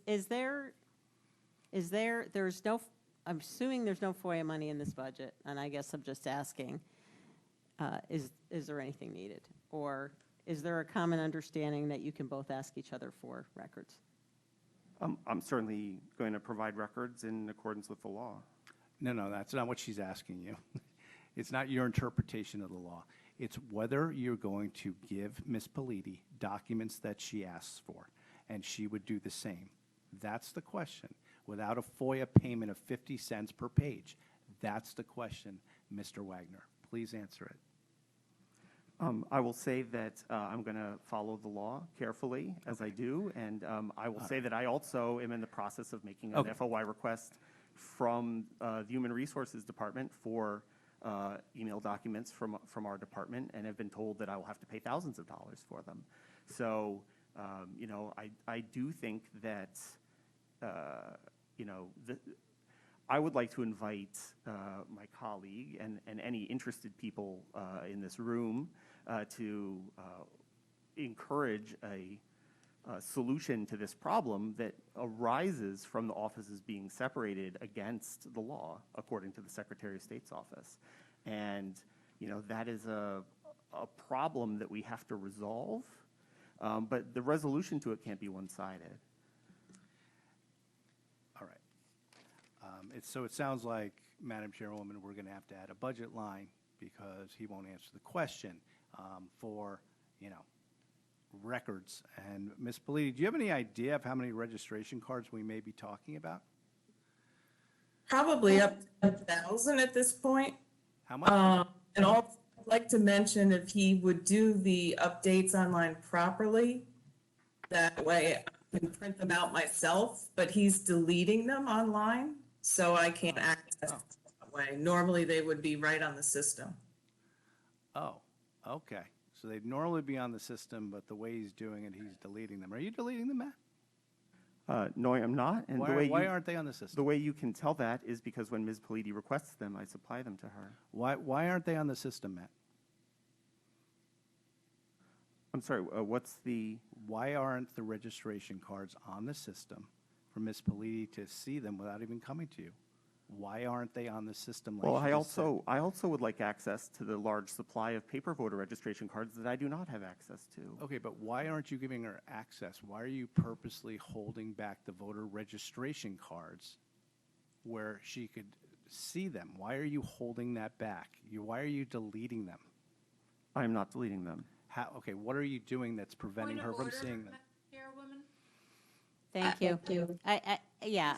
It's not appropriate No, to be it's- having this it's not. I think- conversation. listen, Well, if we're well, trying we to need make- we need to have a budget line for A budget line for the FOIA register of FOIA voters requests, that yes. goes back to the town of Fairfield. So it's Well, going I'm to be. not sure whether he's saying that Ms. Politi is going to have to pay that personally. So you see, this is the whole Well, thing. but that's what you're, hang on. that- So if we put a budget line item in here, then nobody's paying for it personally. That's an expense in the Register of Voters office. I assume that money goes to the HR department who's going to fulfill these FOIA requests, and they're the ones, who else would it go to? So, Well, you know. if Ms. Politi has to pay it, she's got to be reimbursed out of some account, correct? Well, I thought you were suggesting the reason we're talking about this is because we need a budget line item. But we do need a budget line town item. doesn't have to- Who's writing her the check? She's not writing the check. The town will be writing a FOIA check. The town would be writing a check to itself? Yeah. The check, well, Ms. Polidi's got to be reimbursed. No, she doesn't. If she writes the check for the 50 cents times 1,000 Why would she do records, that? She's doing it in her official capacity, so. He hasn't and really she would said ask what the it is. town. Is this in your, Ms. Polidi, is this in your official capacity, or does he just say that you had to reimburse the town? Really, I should No, full her access. official Ms. capacity. Polidi, did you hear the question? Any FOIA request needed, I should just be getting the documents that I need. I agree, but I'm asking you, when he said the request for the 50 cents per page, is he sending that to you personally? Yes, he mailed it to me. Yeah. Okay, Oh, again, okay. if we, if all of this is under the auspices of whether we need a FOIA line item in this budget, then I think we're going to have to ask the registrars to get back to us. But the rest of this discussion sounds like a dispute between two individuals, and, you know, Which is under Not- the law, under the auspices of the Secretary of State. So it's not a budget issue. It's a Secretary of State issue. It sounds like there's a human resources issue. And, you know, if your concern, Mr. Walsh, is people in this board are going to add money to this budget, I can assure you, I'm not going to vote to add any money to this budget based on what I'm hearing here. I'm speaking for myself well, here. let's so- listen to all the questions. You're not going to add any money for FOIA, I assume. FOIA, and, Well, we're also being asked to add money for personnel. All right, correct? I don't know. Right, you are. That's I- correct. I don't know what we're being I'm asked not- for at not this 100% point, but sure, I will but- say this. There's, you know, the budget should be sufficient to allow the registrars to do their job so that elections can be conducted. And, you know, there's a lot of noise within this that's, you know, problematic and seems to me primarily not in our purview. But I think what our job here is to listen to the discussion and come to a conclusion on this budget and whether it's got adequate resources for these registrars to do what all of our voters want to happen, which is to not have a debacle when we all go to vote, whatever that means, lines, insufficient people, whatever. So that's what I hope we can focus on. You know, let's, Mr. Walsh, do you want to keep going? Yep. Seasonal payroll. What does that line consist of? I want to know is there a sub-budget? What are the exact lines that make up seasonal payroll? I'd be happy to discuss it. I would say primarily and Asking primarily. I know, I'm going to go from largest to smallest for you. So, poll workers for the election is always the largest one of those numbers. So that's $25,000 to $30,000 for an election generally. Also primaries, staffing will be in that location. You'll see deputy registrars, assistant registrars, as well as staffing for particular election-related events such as audits and recounts.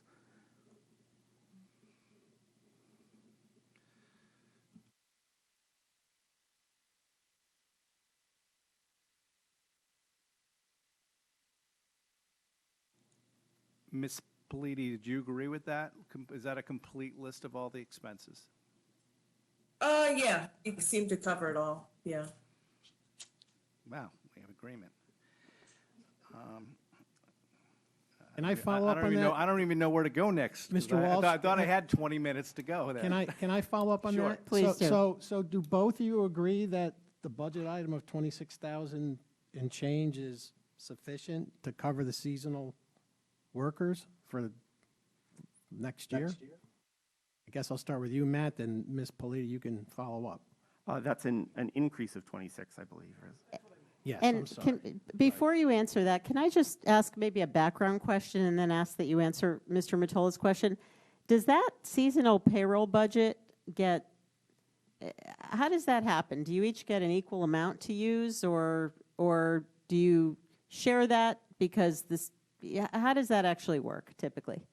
I don't know who wants to answer that. Please share that, Yeah, because the poll workers, we each, split all that up and, basically. But I mean, do you have authority to use half the money? So let's say this is a $78,000 budget, and that's roughly whatever that is, $39,000 apiece. Do you each have authority to spend an equivalent amount of that seasonal payroll budget, I guess is my question. And the reason I'm asking is I thought that one of these, part of it was associated with, or the increase at least, a significant part of the increase was, a new deputy. So I assume that's for one of you and not the other. But can you just maybe talk about how that?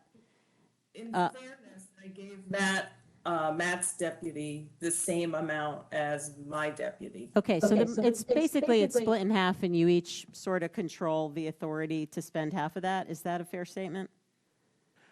That's historically been the case. Okay. We've seen some vetoing of staff payments in recent months. Okay.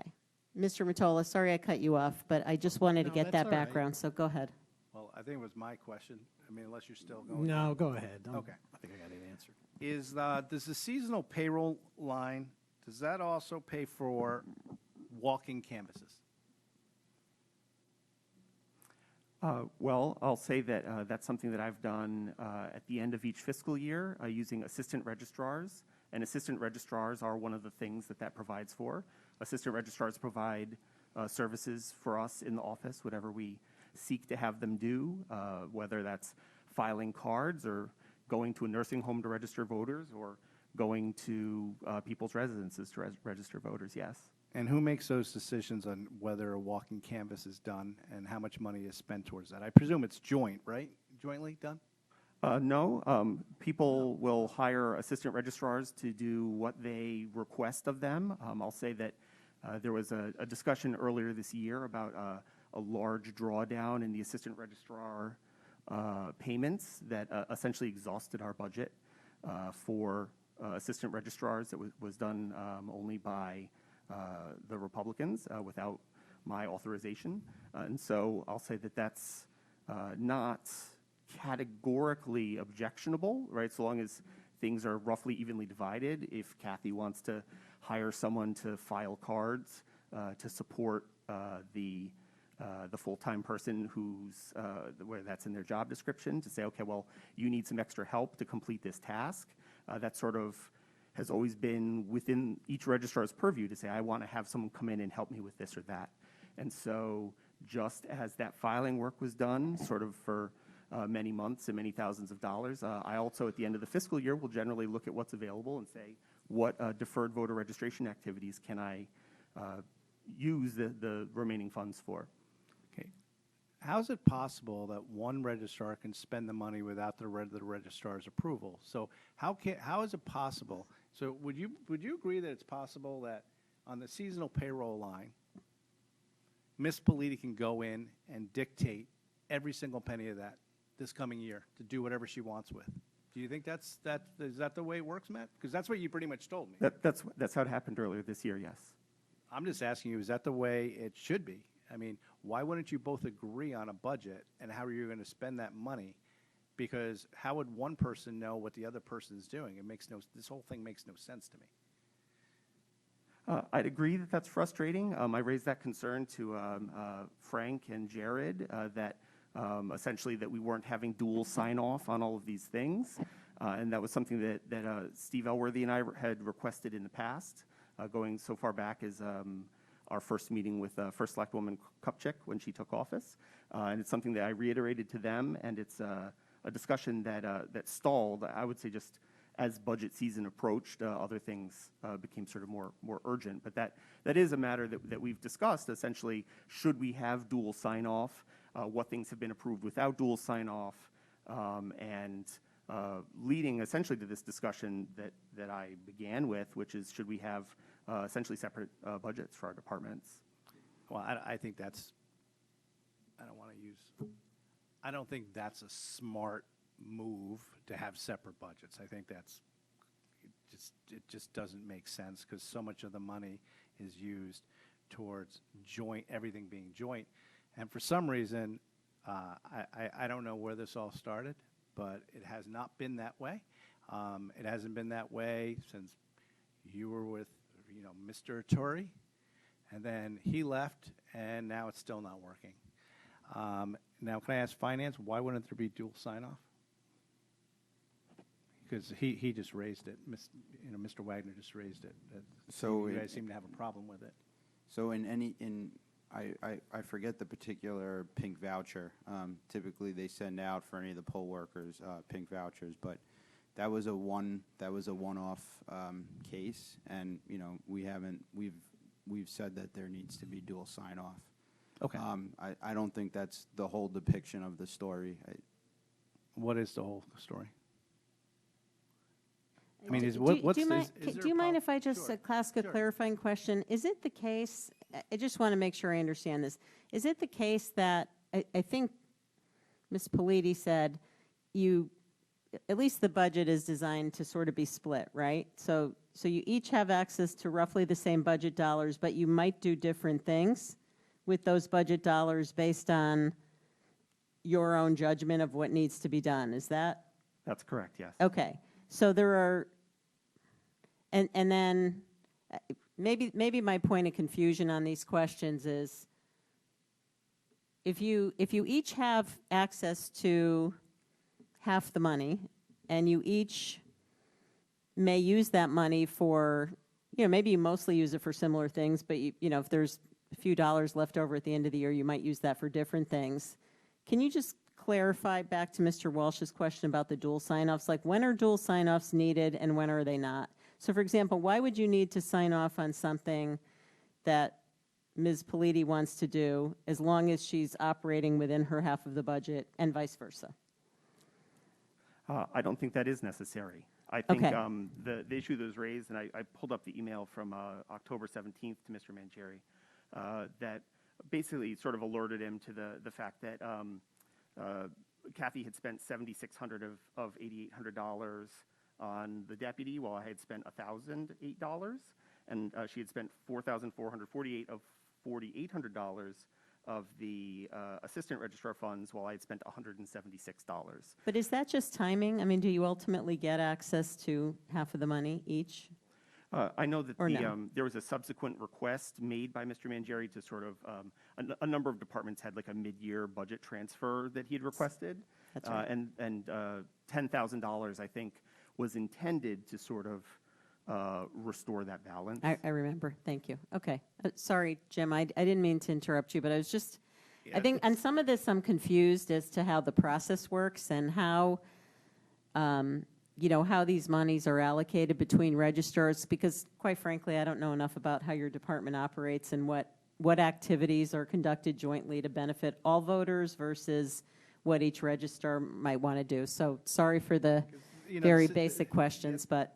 The second sentence in the description of the department says, although each registrar represents one of two major political parties, the office operates impartially, okay, to administer fair, transparent, and open elections in the interests of over 41,000 Fairfield voters. This should be a joint decision on how the money is spent. And can we develop a policy that requires it? So there's a lot to unpack, but I would say there is a policy of having dual sign-off just because there is a pink voucher policy. So they submit their expenditures, a lot of the expenditures for poll workers and so on and so forth, and any operational expenditures via pink vouchers. So there should be two signatures on there just for that reason. But if the question is, should there be a policy, I don't know who would decide. So, are you saying that Mr. Wagner had to sign off on those pink vouchers?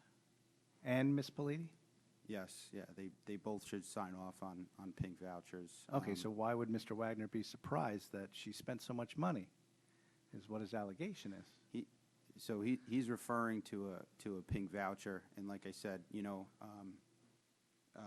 Mr. Wagner, will reference one email, but it doesn't include any of the emails after that one email or any of the emails before that one email. Okay. And there's a lot of context that goes missed.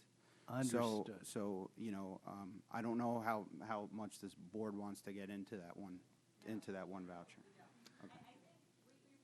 Really don't, and we should stick to the budget. I do recall in this situation, we had to allocate more money to the department because one registrar spent,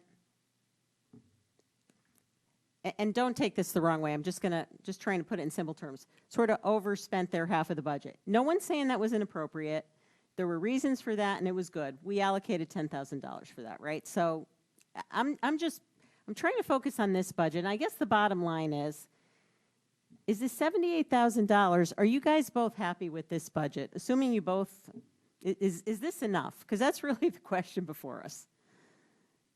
Is this a budget that you are in agreement with, this seasonal payroll budget? You are both? Line, I believe so. And Okay.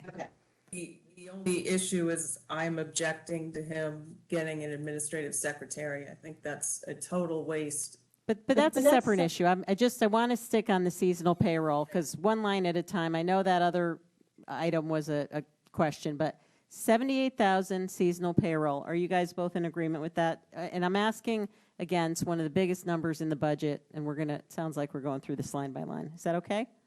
I would note that, I'm sorry, I'm a little thirsty, but I would note that it does not include an anticipated primary for the spring, but otherwise, my proposal was similar. Okay. And what does a primary typically cost? In spring of what year are we talking about, 24? That's correct.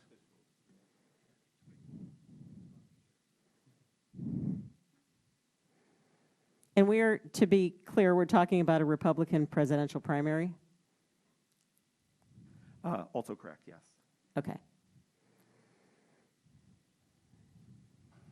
The estimate that I had made was a 22,466. 22,000 for a primary? Is that?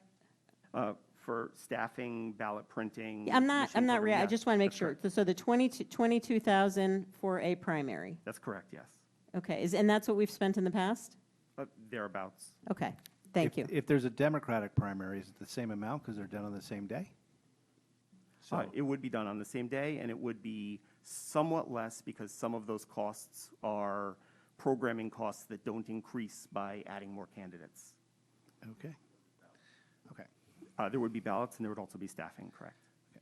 Okay, so the 22,000 is staffing and ballots for one presidential primary, assuming that Joe Biden runs for president again. Okay. Who knows? Maybe someone primaries them. Okay, just trying to understand. Okay, so 22K. And I guess, Ms. Politi, is that, so can you so to your understanding, this seasonal payroll line does not include money for a primary. Is that correct? Correct. Yes, it does. Yeah, mine does. Mine includes the primary, but not for the Democratic presidential primary, because Matt indicated he didn't feel there would be one. Okay, can I so it sounds like can we just maybe get a backup on this 78,000 and a breakout of what that is supposed to represent? Because it sounds like we're all over the place here. It includes for a primary, it doesn't. Can we get that supplemental backup through you, Frank, and figure out what if we've got adequate money in here for the primary? I do want to say that I know, and I believe it was, I can't remember what we've done in the past. I know that the majority on this board at least cut some money out of last year's budget for potential things that might occur, but I think it's pretty safe to say we're going to have a Republican presidential primary. So for me, I assume that money's got to be in there. So if we can get a breakout of the 78,000, and then we can follow up with any questions, that would be helpful. Is that okay with everyone? All right. That's fine. And Mr. Walsh, do you have? Yes. Keep going. Ms. Politi, do you have a requirement to do a yearly canvassing pursuant to state law? Yes, we do. And that's required? We should have to mail everything out by the end of this month. And unfortunately, Mr. Wagner is not agreeing to that to this point. He wants to do a voter privacy mail that I don't agree with, and the Secretary of State doesn't agree with. Wait a minute. So, okay, let's break that down. So you have a requirement to do, what line item is this yearly statutorily required canvas supposed to happen? What line item does it hit? 'Cause It would be postage. And it would also be under seasonal payroll. Okay. Only because I didn't hear that under the list Mr. Wagner gave us for what's under seasonal payroll. So now this is another item that's under seasonal payroll. The canvas, the yearly canvas didn't come up. Assistant registrars, Mr. Walsh. Assistant registrars? Correct. What do you mean? The staffing costs that would be associated with doing that work, which is about 6 hours of work, you could pay an assistant registrar to do that work. Okay, is that the canvassing that you're talking about, Ms. Politi? The one, Matt, what did you just say? I'm sorry, I didn't hear you. He just said his assistant registrars could do the canvassing. That's required by state law. Is that what's normally done? Yeah, they can help out with that. Generally, Holly helps out with that, assistant registrars. We kind of all pitch in to get it done. Okay. So what would be, if I'm not clear perhaps about what you had in mind, what would be the expense under seasonal payroll that would be incurred to do the canvas? I have 40 hours additional.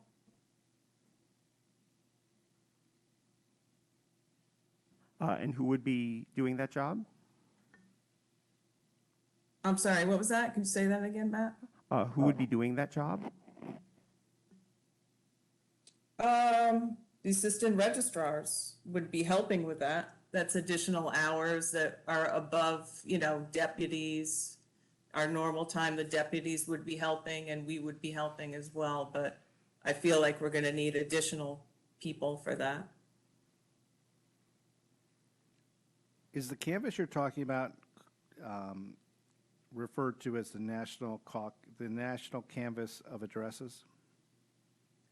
It's the national change of address. National change of You have to address, do okay. that, right, yeah, we should do that, or I think Mr. Wagner might want to do the entire town. He doesn't agree to a national change of address, which would be a significant more amount of money this year.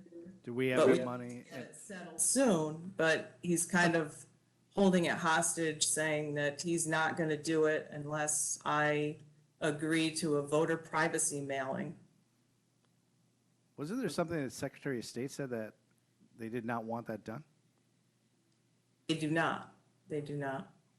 Okay.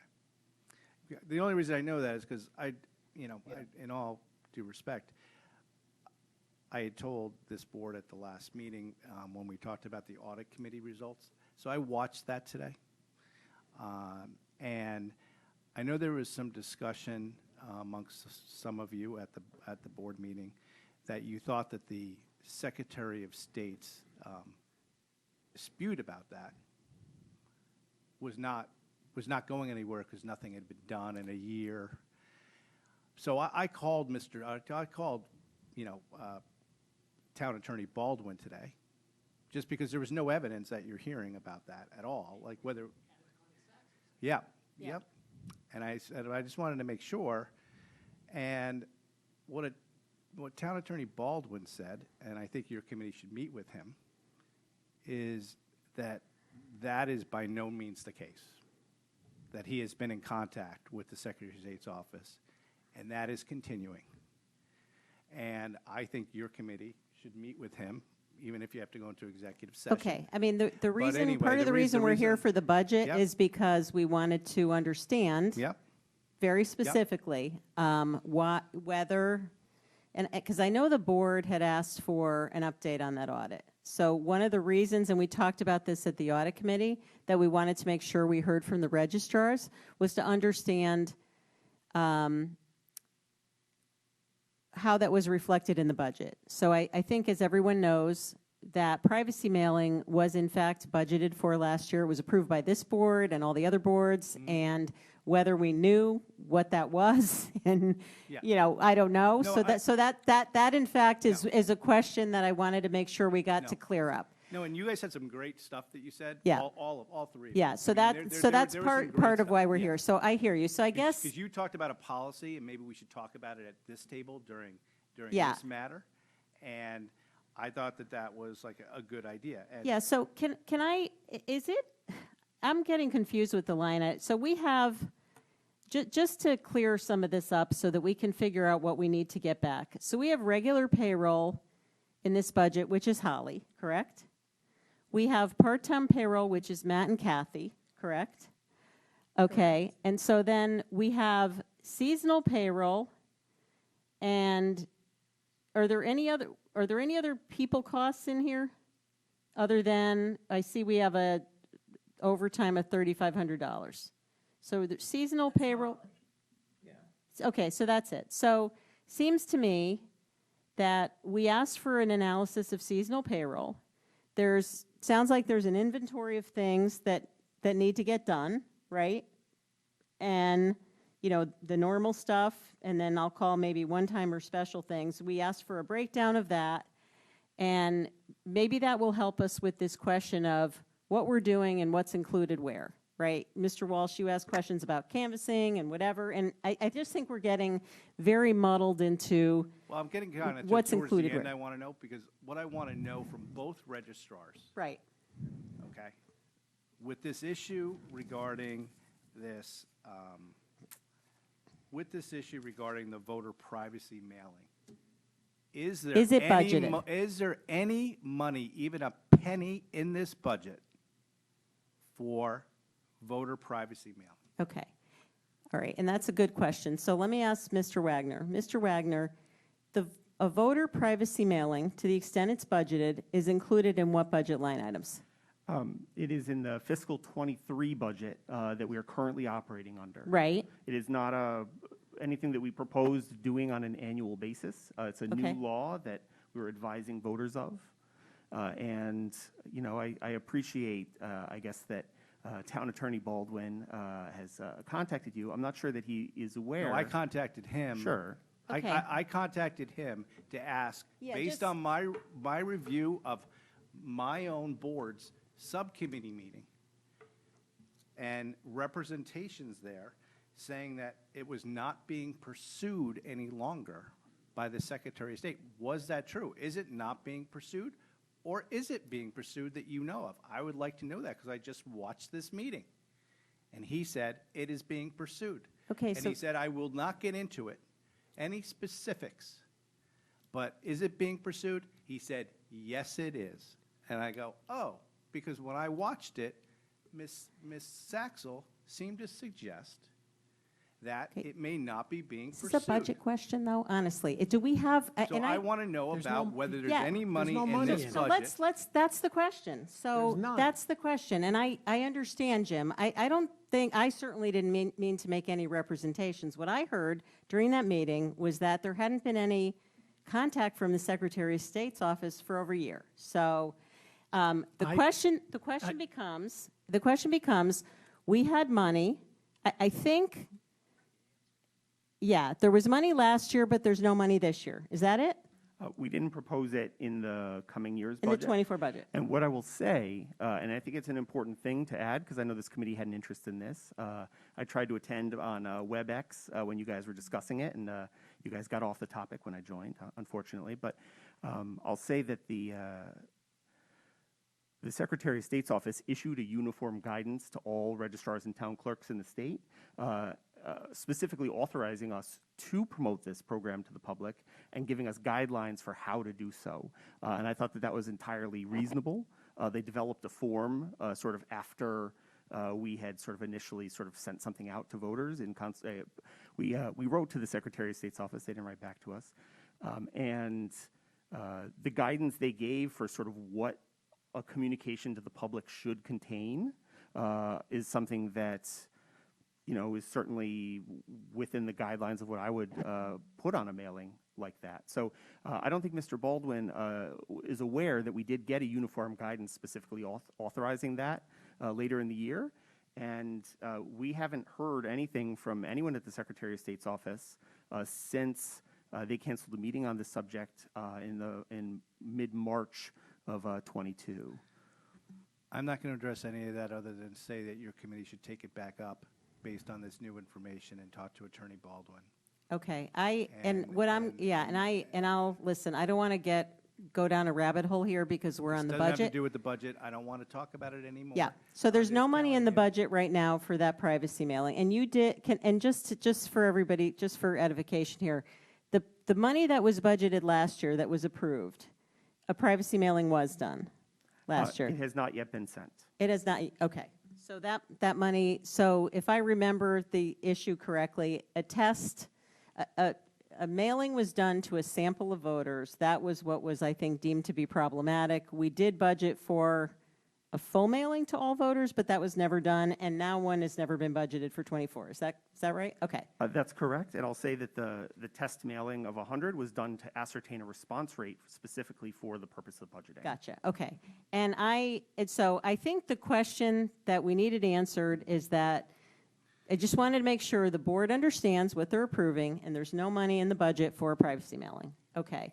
And Mr. Walsh, as far as the audit committee, not that it's subject here, I just want to make sure that what we're taking up is within our purview. And to me, that's numbers, it's budget, which is why we're having this conversation now. And it's also if there's any liability for the town, but if there's any of this that relates to compliance issues, legal issues, et cetera, I don't think that's in our purview. So Yeah, but we shouldn't be spending money if the Secretary of State thinks we're sending letters that to them is either illegal or against their requirements. Understood. And we're not. and number two, that money has not been spent. So you said some words like, well, if it's wasted, it's wasted. The money hasn't been spent, so therefore we can address that. And I didn't realize that. I thought that the mailing had been sent. No, now he's using that to blackmail Holly by saying, either you allow me to send out this letter, this voter privacy letter, or I'm not going to approve the canvas that you want, that we have to do and get letters out by March 31st. Okay, can I clarify, because again, so the money, so the test mailing that you did, which was the subject of this controversy, was that in fiscal 22? Correct. 22, and so fiscal 23, the money we all approved, the mailing, was that meant to be sent to all voters? Correct. And you intend, and was that in the form that was approved by the Secretary of State? So here's a very simple question. And I'm not going to get into the dispute of this thing and who's blackmailing, to use Mr. Walsh's words, but if you were to do this privacy mailing that was budgeted for, there is now an authorized form from the Secretary of State to do so, and you could do so in accordance with their guidelines? Correct. Okay, that's all. It's up to you guys whether you ever do that, and how this works, but right now, there is a new form. Anything your office does will be to mail that new form, and it would be to mail it to all voters? That's The not, Secretary of State does not want that to be mailed out. It's not to be mailed out. Why did they create a form then? Why is there a form, right? yeah, I guess, I'm not sure if you were the registrar at the time that guidance was sent out. They told us, here's how you do it. And again, if you have heard from them on this subject, I know that you wrote to them today, since March of 2022, I would be interested in seeing that. It seems that they have remained silent on this subject since that time. And I'll also just say, Mr. Walsh, I know that you made sort of what I thought was a very strange accusation about blackmail. What I'd say is that there are 4 legally authorized methods for canvassing voters. And as the finance department asked, they suggested that our outreach to voters be uniform and that we contact everybody evenly. And there is one method, one of the 4 methods of canvass that's authorized by law that does not go to every single voter. It's the NCOA canvass method, where you identify people through the post office. And that specific method requires both registrars to be in agreement that you use it. There are 3 other canvass methods, which we can do. And, each registrar could do them individually. We could, do different methods and canvass all the voters by telephone, canvass them door to door, canvass them all by mail. And Ms. Politi referenced that it must be done by the end of this month. Unfortunately, and I think she sent an email earlier today that sort of referenced this stuff. The canvass is required to be done by the end of May, not the end of March. So that's unfortunately not a... The Secretary of State calendar indicates that they must be mailed out by the 31st because the people need 30 days to respond. Right, So they have to respond by May 1st. Can I time out, all of you. This is ticking me off. It's going on 1 o'clock in the morning, and we're trying to resolve a dispute between the two of you because apparently you can't get along. And can the Secretary of State send a neutral person down here if you two have a disagreement and that person decides to dispute? Is there a mechanism to do that? Because this is effing ridiculous, with all due respect. I agree. I guess I would say that the matter at hand, canvass by mail is one of the 4 methods, and that must be done by March 31st. But there are... Yeah, we're fine. Yeah, Well, it's fine. I mean, that's a good question, Ms. Charlton. Which method were they planning on when they made the budget? What method was budgeted for? When you did last year's budget, what method was budgeted for? No specific method is referenced in the budget. Is one method cheaper? There's 4 methods, Matt. Is one method cheaper than another? Certainly, yes. Oh, yeah. So what's the cheapest one? Telephone. Okay, telephone. How much does that cost? Just the staff hours of us in the office calling every telephone number in the town. Okay, how about this NCOA, National Change of Address Canvas? How much does that cost? That's a larger number. Postage, probably about $1,000, give or take. $1,000? Ms. Politi, do you agree with that? It's my first canvas, so I'd probably say that's not accurate for postage, I guess. $1,000? Yeah, because you only have to send it to the people that they have, so that's about That sounds pretty cheap. So, 1,600 people you have to mail it to, I guess. yeah. So how much does it cost to make all these phone calls? It depends on how many people have moved in town and out of town, so you get a report from Lorton Data or Okay. from Company Post LLC. Is there really a mechanism if you two can't agree to something to have a neutral to help you resolve your issue from the Secretary of State's office? Is there, Matt? Or Kathy, you can answer this too. What I would say is that they made an effort to try and sort of resolve these things, and the town sort of went. The issues that came up in the summer, the administration seized control of our voting machines and ballots and established a Republican-only access policy for them. Madam The Chair, if we're Secretary going to of start State's talking office about the administration, I think they intervened. should be here. Well, Madam Chair. Well, they can read the minutes. Madam Chair, if the administration is going to be called upon, I think they should be here. Okay, We're listen. not going to get into it. I asked Right. a simple, No, but- Matt, I asked a Let's just simple get- question. what's- John, The John, answer- it's, go ahead. I'm not going to talk for a lot longer about this. What I'll say is that in the aftermath of that, when they made their ruling that that was not legal, the administration attempted to seize control of just the ballots, but release control of the tabulators. The Secretary of State's office had a video conference with Ms. Politi, myself, and Mr. Baldwin to try and sort of iron out these issues. They did declare that the administration's seizure of the ballots was also illegal.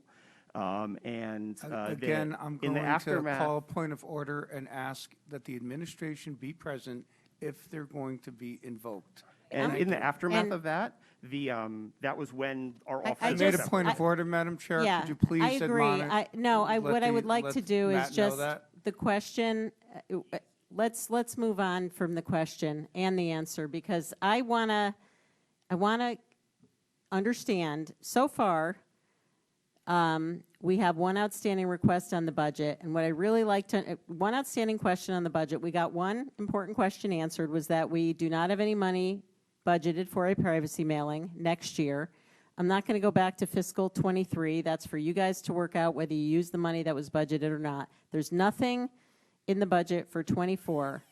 I guess, are there any, before I, Mr. Curley, did you have questions on this? I know you're waiting to ask questions, And let's Greg, just, so can I respectfully, I get it, I get all this stuff, but we need to focus on the budget. So let's just ask questions about the budget. And I think what all of us need to understand is, does this department have the funds that it needs to do the job that it needs to do for the voters, period? Thank you, Madam Chair. I wholeheartedly agree. So I'm going to direct these questions to both of the registrars, but I'm going to start with you, Kathy, if that's okay.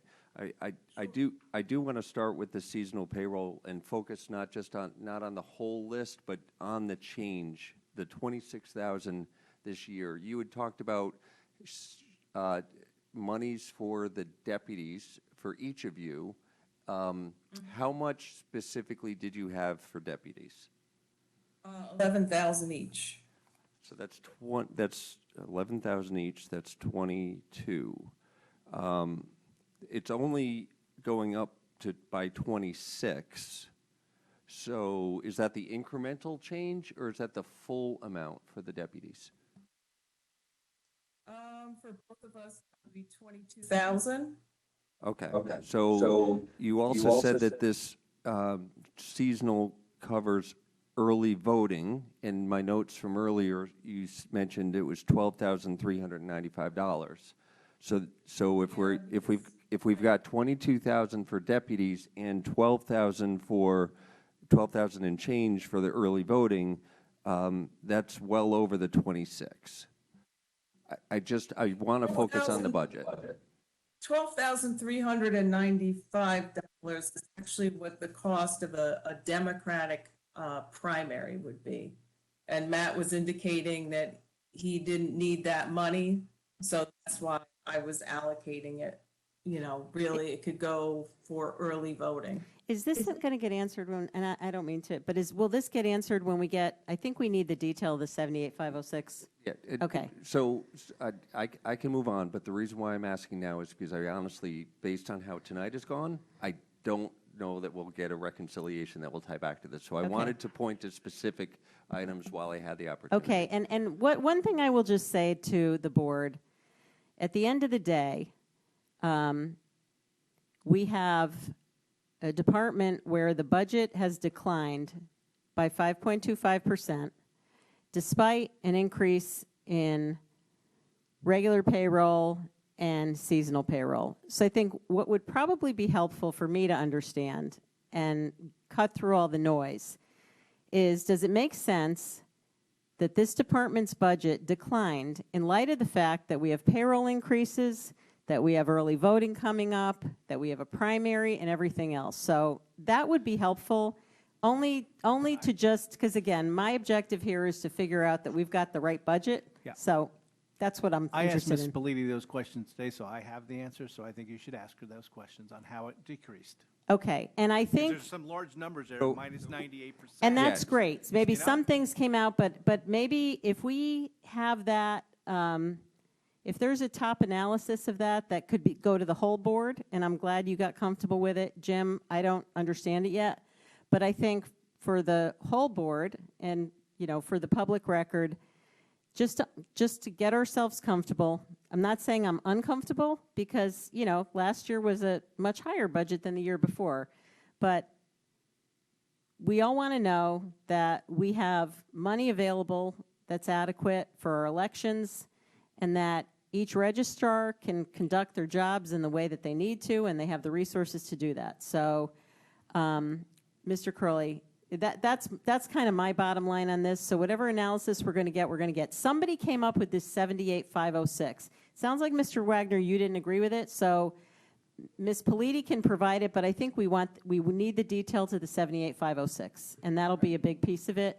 Mr. Curley. Yep, and thank you, and I will be quick, I promise. But again, I'm focused on the change year over year, and what I'm specifically focusing on is the idea that if there's going to be a primary that wasn't there last year, that should be reflected in the change.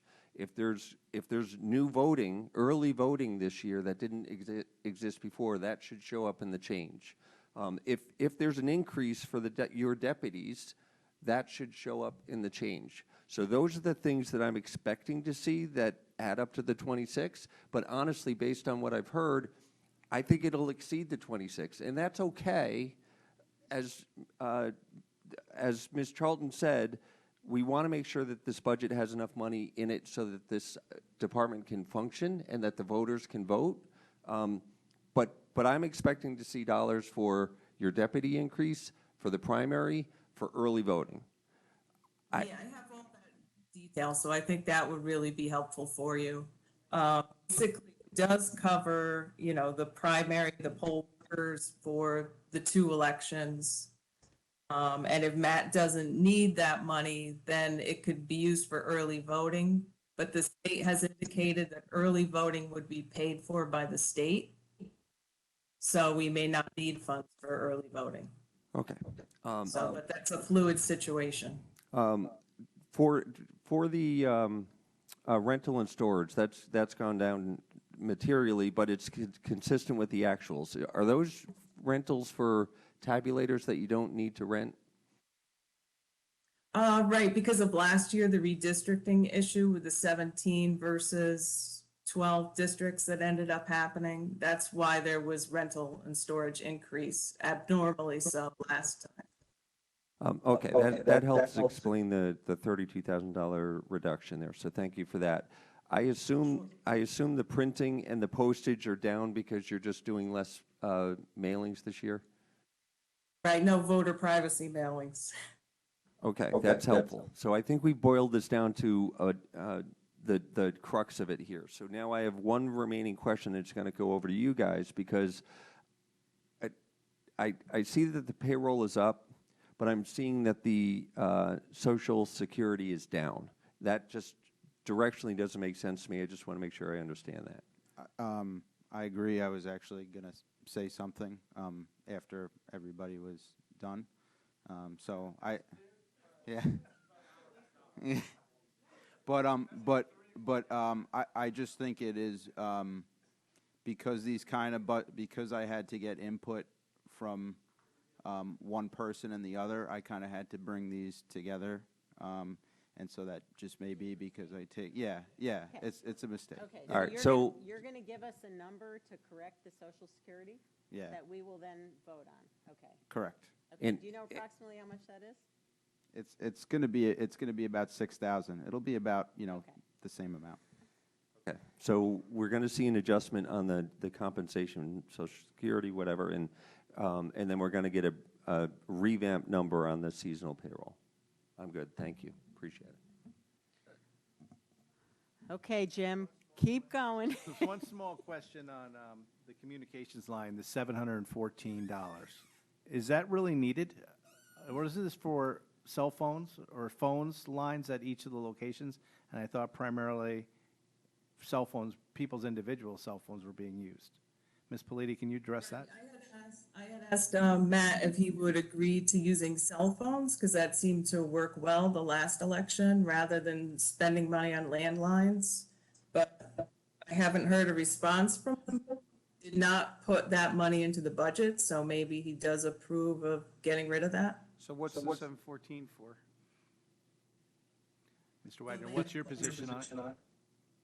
I'm fine with using cell phones, and the 714, I'm not totally sure where that's from, because we're drawing down a substantial credit with the vendor that doesn't, we haven't required any expenditures for some time. Okay, so you both agree that you'd have no problem with the 714 communication line being removed and reduced to 0, correct? I had 250 in that line for for legal notices and such. Yeah, there's advertising. That's my apologies. I have them sorted by line on here. But so you have no problem with removing that line to 0? That's correct. Okay, Ms. Politi, agree? I agree, yeah. Wow. Détente.